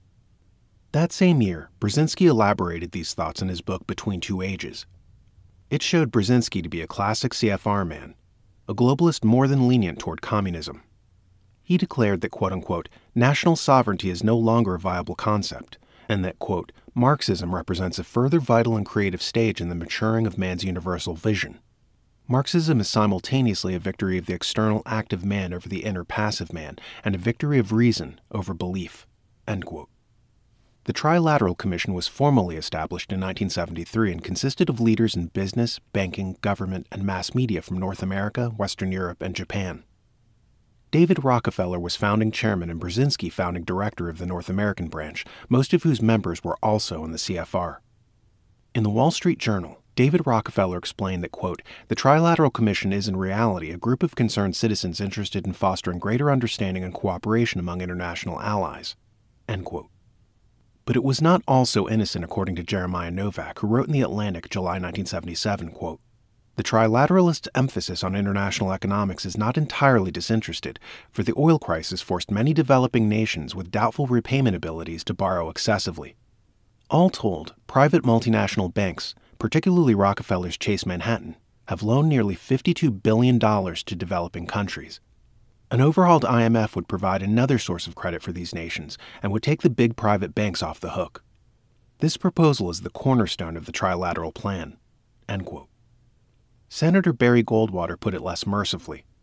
In his book, With No Apologies, he termed the commission, quote-unquote, David Rockefeller's newest international cabal, and said, quote, it is intended to be the vehicle for multinational consolidation of the commercial and banking interests by seizing control of the political government of the United States, end quote. Zbigniew Brzezinski showed how serious TC ambitions were in the July 1973 Foreign Affairs, stating that, quote, without closer American, European, Japanese cooperation, the major problems of today cannot be effectively tackled, and the active promotion of such trilateral cooperation must now become the central priority of U.S. policy, end quote. Emphasis in the original. The best way to effect this would be for a trilateralist to soon become president. One did. Jimmy Carter goes to Washington. After Watergate tainted the Republican Party's image, it became probable that a Democrat would win the 1976 presidential election. Candidate James Earl Carter was depicted by the press and himself as the consummate outsider to the Washington establishment. He was, the story went, a good old boy from Georgia, naive to the ways of the cigar-puffing city slicker politicians. People magazine even showed him shoveling peanuts in denims. Typical of press comment at the time were the words of columnist Joseph C. Harsh of the Christian Science Monitor, who asserted that Carter, quote, has that nomination without benefit of any single kingmaker, or of any power group or power lobby, or of any single segment of the American people. He truly is indebted to no man and no group interest, end quote. But Harsh belonged to the CFR, whose members are loath to disclose the power of the group or of its kingmaker, David Rockefeller. In 1973, Carter dined with the CFR chairman at the latter's Tarrytown, New York estate. Present was Zbigniew Brzezinski, who was helping Rockefeller screen prospects for the Trilateral Commission. Brzezinski later told Peter Pringle of the London Sunday Times that, quote, we were impressed that Carter had opened up trade offices for the state of Georgia in Brussels and Tokyo. That seemed to fit perfectly into the concept of the Trilateral, end quote. Carter became a founding member of the commission, and his destiny became calculable. Senator Goldwater wrote, quote, David Rockefeller and Zbigniew Brzezinski found Jimmy Carter to be their ideal candidate. They helped him win the nomination and the presidency. To accomplish this purpose, they mobilized the money and power of Wall Street bankers, the intellectual influence of the academic community, which is subservient to the wealth of the great tax-free foundations, and the media controllers represented in the membership of the CFR and the Trilateral, end quote. 7 months before the Democratic nominating convention, the Gallup poll found less than 4% of Democrats favoring Jimmy Carter for president. But almost overnight, like Willkie and Eisenhower before him, he became the candidate. By the convention, his picture had appeared on Time's cover 3 times and Newsweek's twice. Time's cover artists were even instructed to make Carter resemble John F. Kennedy as much as possible. Carter's elitist regime. The Trilateral Commission's predominance in the Carter administration has been pointed out by critics as disparate as Ronald Reagan in Penthouse magazine. The latter ran an article entitled "The Making of a President: How David Rockefeller Created Jimmy Carter." During the campaign, however, only a few conservative sources seemed to spot the connection. One hint that Carter was more than a peanut-chomping hayseed came in June of 1976 when the Los Angeles Times described a quote-unquote task force that had helped the candidate prepare his first major foreign policy speech, which began, quote, "The time has come for us to seek a partnership between North America, Western Europe, and Japan," end quote. The Carter advisors enumerated by the Times were Brzezinski, Richard Cooper, Richard Gardner, Henry Owen, Edwin O. Reischauer, Avril Harriman, Anthony Lake, Robert Bowie, Milton Katz, Abram Chase, George Ball, and Cyrus Vance. There was one problem with the above list. Every man on it was a member of the CFR. We alluded earlier to Cooper's Foreign Affairs article proposing an international currency, and Gardner's piece calling for a quote-unquote end run around national sovereignty, eroding it piece by piece. In his speech in Boston, candidate Carter said, quote, "The people of this country know from bitter experience that we are not going to get changes merely by shifting around the same group of insiders. The insiders have had their chance, and they have not delivered," end quote. After the election, top Carter aide Hamilton Jordan remarked, quote, "If after the inauguration you find a Cy Vance as Secretary of State or Zbigniew Brzezinski as head of national security, then I would say we failed, and I'd quit. But that's not going to happen," end quote. But it did happen, and Jordan did not quit. Carter simply shifted around the same group of insiders, turning like his predecessors to the institutions built by Wall Street and the international banking establishment. The new president appointed more than 70 men from the CFR, and over 20 members of the much smaller Trilateral Commission. Zbigniew Brzezinski acknowledges in his White House memoirs, quote, "Moreover, all the key foreign policy decision-makers of the Carter administration had previously served in the Trilateral Commission," end quote. Carter is considerably less candid in his own memoirs. He does not even mention the commission. Brzezinski, of course, became National Security Advisor, the same position Kissinger had held.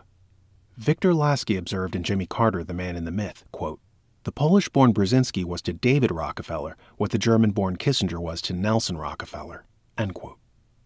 Secretary of State Cyrus Vance, CFR Trilateral Commission, was a nephew of John W. Davis, founding president of the Council on Foreign Relations.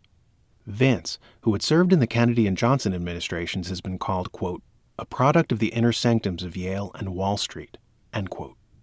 Robert Moskin commented on the CFR makeup of his departmental staff, quote, "When Cyrus Vance was called to Washington to be Secretary of State in 1977, he took along members of the Council's staff as well as of a study group on nuclear weapons. He explains, 'We work with people at the Council and know they are good,' end quote." Vice President Walter Mondale, CFR-TC, had flown his colors in the October 1974 Foreign Affairs, where he encapsulated much of the establishment line in a single sentence, quote, "The economic cooperation that is required will involve us most deeply with our traditional post-war allies, Western Europe and Japan, but it must also embrace a new measure of comity with the developing countries and include the Soviet Union and other communist nations in significant areas of international economic life," end quote.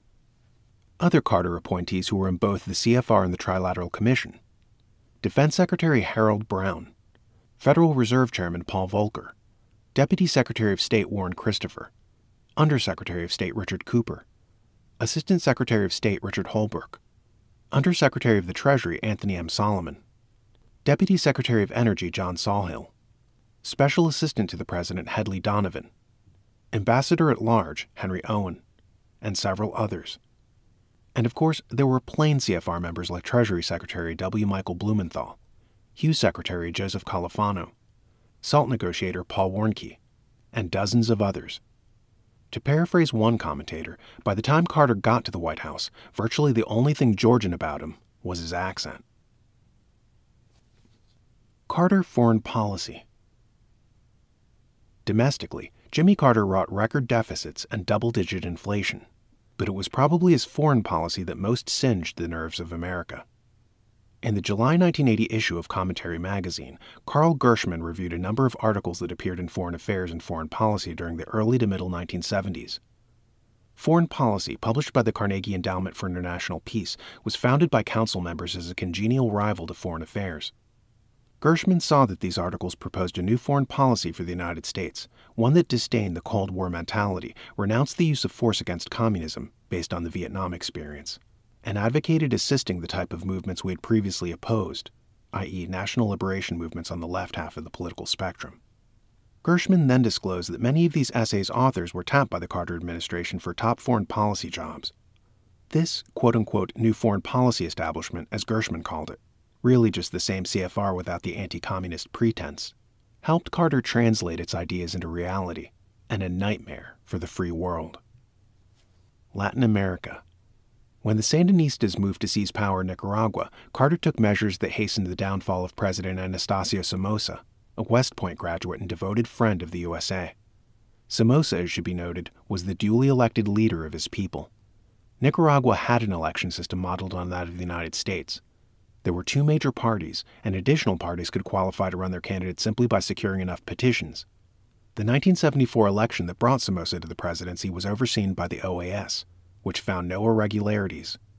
Nicaraguans enjoyed full civil liberties, including freedom of the press.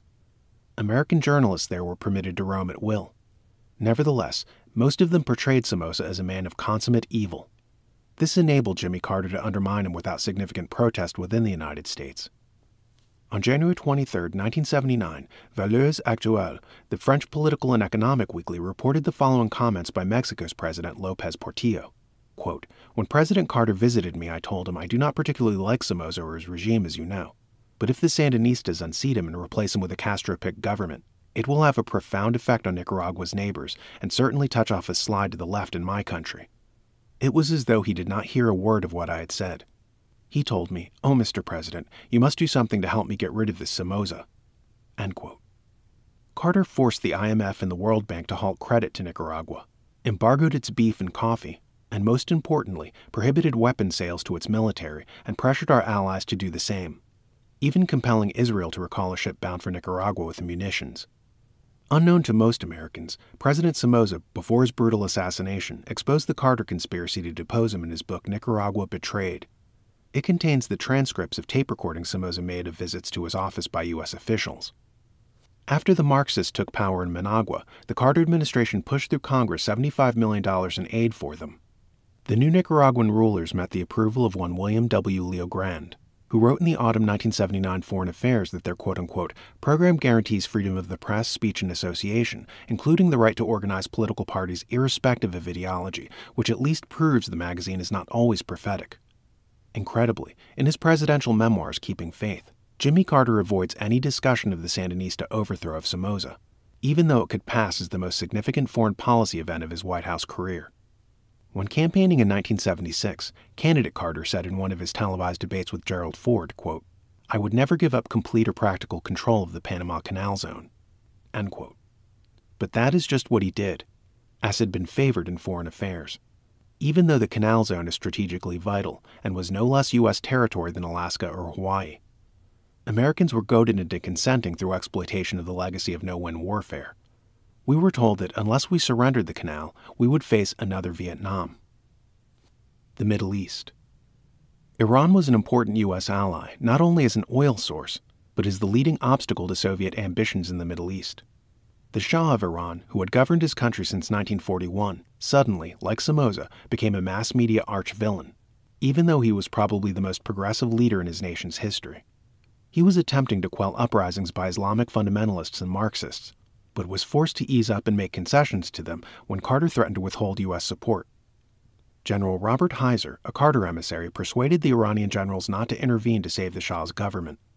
Khomeini later slaughtered many of those generals. In 1979, Iran collapsed. Today, it is a world center of terrorism. When the Soviets invaded Afghanistan later that year, Carter's response was essentially passive. This was not surprising since he had been unwilling to use forceful measures even to release our citizens held hostage by Tehran. the Far East. As we have noted, the CFR had for many years appealed for U.S. recognition of the Chinese Communists. In the October 1971 Foreign Affairs, Jerome Allen Cohen wrote that, quote, "The question is no longer whether to establish diplomatic relations with China, but how to do so. Heaven may be wonderful. The problem is to get there," end quote. Jimmy Carter found a way. The Red Chinese were eager for U.S. credit and technology, but how sincere was their friendship? In 1977, Keng Piao, the party's director of the Department for Foreign Liaison, stated in a Peking speech, quote, "We should carry on indispensable struggle against, as well as making use of, the soft and weak side of the United States. Just wait for the day when the opportune moment comes. We will then openly tell Uncle Sam to pack up and leave," end quote. That same year, Vice Premier Deng Xiaoping explained before the party's Central Committee, quote, "In the international United Front struggle, the most important strategy is unification as well as struggle. This is Mao Zedong's great discovery, which is unlimited power. Even though the American imperialist can be said to be the #1 nation in scientific and technical matters, she knows absolutely nothing in this area. In the future, she will have no way of avoiding defeat by our hands. We belong to the Marxist camp and can never be so thoughtless that we cannot distinguish friends from enemies. Nixon, Ford, Carter, and future American imperialist leaders all fall into this category. Enemies. What we need mainly is scientific and technical knowledge and equipment," end quote. Carter's right to break our long-standing defense treaty with Taiwan was questionable. Constitutionally, any treaty must be ratified by the Senate. Whether or not Congress must also approve the abrogation of a treaty was never specified in the Constitution. In 1978, however, the Senate voted 94-0 that the President should consult that body before trying to change our agreement with Free China. Carter ducked this by waiting for Congress to adjourn for Christmas. On December 15, 1978, his announcement came. He unilaterally terminated the treaty, broke relations with Taiwan, and recognized the Chinese Communists, even though they had killed more people than any other government in history. This challenged the credibility of Carter's stand on human rights, which he had said was the cornerstone of his foreign policy. Carter was silent about the Cambodian genocide, which does not rate a single mention in his memoirs. Footnote.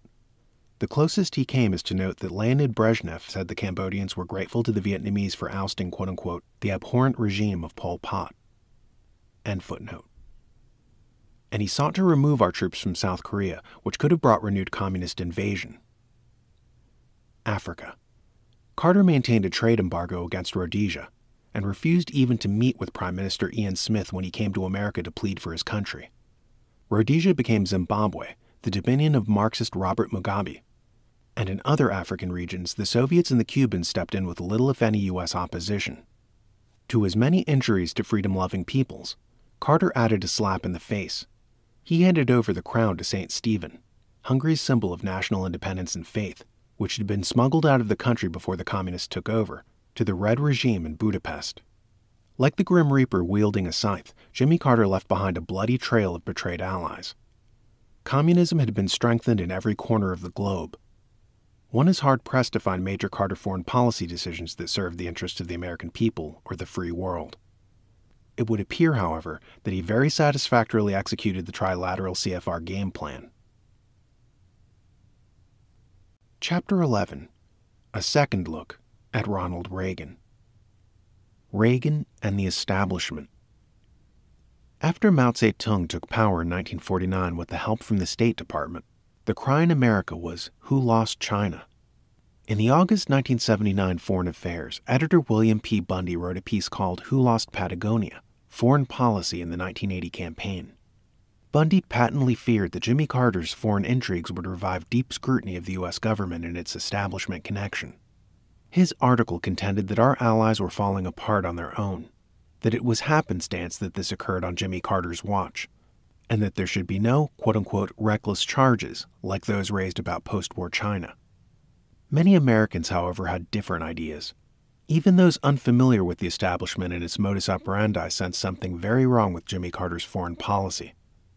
Though the major media kept mum, smaller publications joined with conservatives in stripping the trilateralist from his farm boy mask. Even campaigner Ronald Reagan hopped on the bandwagon, addressing trilateral monopolization of the Carter regime. See, for example, the February 8, 1980 New York Times. This helped Reagan win the backing of Main Street conservatives in primary victories over George Bush, who was known as the establishment's Republican in 1980. David Rockefeller, Edwin Rockefeller, Helen Rockefeller, Lawrence Rockefeller, Mary Rockefeller, and Godfrey Rockefeller all gave the maximum contribution allowable under law to Bush, a true establishment scion. His father, along with Robert Lovett, had been a partner in Brown Brothers Harriman, Avril Harriman's international banking firm. George Bush was a skull and bonesman, a director of the Council on Foreign Relations, and a member of the Trilateral Commission. He shrewdly resigned from the latter two as he initiated his campaign. Ronald Reagan thus began by playing the Goldwater of 1980, but soon he proved that his Hollywood training was not for naught. Carrie McWilliams noted in the Los Angeles Times in July of that year, quote, "It is my belief that the establishment, that elusive but very real force in American life, has of recent weeks opted decisively for Ronald Reagan." End quote.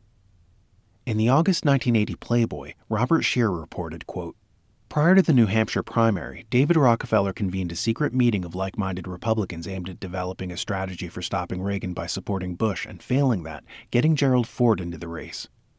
Reagan heard about the meeting and was, according to one aide, really hurt. This aide reports that Reagan turned on him and demanded, 'What have they got against me? I support big oil. I support big business. Why don't they trust me?' In any event, when Reagan scored his resounding triumph in New Hampshire in February, the overtures to the East began to work. New York establishment lawyer Bill Casey, CFR, who became campaign director the day of the New Hampshire victory, began building bridges and promising that a more moderate Reagan would emerge after the Republican convention." End quote. Indeed, one did. Reagan picked Bush for his running mate, and after the election, put together a transition team that included 28 CFR men, among them the eternal John J. McCloy. As president, he appointed more than 80 individuals to his administration who were members of the Council, the Trilateral Commission, or both. For his chief of staff, later Treasury Secretary, Reagan designated James Baker, who had been Bush's campaign manager. For Treasury Secretary, later Chief of Staff, he chose Donald Regan, a Harvard Wall Street CFR man. His original Secretary of State was Alexander Haig, a former assistant to Cyrus Vance and Henry Kissinger. When Haig joined Kissinger's staff in 1969, he was a colonel. By 1972, he had become a four-star general in a leapfrogging career reminiscent of Marshall and Eisenhower. Later, he became Supreme Commander of NATO and was, of course, a member of the Council on Foreign Relations. Succeeding Haig at State in 1982 was George Pratt Schultz, a director of the CFR and a member of the Pratt family of the Standard Oil fortune. It was Mrs. Harold Pratt who donated Pratt House to the Council. His appointment seemed pleasing to back-to-back authors in Foreign Affairs, to which the Secretary contributed the lead article for the spring 1985 issue.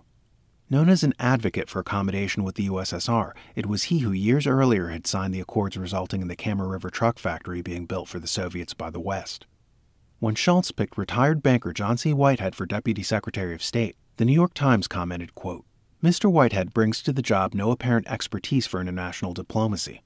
In describing his attributes for the job, Mr. Schultz said that Mr. Whitehead was a member of the Council on Foreign Relations and was regularly invited to dinners given by Henry A. Kissinger, the former Secretary of State.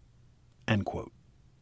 As Secretary of Defense, the President named Caspar Weinberger, who had been a Nixon administrator and belonged to the Trilateral Commission. He was replaced in 1987 by Frank Carlucci of the CFR. In 1985, Winston Lord, President of the Council on Foreign Relations and a former Kissinger aide, became Reagan's ambassador to the People's Republic of China. When Lord left Pratt House to assume his new responsibilities, the Council needed a new president. One of the three final candidates under consideration was Robert McFarlane, who had been Ronald Reagan's national security advisor. Reagan chose Malcolm Baldrige, CFR, as Commerce Secretary, William Brock, CFR, as Labor Secretary, Alan Greenspan, CFR-TC, as Federal Reserve Board Chairman, and on the list goes. Reagan policy. Ronald Reagan has been billed as a thoroughgoing conservative, but history bears witness that, like Eisenhower's and Nixon's, his conservatism rarely goes beyond his speeches. Campaigning in 1980, Reagan said he intended to balance the budget by 1983. Jimmy Carter's annual federal deficits ranged from $40.2 billion to $78.9 billion.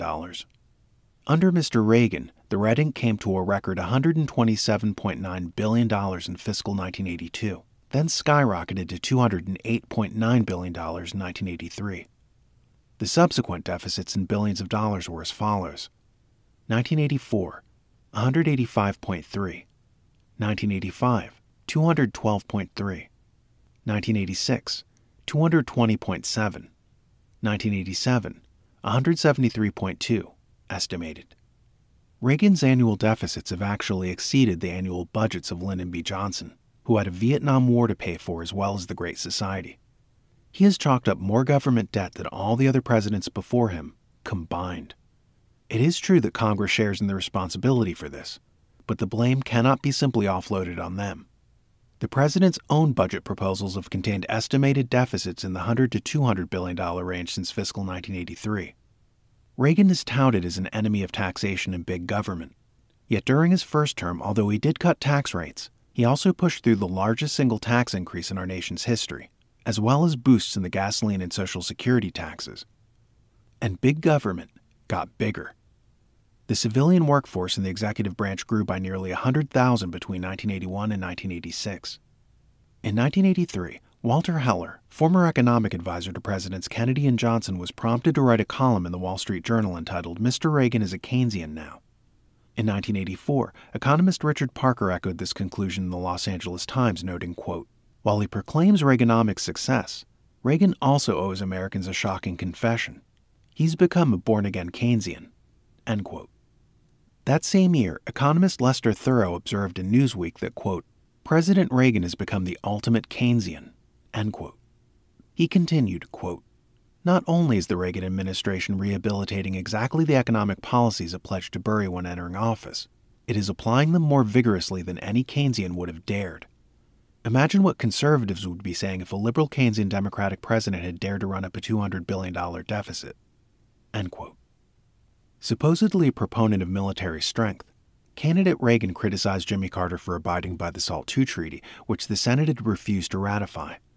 He called it, quote-unquote, fatally flawed, and said he would spurn it. Yet as president, he complied with SALT II until late 1986, even after the treaty would have expired had it ever been ratified, and despite numerous Soviet violations. In 1986, he ordered 2 Poseidon ballistic missile submarines dismantled to ensure we would stay within SALT II limits. The president agreed to no increase in defense spending for 1986, whereas White House hopeful Walter Mondale had advocated increases of at least 3% annually. Thus, Reagan's defense budget that year was actually smaller than the one proposed by his liberal Democratic rival.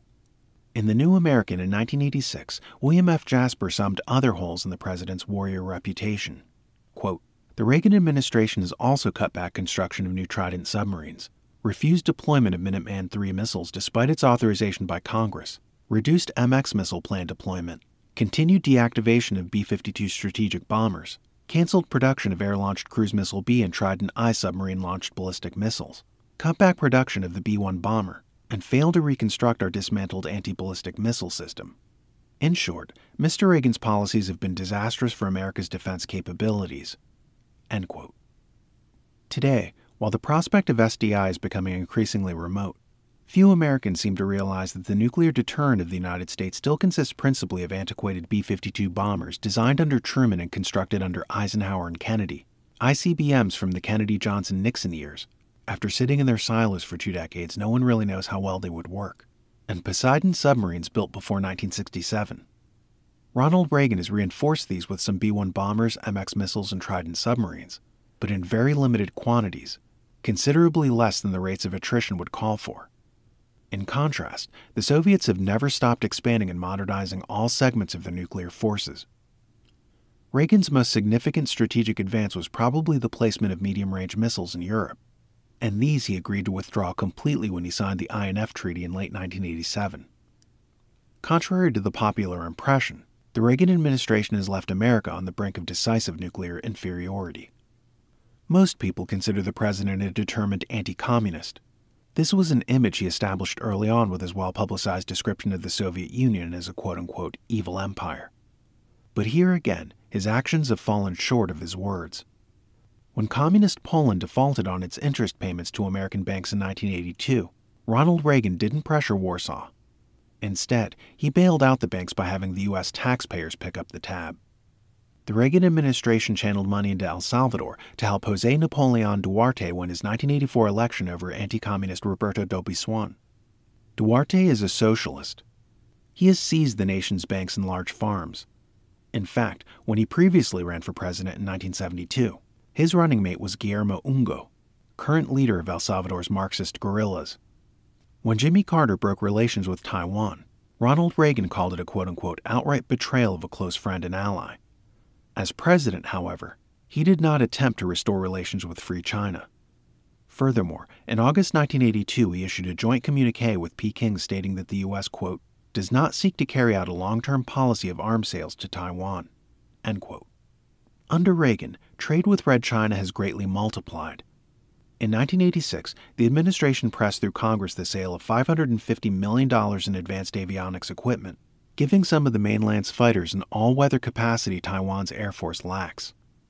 In Angola, Jonas Savimbi's unit of freedom fighters are trying to unseat the pro-Soviet ruling regime, which is kept in power by nearly 40,000 Cuban troops. Much publicity has been accorded the $15 million in military assistance given Savimbi by Reagan, but overlooked is the more than $200 million in credits granted Angola's Marxist government by the Export-Import Bank. Tens of millions in aid have also been sent to communist Mozambique, even though it is using Soviet weapons to suppress a liberation movement by the pro-Western Renamo, Mozambique National Resistance. When the Philippine crisis reached its climax in 1986, Ronald Reagan joined hands with the international left, withdrawing support from President Marcos. Foreign Affairs, which had previously served as a forum for Benigno Aquino, anticipated the situation in its winter 1984-85 issue. Quote, if Marcos cannot or will not accept the reforms necessary to ensure stability, then we must be willing to call his bluff, and look even further down the line toward the inevitable emergence of a new Philippine leadership, end quote. The article stated that the fate of the Philippines must remain an internal affair, but added, quote, U.S. leverage should not be underestimated. U.S. efforts to shape the setting of the inevitable Philippine transition can almost certainly have some benefit, end quote. Ferdinand Marcos was no saint, but he may look like one compared to the communists if and when they wrest the islands from Corazon Aquino.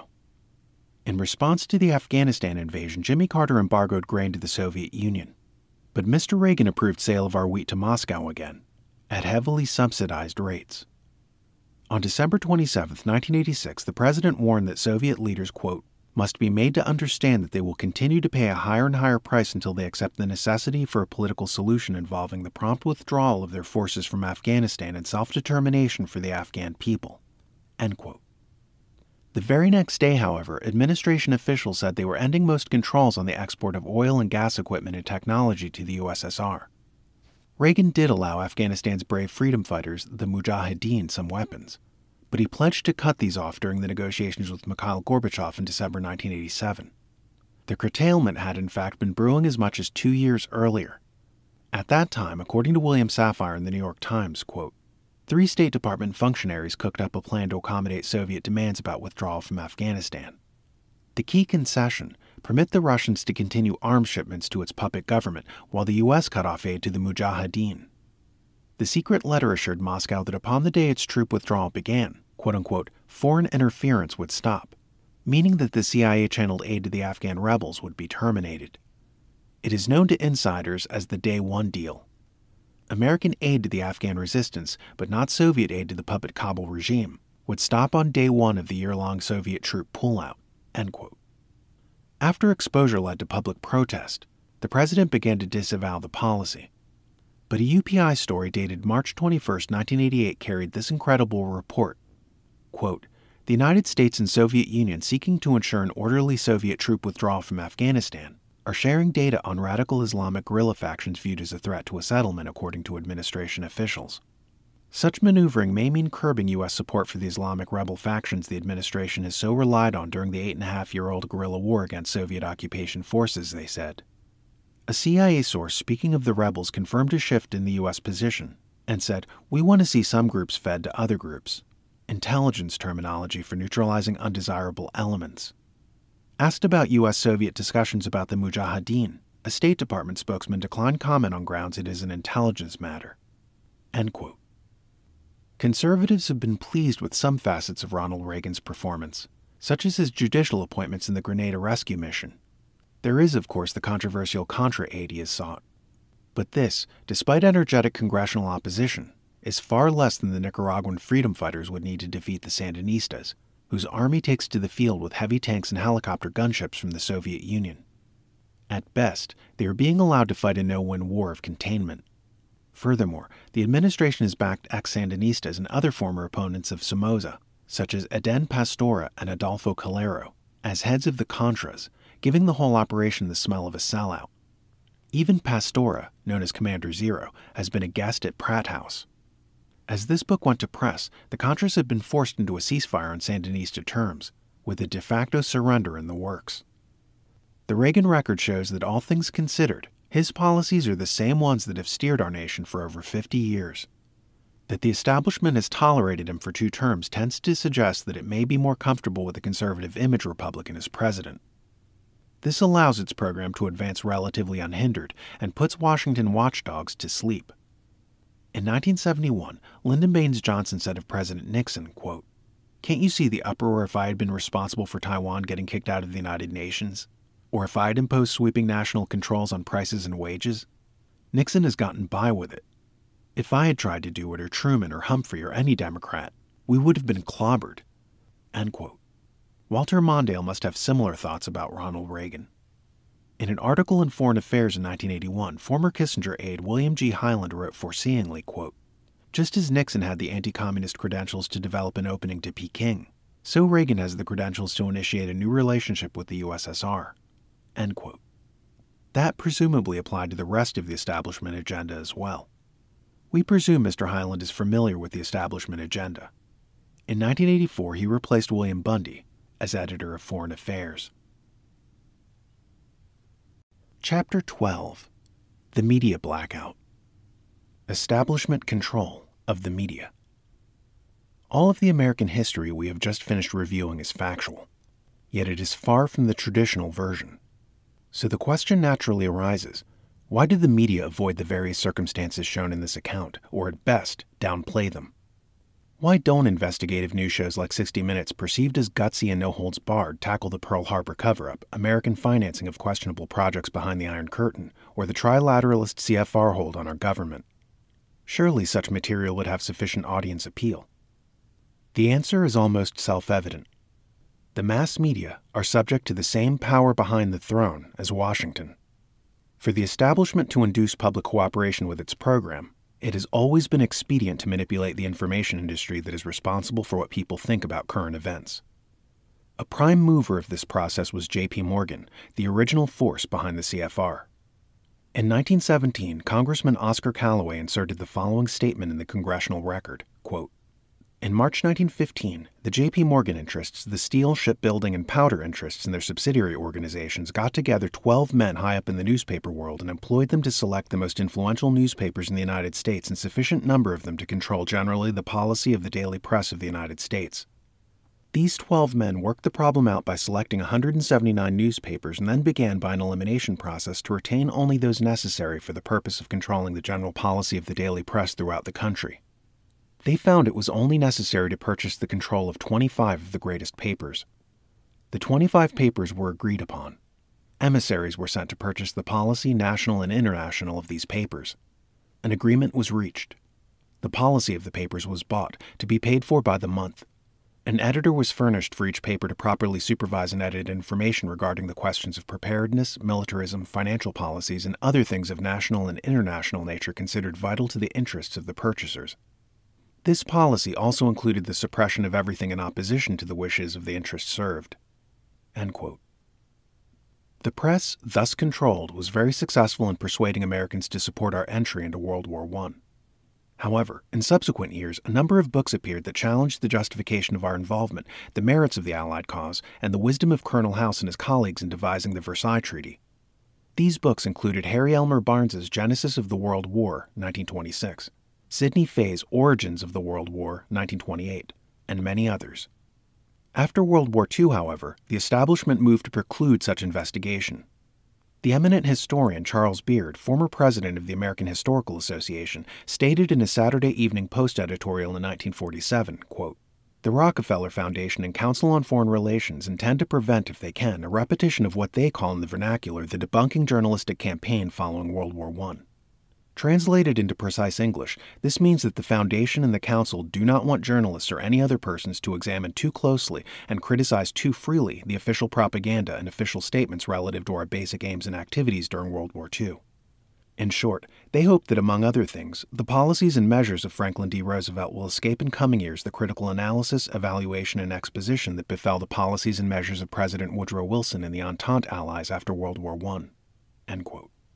Dr. Beard noted that the Rockefeller Foundation had granted $139,000 to the CFR, which in turn hired Harvard professor William Langer to author a 3-volume chronicle of the war.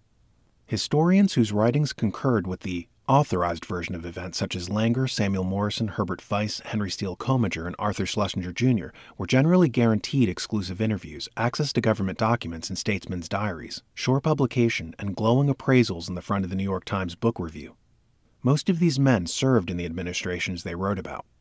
On the other hand, historians who dared question foreign policy under Roosevelt and Truman, such as Beard, Harry Elmer Barnes, Charles Tanzel, John T. Flynn, and William Henry Chamberlain, suddenly found themselves blacklisted by the publishing world that had previously welcomed their works. Beard succeeded in issuing 2 volumes critical of the Roosevelt administration only because he had a devoted friend at Yale University Press. Before his death in 1948, he was smeared in the media as senile. In 1953, Barnes described how the censorship process worked. Quote, "The methods followed by the various groups interested in blacking out the truth about world affairs since 1932 were numerous and ingenious. But aside from subterranean persecution of individuals, they fall mainly into the following patterns or categories.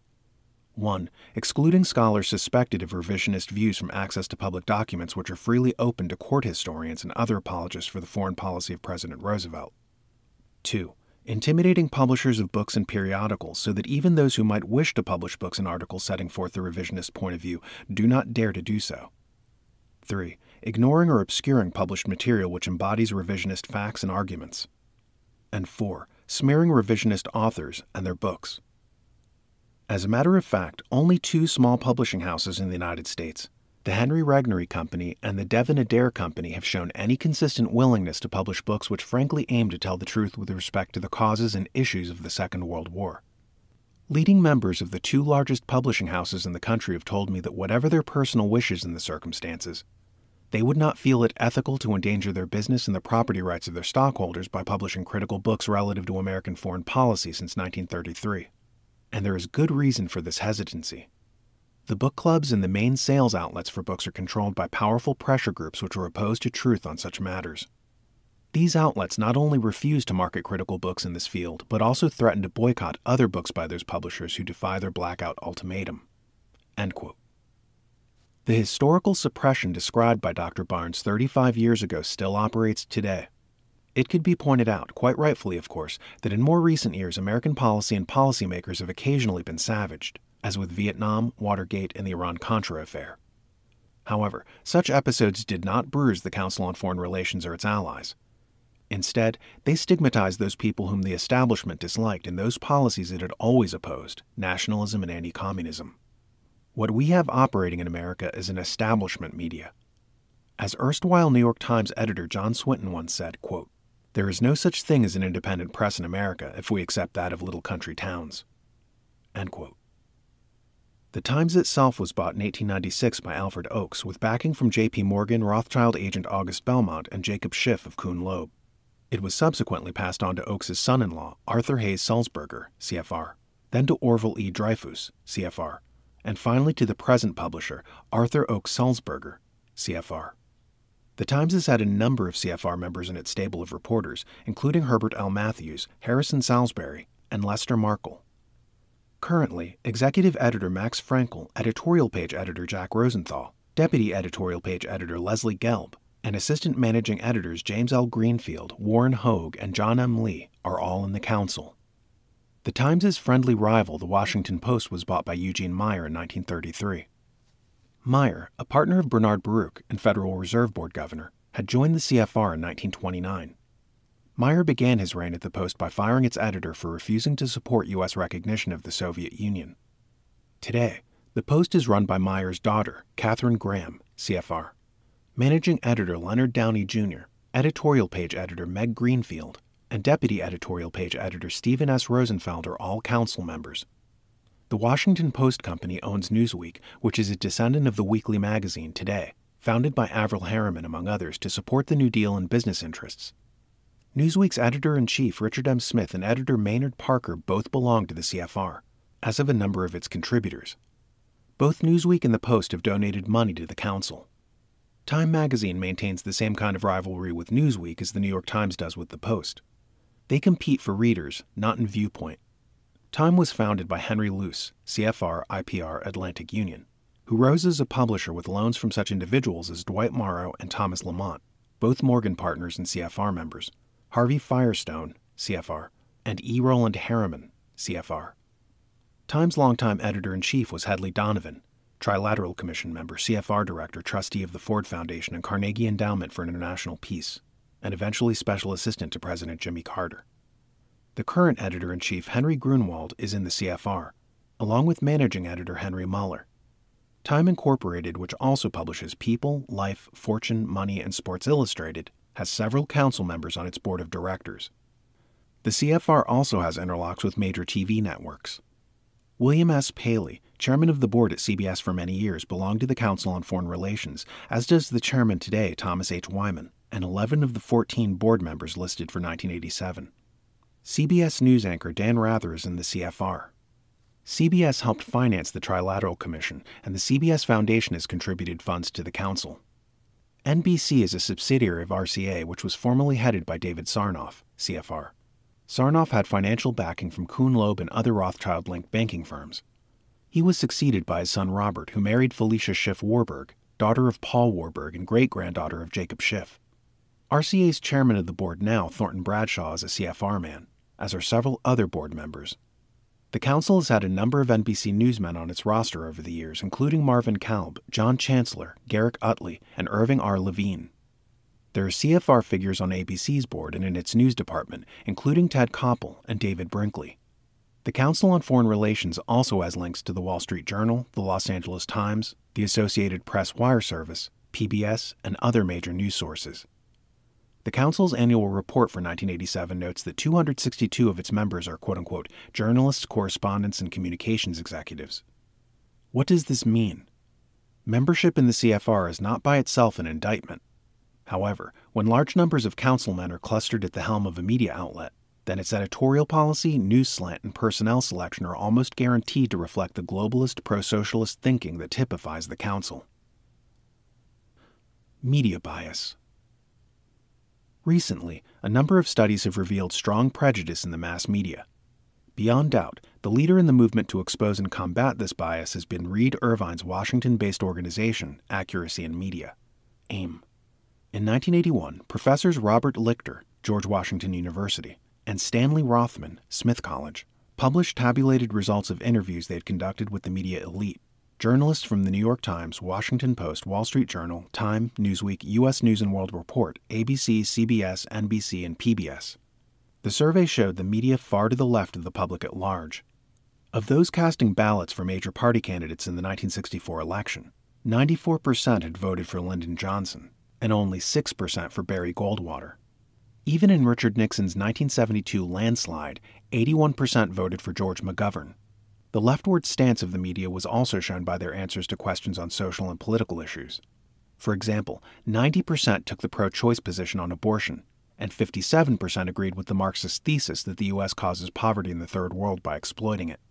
The Lichter-Rothman survey was corroborated in 1985 by a Los Angeles Times poll of 3,000 editors and reporters from over 600 newspapers.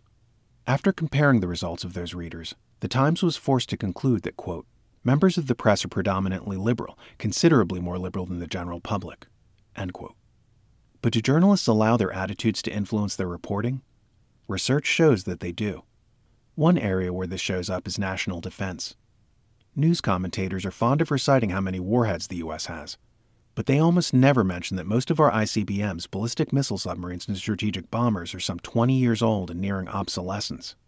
A study by the Institute for American Strategy determined that on the subject of national defense, CBS News gave over 60% of its coverage to proponents of reducing our defenses, and only 3.5% to advocates of greater strength, a ratio higher than 17 to 1. One can imagine the impact of such imbalance on public opinion. Equally pronounced is the media's selectivity in covering foreign affairs. Although we often hear about human rights abuses by anti-communist governments, Marxist violations are commonly ignored. An illustration is the genocide in Cambodia, where at least a third of the population died under the Khmer Rouge. First, the American press contributed to the Holocaust by demanding withdrawal of U.S. support from the government of the Republic of Cambodia. Norodom Sihanouk helped set the pace in the October 1970 Foreign Affairs, writing that, quote-unquote, "I can only hope for the total victory of the revolution, which," he said, quote, "cannot but save my homeland and serve the deepest interests of the mass of the little Khmer people," end quote. Sihanouk also made the bizarre prediction that U.S.-Cambodian relations would, quote-unquote, once again become good as soon as Washington stopped helping the government combat the communists.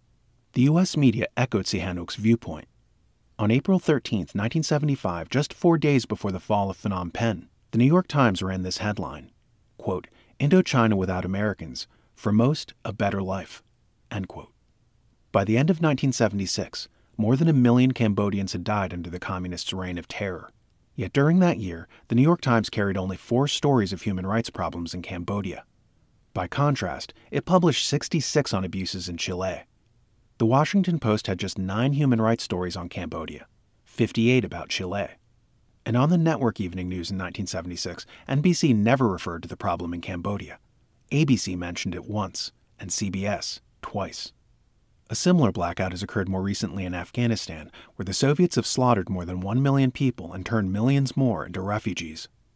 Reed Irvine notes that on a single evening in December 1986, network news devoted more time to the Iran Gate controversy, 57 minutes, than it had to the war in Afghanistan during the fall of 1985, 52 minutes. Human rights stories still get attention, but only if in selected countries. Ames surveyed the New York Times and Washington Post from May to July 1986, and found that the two papers ran a total of 415 stories on South Africa during that stretch. Abdul Shams, former economic advisor to Afghanistan's late president Hafizullah Amin, had this to say about U.S. media coverage of his homeland in a 1985 interview with the Review of the News, quote, "The major American news media have ignored what is happening in Afghanistan, and they have also ignored Afghans like me who try to tell what is happening. But the smaller newspapers and radio and TV stations have been very cooperative. Every day, hundreds or thousands of my people are killed, and the networks and major news media say nothing. But if one person is killed in South Africa, immediately the media starts screaming. I have talked to many people here in the United States, many of them refugees from communist countries themselves, and they cannot believe the things they see in the major news media. They say that the American news media are on the other side. Much of the time I am forced to believe that they are correct." End quote. Disproportionate news reporting gives Americans a distorted worldview, and because it may affect what they tell their representatives in Congress, it also affects world events. President Anastasio Somoza made revelations about our media's methods and impact in his book Nicaragua Betrayed, quote, "On Sunday afternoon, 60 Minutes is the most watched network show in the United States. I have watched the show and I'm familiar with the format. Generally speaking, the show is not complete unless someone is nailed to the cross. Also, the program will invariably sneak in a touch of propaganda.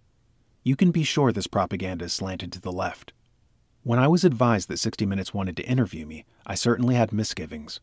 However, I wanted so much for the American people to understand the realities of our situation in Nicaragua and to know what the administration in Washington was doing to us that I agreed to do the program.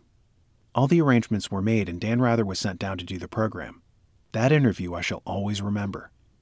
Rather tried every conceivable journalistic trick to trip me up on questions. He knew in advance the answers he wanted, and come hell or high water he was going to find the question to fit his preconceived answer. Well, he never succeeded. From watching the show, one would never know that Dan Rather spent 2½ hours grilling me. It's difficult to believe, but Rather condensed that entire time to 7 minutes. I didn't realize what the power of film editing really meant. With that power, Rather cast me in any role he chose. Everything good I said about Nicaragua was deleted. Any reference to Carter's effort to destroy the government of Nicaragua was deleted. Every reference to the communist activity and Cuba's participation was deleted. His insistence that there was torture in my government probably disturbed me the most. We would go over the subject, and then we would come back to it again. He just wasn't getting the answers he wanted. Finally, he said, "May we visit the security offices of the Nicaraguan government?" He had heard that this was a torture chamber and he believed it. I replied, "Yes, Mr. Rather, you may visit those offices, and you may take your camera." Then I added, "You go right now." Take that car and go immediately so that you can't say I rigged it." Well, he did go, and he saw where the people worked and talked to many of them. When the show came on the air, he made no mention of the fact that he had personally visited our security offices and was free to film, talk to people, or do anything he wanted to do. He knew in advance how he wanted to portray me, and his predetermined plan was followed.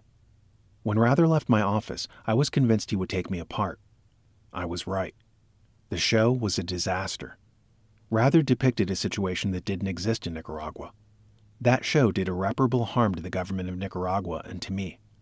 Such massive disinformation also does harm to the American people." End quote. President Somoza's comments are a good example of the other side of the story that the American viewer is not allowed to see.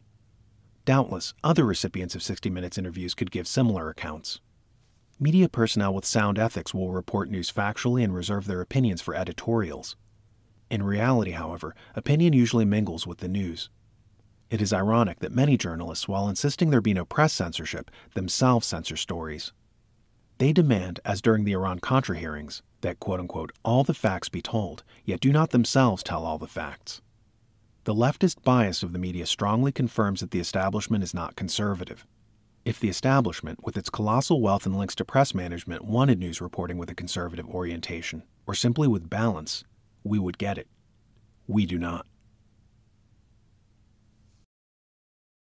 Chapter 13. The CFR Today. This book's detractors will say it has exaggerated the power and influence of the CFR. Admiral Chester Ward, a former council member whom we referred to in Chapter 1, made a point of clarification germane to this. Quote, "CFR as such does not write the platforms of both political parties or select their respective presidential candidates or control U.S. defense and foreign policies.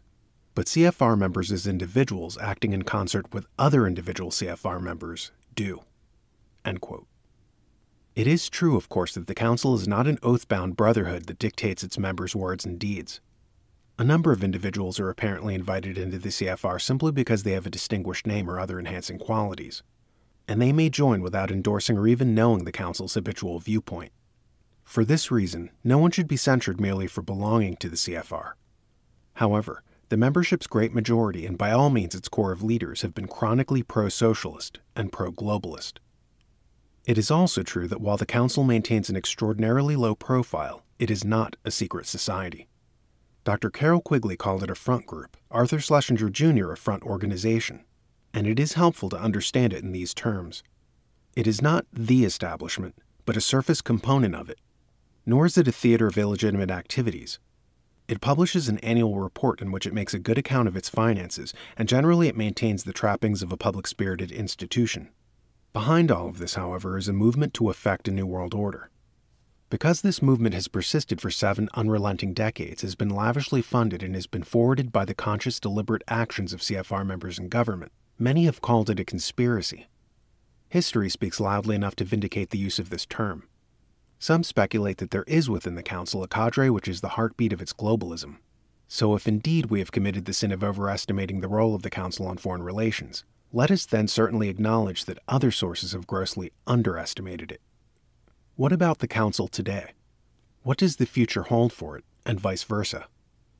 A number of changes are in evidence. We noted earlier the Council's eventual switch from a bilateral objective, Atlantic Union, to a trilateral one. Another path to world government that more or less fell into disuse was direct widening of UN authority. Richard Gardner's April 1974 Foreign Affairs article, The Hard Road to World Order, charted a new course. Gardner explained that the, quote, House of World Order will have to be built from the bottom up rather than the top down, end quote. In other words, since greater UN power has been successfully resisted by the public, another approach was needed, strengthening the various ingredients of world government, bit and piece. Gardner laid out 10 commandments as a guide to action, and in succeeding years, the phrase New World Order and its variations, which had been long inscribed on the pages of Foreign Affairs, began to dwindle in appearance. There was an emphasis shift toward Gardner's plan. Articles commending the law of the sea treaty, international currency reform, international trade measures, and so forth. Recently, however, even this trend has faded. Today, Foreign Affairs shows few traces of globalism and for the first time has begun looking like its professed identity, a more or less balanced journal of world affairs rather than a handmaiden for the international bankers. It would be tempting to ascribe this transition to the arrival of new editor William G. Hyland in 1984. However, Foreign Affairs' improved look appears to be part of an overall process of image reconstruction by the CFR. The Council has long been accused of being elitist. In 1961, Edith Kermit Roosevelt remarked that it had, quote, a membership of at least 90% establishment figures, end quote. This is no longer the case. The CFR has been making an overt drive to recruit members from outside the banking/law stereotype and from beyond the northeastern seaboard, its membership's natural habitat. In keeping with this, the leadership has passed from old-line establishment figures to men with unfamiliar plebeian-sounding names. When David Rockefeller retired as chairman in 1985, he was succeeded by Peter Peterson, the son of Greek immigrants. Winston Lord, who vacated the presidency that same year, was a Pillsbury heir whose forebears had been regularly inducted into Skull and Bones since the mid-19th century. Lord's replacement was Peter Tarnoff, grandson of Russian immigrants.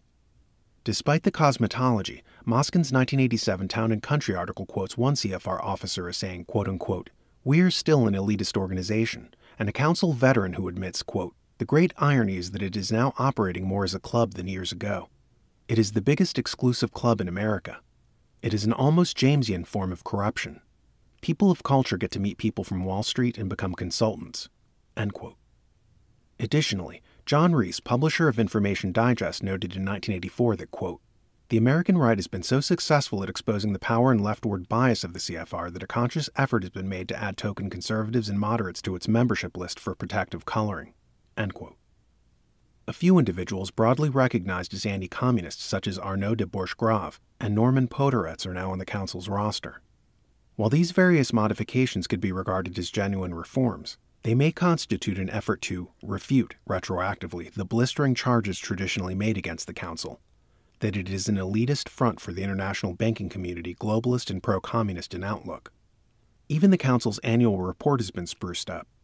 Once a dry recitation of names, bylaws, and activities, it now appears in a handsome enlarged edition filled with photos of council members chatting with world dignitaries over cocktails. More image renovation has taken place at the bookstore. The trendsetter here may have been David Halberstam's The Best and the Brightest, which, while giving only passing attention to the CFR as an organization, was an episodic profile of establishment notables during the Kennedy-Johnson era. Halberstam scratched out the required minimum of criticisms of these men, that McGeorge Bundy was arrogant, that Robert McNamara was too statistics-minded, etc. But this was overshadowed by his reverence for the intellects, as his title suggests.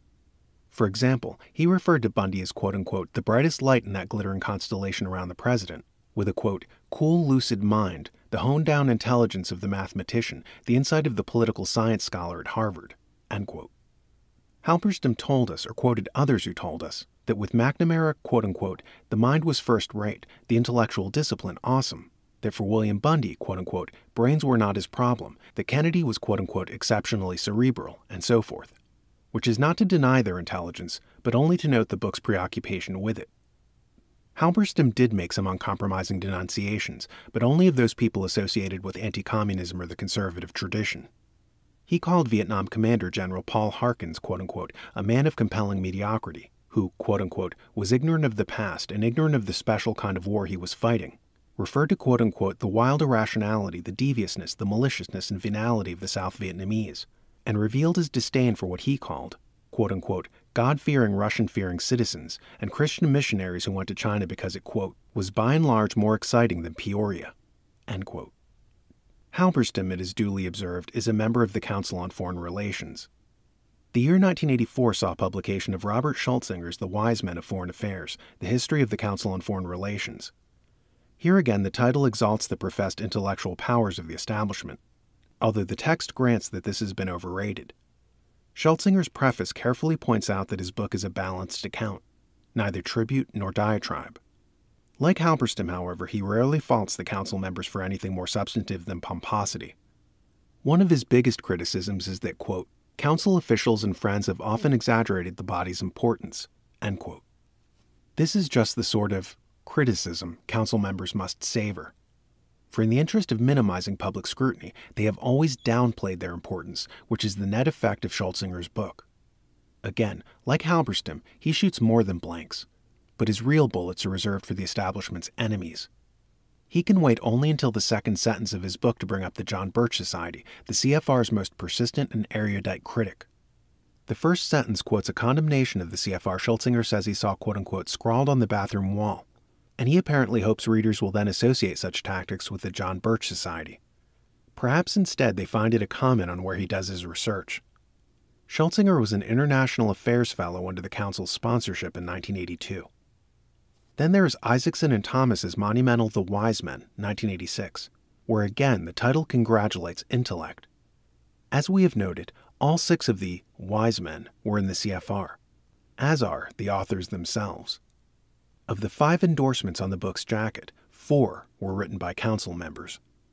The book is a prime example of the establishment scratching the establishment's back. Although biographical in focus, it intermittently mentions the CFR. And while it does yield significant revelations about American policymaking, it is manifestly written as a glorification of its 6 subjects. It tells us of John McCloy's quote-unquote discreet counsel, his rock-like wisdom, his reassuring steadiness, and of how Robert Lovett, quote, seemed devoid of personal ambition or ulterior motives. His discreet and selfless style of operation came to be idealized by others as the benchmark for a certain breed of public servant, end quote. The Wise Men portrays its biographies as a rather conservative lot who after World War II aroused Americans from coke-guzzling complacency to the dangers of the Soviet Union. But in reality, as we have seen, CFR conservatism is usually quite selective, turning on only when it serves the interests of Wall Street or globalism. As with Halberstam and Schultzinger, the book betrays an unmistakable antipathy toward the establishment's main enemy, those people identified as devoutly anti-communist. A word Isaacson and Thomas seem to think comes with the suffix hysteria. McCloy, Atchison, Lovett, and the rest are portrayed as demigods, steering America through the treacherous rapids of foreign policy as they deftly humor egocentric generals and backwards congressmen whose folly would land us on the shoals. Why all this CFR establishment image building? If we follow a human analogy, people give the most attention to their looks right before a date, a job interview, a speech, or a photograph session. That is, right before undergoing scrutiny. Some answers may lie in the CFR's 1986 annual report. Chairman Peter G. Peterson noted that an endowment drive called the quote-unquote Campaign for the Council had raised over $15 million, which he said, quote, greatly strengthens the base from which we may contemplate future steps, end quote. Peterson continued, quote, to prepare the way for the possibility of such steps, David Rockefeller, with the approval of the Board of Directors, last spring established a special committee on the Council's national role. It seemed an opportune time to reassess how, if at all, our functions, programs, and policies might be altered to reflect the possibility of a new national role, end quote. What this new role might be, the report didn't specify, but it did note, quote, a major goal has been the development of a Washington program of activities similar to those that take place at the Harold Pratt House, end quote. In 1987, Council President Peter Tarnoff stated, quote, because of the importance of Washington as the center of American foreign policy making and the presence there of 27% of our stated membership, we have decided to increase the size of our operations in the nation's capital. Over the next 3 years, we also intend to allow the stated membership in Washington to rise from the present level of 464 to 600. End quote. Will a switch of focus from New York to Washington be part of the Council's new national role? And if so, why? Aging CFR member George Kennan, the originator of containment, may have supplied a clue in an interview with Walter Cronkite televised by CBS on March 31, 1987. Cronkite introduced Kennan as quote-unquote, one of our genuine wise men. These were their final remarks, perhaps intended to stick the most in viewer consciousness. Cronkite, narrating, quote, to help the United States establish a sound foreign policy and stay within its principles, Kennan believes we should have a council of wise men drawn from all areas of national life, end quote. Kennan, quote, I think it ought to be a permanent body. It ought to be advisory both to the President and to the Congress. And they should have for the government, for the executive branch, and for the legislative branch, some of the prestige and authority of opinions of the Supreme Court. In our legal system, we deal on the basis of precedent. If a court has said something, we take it into account. I would like to see that prestige given to such a body, end quote. Such ambitions are nothing new to the Council. Back in 1924, Count Hugo Lerchenfeld wrote in Foreign Affairs, quote, could not a body of highly deserving and competent men, such as are found in every nation as representatives of its highest moral forces, a kind of areopagus, meet to give decisions on highly important contested matters? Could not a council be formed whose high judgment and impartiality would be taken for granted, and which would guide public opinion all over the world? End quote. What Kennan is suggesting today is that foreign policy, like judicial matters, should be settled by an unelected elite. But to found such a body would require a restructuring of our government so radical that it could probably not be achieved except by a constitutional convention. Lo and behold, a convention is now being called for. Chapter 14. On the Threshold of a New World Order. The Threat to the Constitution. During the constitutional bicentennial, some have celebrated the Constitution. Others have urged a new one. As the Christian Science Monitor noted in 1984, quote, "Amid the planning for festivals and finery, pomp and ceremony, there's a deeper meaning we must be careful not to miss. The bicentennial gives an opportunity for a rededication to the principles of the Constitution and the Bill of Rights, and for some careful thought about the wisdom of constitutional revision." End quote. Emphasis added. Warren Burger resigned as Chief Justice of the Supreme Court to work on the official commission on the bicentennial of the United States Constitution. This implies the project has more than trifling significance. The Burger Court was long accused of misconstruing the Constitution to advance a political agenda. But what better way to accomplish this than to change the Constitution itself? Justice Burger has insisted that the Commission's meetings be held in secret, an odd stipulation if its only purpose is celebration. Burger is also honorary chairman of Project 87, a bicentennial organization that, according to its literature, quote, is dedicated to commemorating the bicentennial of the United States Constitution by promoting public understanding and appraisal of this unique document, end quote. Emphasis added. Co-chairman of Project 87 is James McGregor Burns, an advocate of constitutional revision. Burns wrote in his 1984 book, The Power to Lead, quote, "Let us face reality. The framers of the Constitution have simply been too shrewd for us. They have outwitted us. They designed separated institutions that cannot be unified by mechanical linkages, frail bridges, tinkering. If we are to turn the founders upside down, to put together what they put asunder, we must directly confront the constitutional structure they erected." End quote. Burns served on the board of yet another bicentennial group, the Committee on the Constitutional System, CCS. As of January 1987, the CCS had 48 board directors, more than a third of them members of the Council on Foreign Relations. Co-chairing the CCS is Douglas Dillon, who with David Rockefeller also co-chaired the aforementioned campaign for the council that raised $15 million so that the CFR could contemplate, quote-unquote, a new national role. The CCS is proposing drastic changes in the Constitution. These were outlined in the 1985 book, Reforming American Government, the bicentennial papers of the Committee on the Constitutional System. Ensuing are some of them. One proposal would have us emulate the European parliamentary system. American voters would be unable to cast ballots for individual candidates, restricted instead to choosing a party slate across the board. This would eliminate independent candidates, which would suit the establishment very well. The Congress would be expanded. The party whose nominee became president would designate 1/6 of all representatives in the House and 1/3 of all senators. This would diminish the elective power of the voters and the balance between the executive and legislative spheres. The requirement for Senate ratification of treaties would be lowered. The CCS has also advocated extending representatives' terms from 2 to 4 years and senators from 6 to 8, and allowing congressmen to serve in the executive branch while still holding their seats in Congress. Not surprisingly, these proposals have perceptible ancestry in a Foreign Affairs article. It was written in 1980 by Lloyd N. Cutler, CFR, counsel to President Carter after the Senate refused to ratify the dubious SALT II treaty.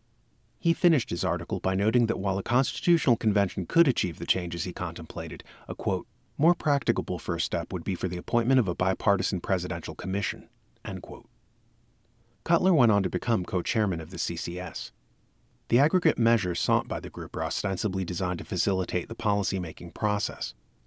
But they reduce the say of the American voters and play havoc with our system of checks and balances, thus increasing the potential for an eventual dictatorship. CCS members are not just mulling over modifications, but the possibility of a whole new constitution. In Reforming American Government, we read, quote, "The change will require major surgery. One cannot stop short of bold and decisive departures. And yet a guiding principle should be to write the new Constitution in a way that permits considerable leeway," end quote.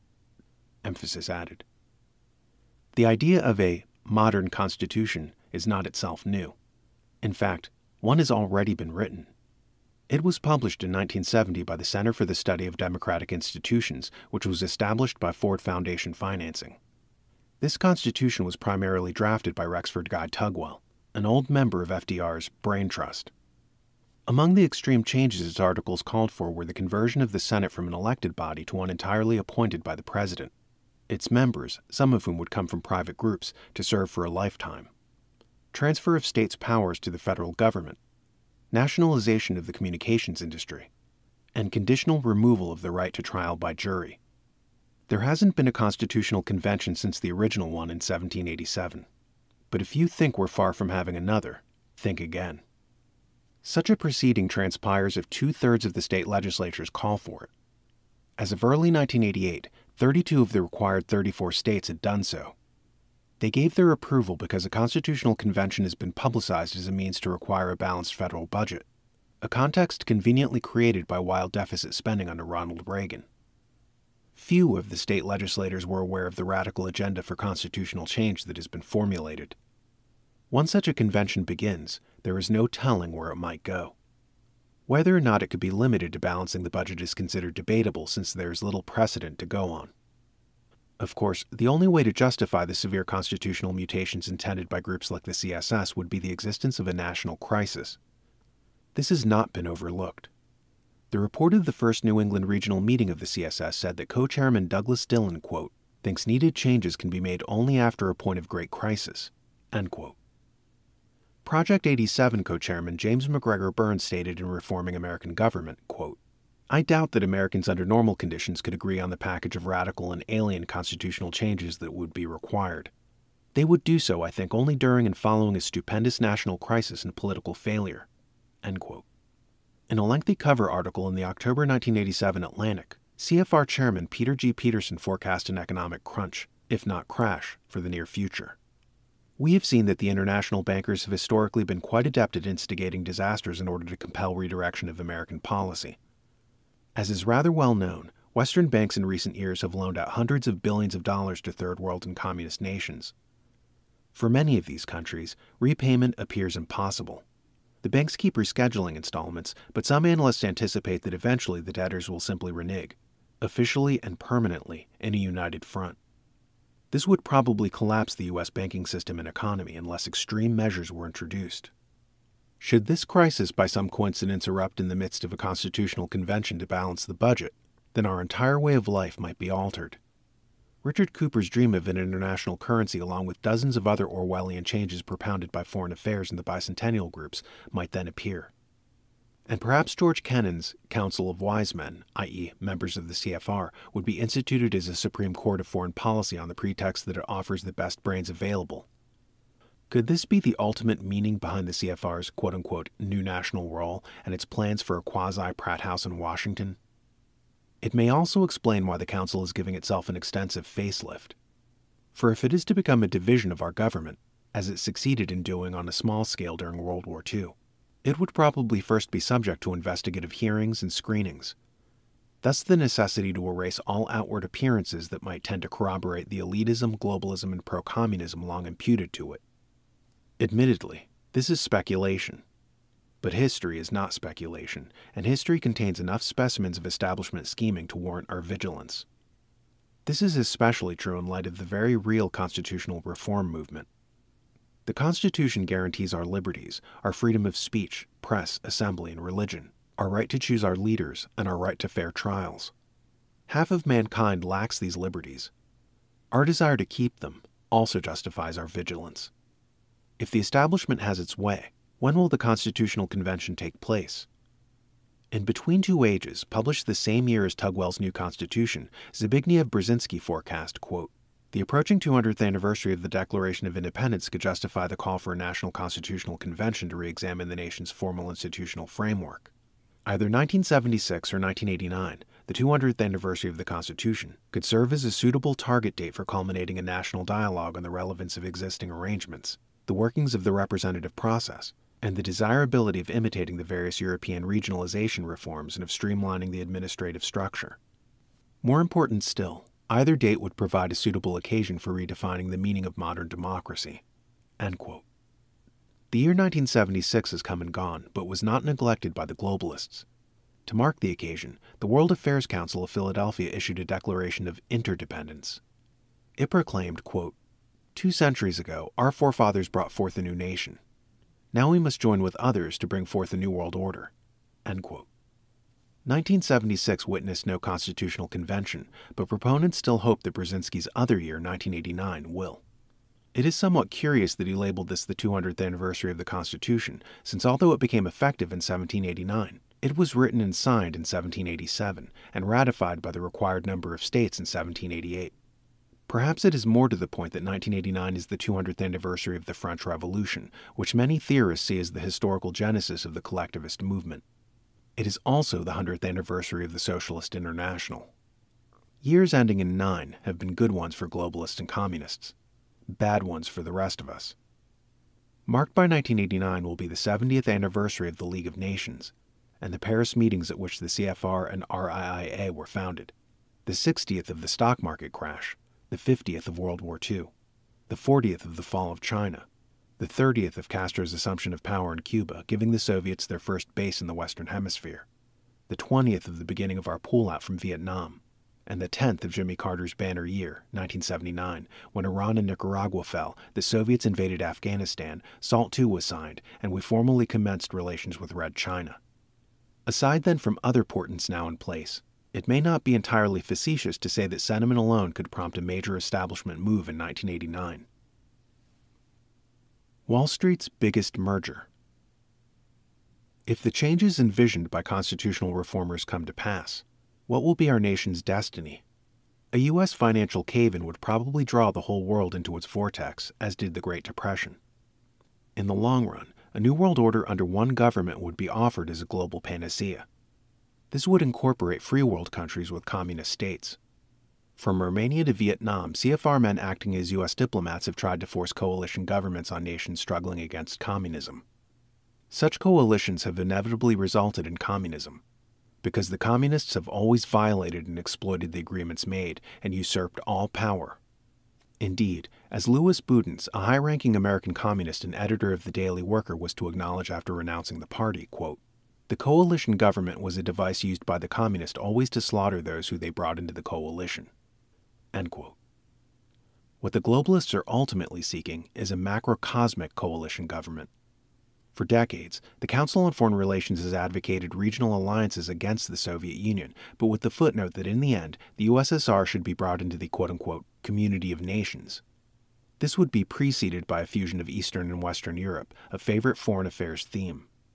We alluded earlier to the abortive Reese Committee, whose investigations discovered that the establishment foundations were funding the promotion of world government and socialism. In the fall of 1953, Norman Dodd, director of research for the Reese Committee, was invited to the headquarters of the Ford Foundation by its president, H. Rowan Gaither, CFR. According to Dodd, Gaither told him, quote, "Mr. Dodd, all of us here at the policymaking level have had experience either in OSS or the European Economic Administration with directives from the White House.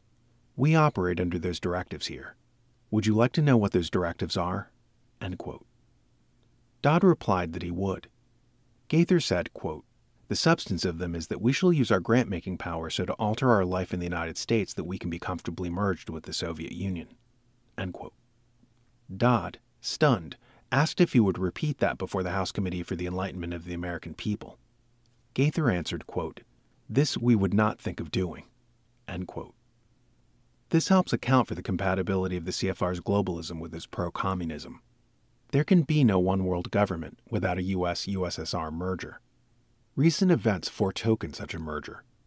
As we observed near the outset of this book, a council delegation visited with Gorbachev and other Russian leaders in February 1987.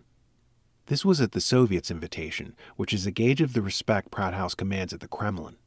Facts on File reports that the CFR contingent, quote, "declined to openly talk about the details of the discussion."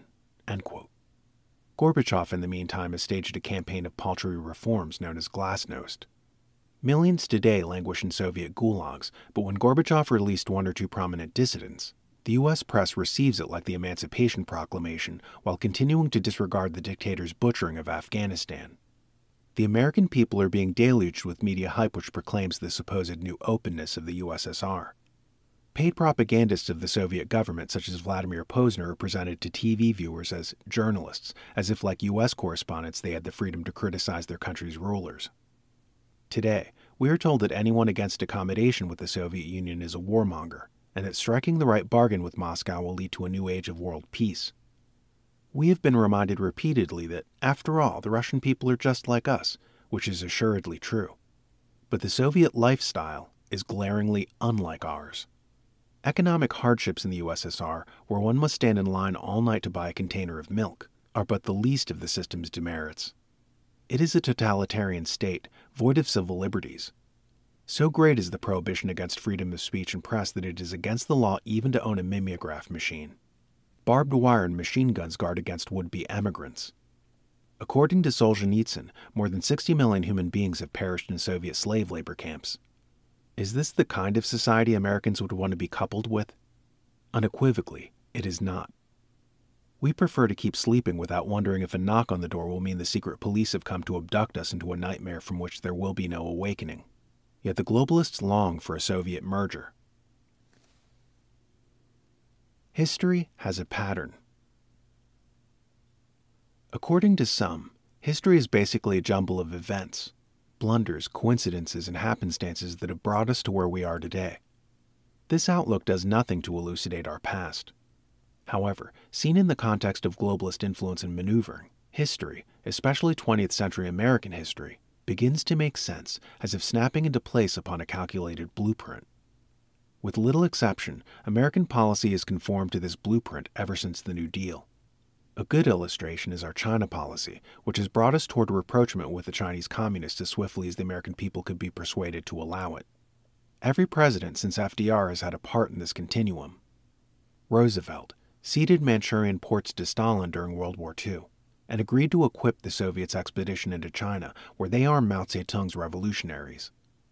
Truman, through his proxy George Marshall, permitted the fall of China by truce negotiations, a weapons embargo against the nationalists, and the obstruction of congressionally mandated military aid.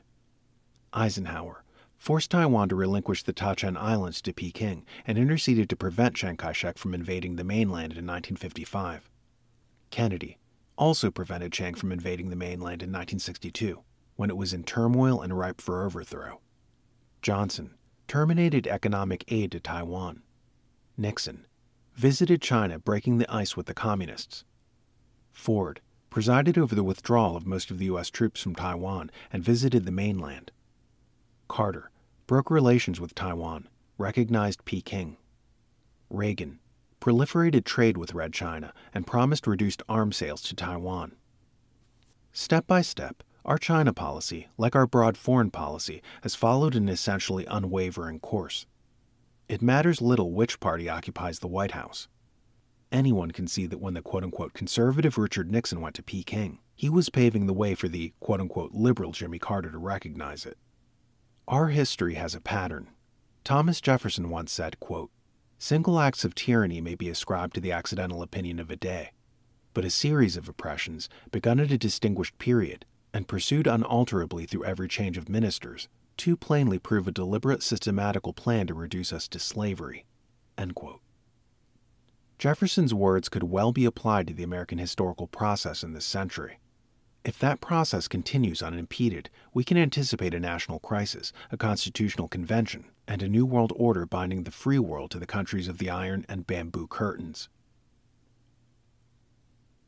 Chapter 15. Solutions and Hope. How can we prevent materialization of the developments projected in the last chapter? First, we still dwell in a free country with free speech and the power to vote, and we can exercise these rights to demand and enforce change.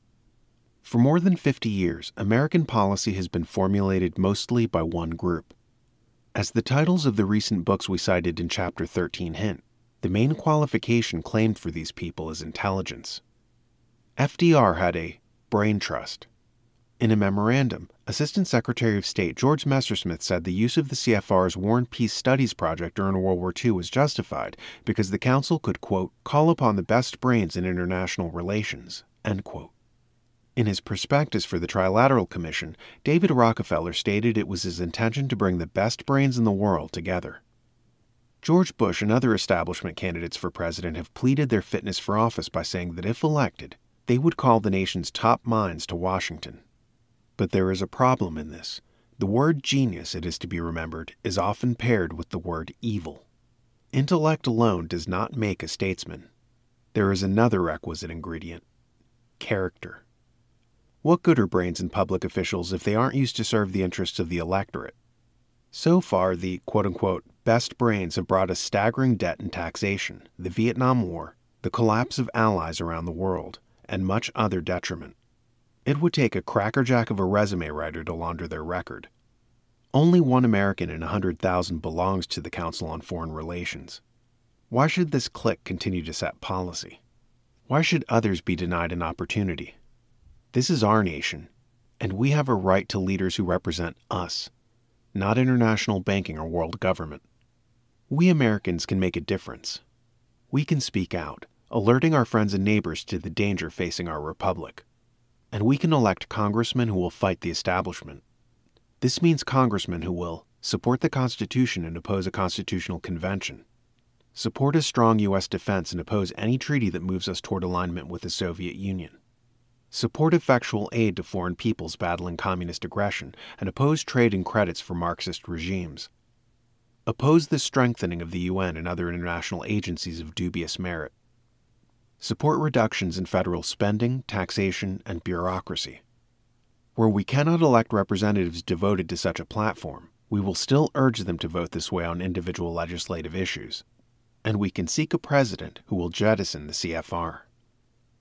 Footnote: one candidate in the 1988 campaign explicitly pledged to do so if elected. Pat Robertson stated on November 16, 1987, quote, "I intend to eliminate the influence of the Council on Foreign Relations and the Trilateral Commission from the State Department and the Treasury Department. I intend to appoint as Secretary of State someone who puts the long-range interests of the United States first, rather than trying to sacrifice our interests in order to achieve global accommodation with the Soviet Union." End quote. On the other hand, of 8 foreign policy advisors listed for Michael Dukakis in Time magazine for May 2, 1988, 7 were members of the CFR. End footnote. Of course, all White House candidates claim to have no strings attached. Woodrow Wilson ran as the anti-money trust candidate, FDR as the anti-Wall Street candidate, Jimmy Carter as the anti-insider candidate, and Ronald Reagan as the anti-trilateral commission candidate. As chief executives, however, all of these men were guided by the very forces they allegedly opposed. So the voters have to choose with exquisite wisdom. It is also time to call for a congressional investigation of both the Council on Foreign Relations and the Trilateral Commission, as the American Legion did in 1980. Furthermore, Americans must be vigilant toward events overseas. In instance after instance where the establishment has joined forces with the international left to destabilize a country, a certain pattern has emerged that it behooves us to be aware of. 1. Insurgent communists equipped by the Soviet Union or one of its surrogates begin a campaign of terror in the nation. 2. To protect the population, the government cracks down on the revolutionary terrorists. Some are killed, others imprisoned. 3. The American press now begins to denounce the government for oppressing dissenters, violating human rights, and jailing political prisoners. The country's leader is targeted as a tyrant and neo-Nazi. There are rumors of torture by security forces. In the meantime, the communists are described not as communists, but as quote-unquote democratic reformers. 4. The United States, via CFR diplomats, intervenes. It demands that the government make concessions to the rebels, including the release of those captured, and form a coalition government with them. If the government refuses, the U.S. embargoes trade and weapons. If it gives in, the terrorists carry on with impunity. Either way, the nation is doomed. 5. Under the irresistible pressure of both the USSR and the U.S., the government now collapses, and the Marxists assume power. There is no longer any pretense about whether or not they are communists. They convert the country into a police state, executing opponents, seizing the press, suppressing religion, and prohibiting free speech as counter-revolutionary. But the American mass media are no longer concerned about human rights there. They are too busy taking aim at someone new. The above scenario with minor variations has been used successfully to topple China, Cuba, South Vietnam, Cambodia, Iran, Nicaragua, and Rhodesia. It is in the late stages in the Philippines, only with Corazon Aquino serving as an unwitting Kerensky intermediate to communist takeover. It is currently being applied to Chile, South Africa, and South Korea. It will not stop with them. Later it will be Honduras, Guatemala, Taiwan, Singapore, and assorted other lands. The scenario has been rerun more times than an old Star Trek episode, and one asks when the American people will finally realize that what they are witnessing is not a unique situation but part of a continuum. We must learn to recognize the pattern. It does not matter whether the nation at risk is being accused of tyranny as in Nicaragua, racism as in Rhodesia, or corruption as in the Philippines. The specific charge, whether true or not, matters little to the men of the establishment. Their object is to destabilize the country, and for the American people to accept that, a suitable excuse has to be furnished. We must instruct our congressmen to oppose further subversion of our allies. And the next time a journalist complains that in South Korea freedom of the press has been restricted, ask him to explain why he doesn't mention that in North Korea it has been annihilated. The task of stopping the rush toward a communist-style New World Order seems formidable. It would be easier, of course, if there was an organization designed to stop it. There is. Perhaps the best way to introduce this group is to examine one of the most recent entries in the establishment's anthology of coincidences.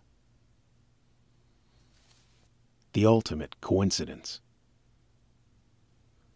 On September 1, 1983, the Korean Airlines Flight 007 en route from Alaska to Seoul was obliterated by air-to-air missiles from a Soviet interceptor. All 269 passengers and crew, including 61 Americans, were lost. Soviet fighters had trailed the plane for over 2 hours. Nearly all observers agreed that it could not have been shot down without top clearance from Moscow. The question was, why did the Soviets do it?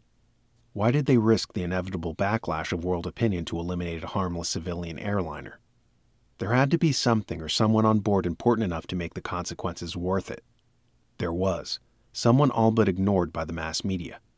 Dr. Lawrence Patton MacDonald, member of Congress. MacDonald was the most dedicated anti-communist on Capitol Hill.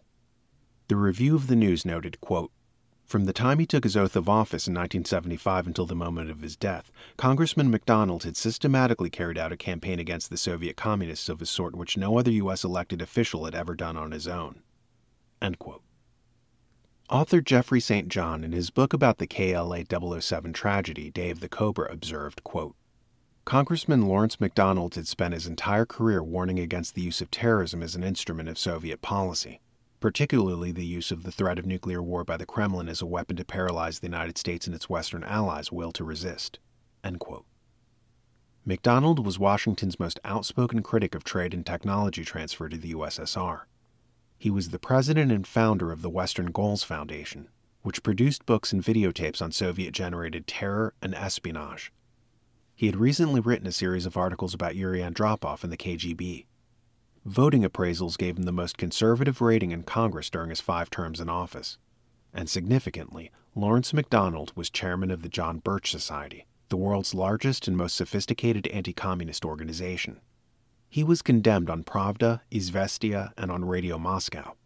Dr. Lawrence MacDonald was arguably the Kremlin's #1 enemy. The odds against such a man, just happening to be on the flight the Soviets destroyed, were astronomical. Yet the news media neglected the obvious potential significance. After the incident, a host of experts were called in who assured the public that there was no specific reason for the attack. Instead, they explained, it was due to the generalized phenomenon of Soviet paranoia concerning their airspace. The following statement by Secretary of State George Shultz was typical. Quote, "The answer to the broader question of motivation seems to lie in the character of the Soviet Union. There is a massive concern for security, a massive paranoia, and I think this act was an expression of that excessive concern over security." End quote. It should be noted that as chairman of the John Birch Society, MacDonald was not only an archenemy of the Soviet Union, but of the American establishment, of which the JBS is the most vocal critic. For years, the Society's been intellectually at crossed swords with the CFR. Congressman MacDonald even wrote the foreword to Gary Allen's The Rockefeller File, in which he spoke out against, quote, "the drive of the Rockefellers and their allies to create a one-world government, combining supercapitalism and communism under the same tent." End quote.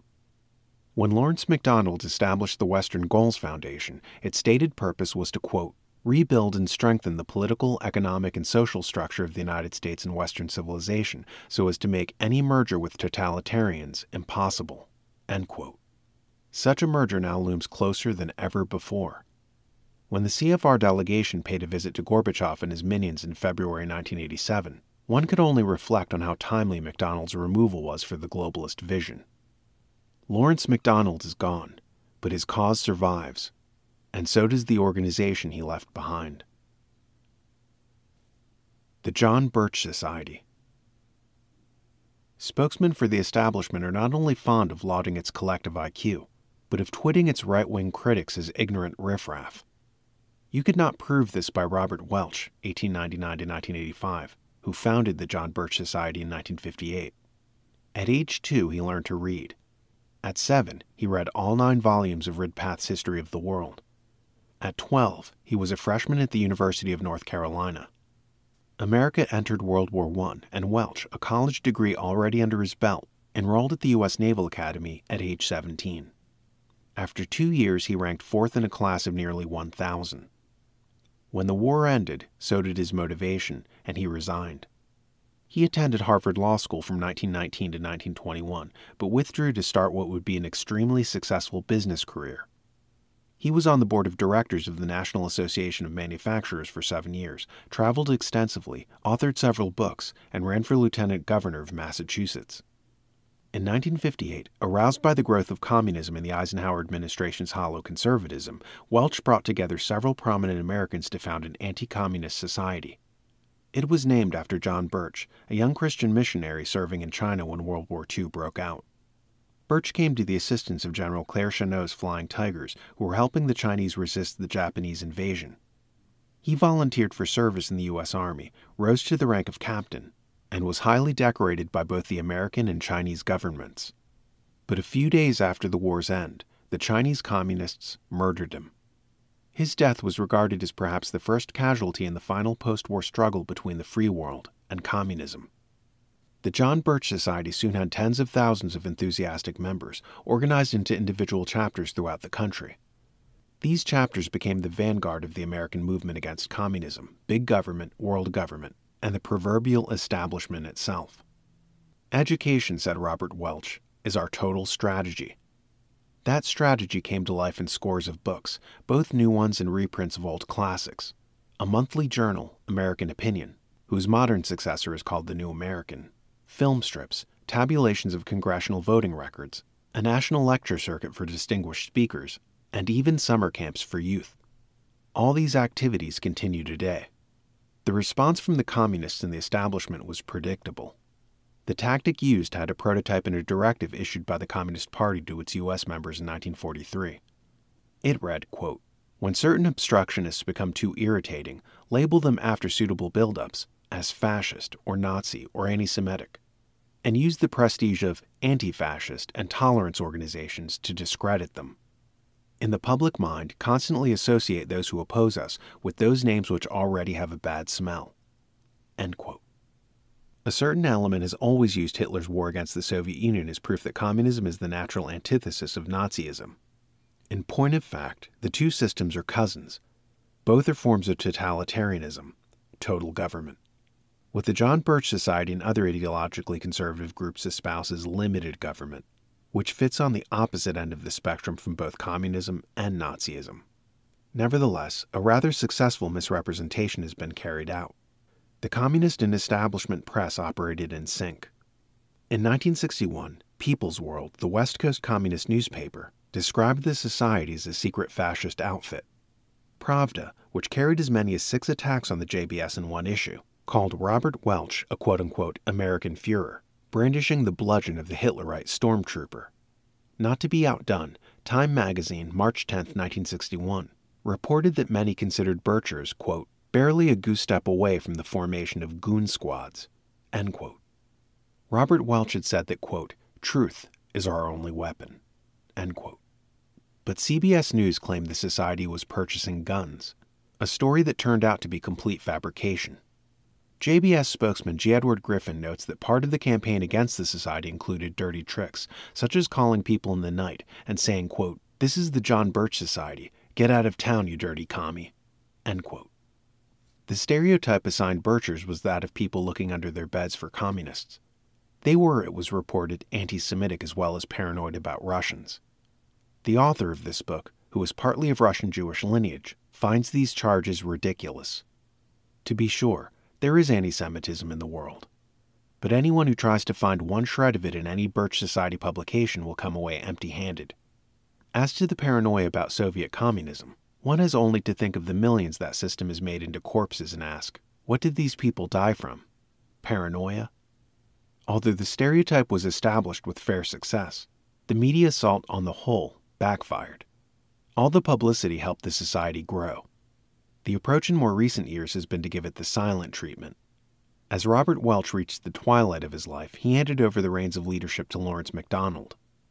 Dr. MacDonald, a surgeon as well as a congressman, was young, handsome, articulate, and a born activist.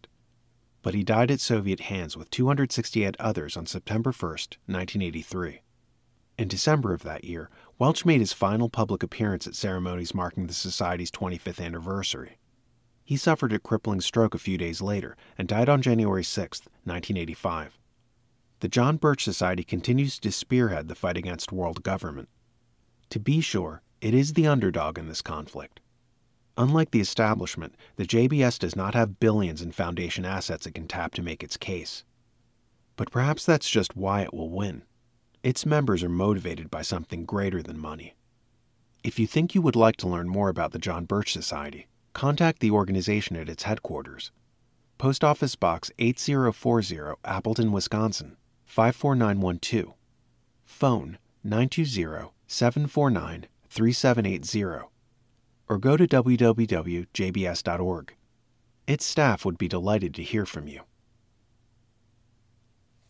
What is it all about? America now confronts a distinct choice. In a few short years, we could be part of a totalitarian New World Order, or we could remain a free and independent nation. Our forefathers fought and died that we might have that freedom and independence, something to think about before giving them away. Patriotism was long regarded as virtue, but now it is often slighted. Patriotism, we are told, is nationalism, and nationalism, we are told, is fascism, the stuff of Adolf Hitler. Oddly enough, the people who advance this view frequently call communist rebels in the Third World nationalists, in which case they consider the term unobjectionable. It is a sin apparently only for the rest of us. But Hitler's nationalism was largely a fanatic devotion to race. In America, we are composed of all races. For us, patriotism is not an allegiance to a people. It is allegiance to the principles our country was built on. Of course, the idea of a New World Order may sound inviting, and it certainly will if the mass media promote it during an economic crisis, a rash of terrorism, or the imminence of war.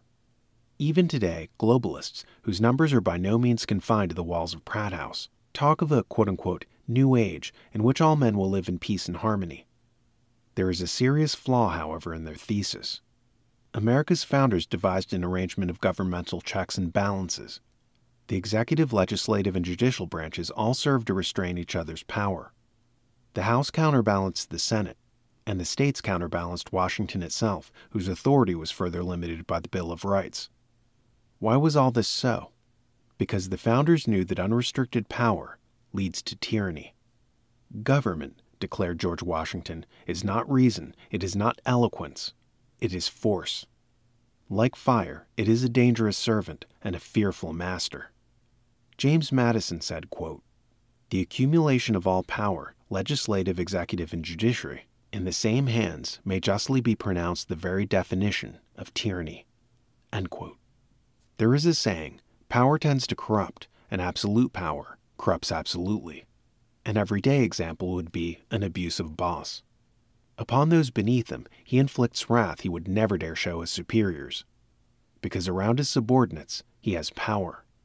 There is no risk to a bad temper, nothing to act as a restraint. In other words, in the absence of restraints, man's worst side tends to come out. History has repeatedly illustrated this. In 1919, Boston's police went on strike. and mob violence reigned in the city. Hundreds of stores were looted, with many ordinary citizens partaking in the crime. With the restraints gone, the worst in people emerged. The authors of the Constitution understood this phenomenon, and understood that political power, being the greatest power on earth, is extremely dangerous unless confined. This is why the globalist plan must be stopped. If all power is vested in a single international authority, what force except God himself could save us from the abuses certain to follow? Why is it that America has never experienced genocide or police state terror like other parts of the world? Because the decentralization of power decreed by the Constitution makes them impossible.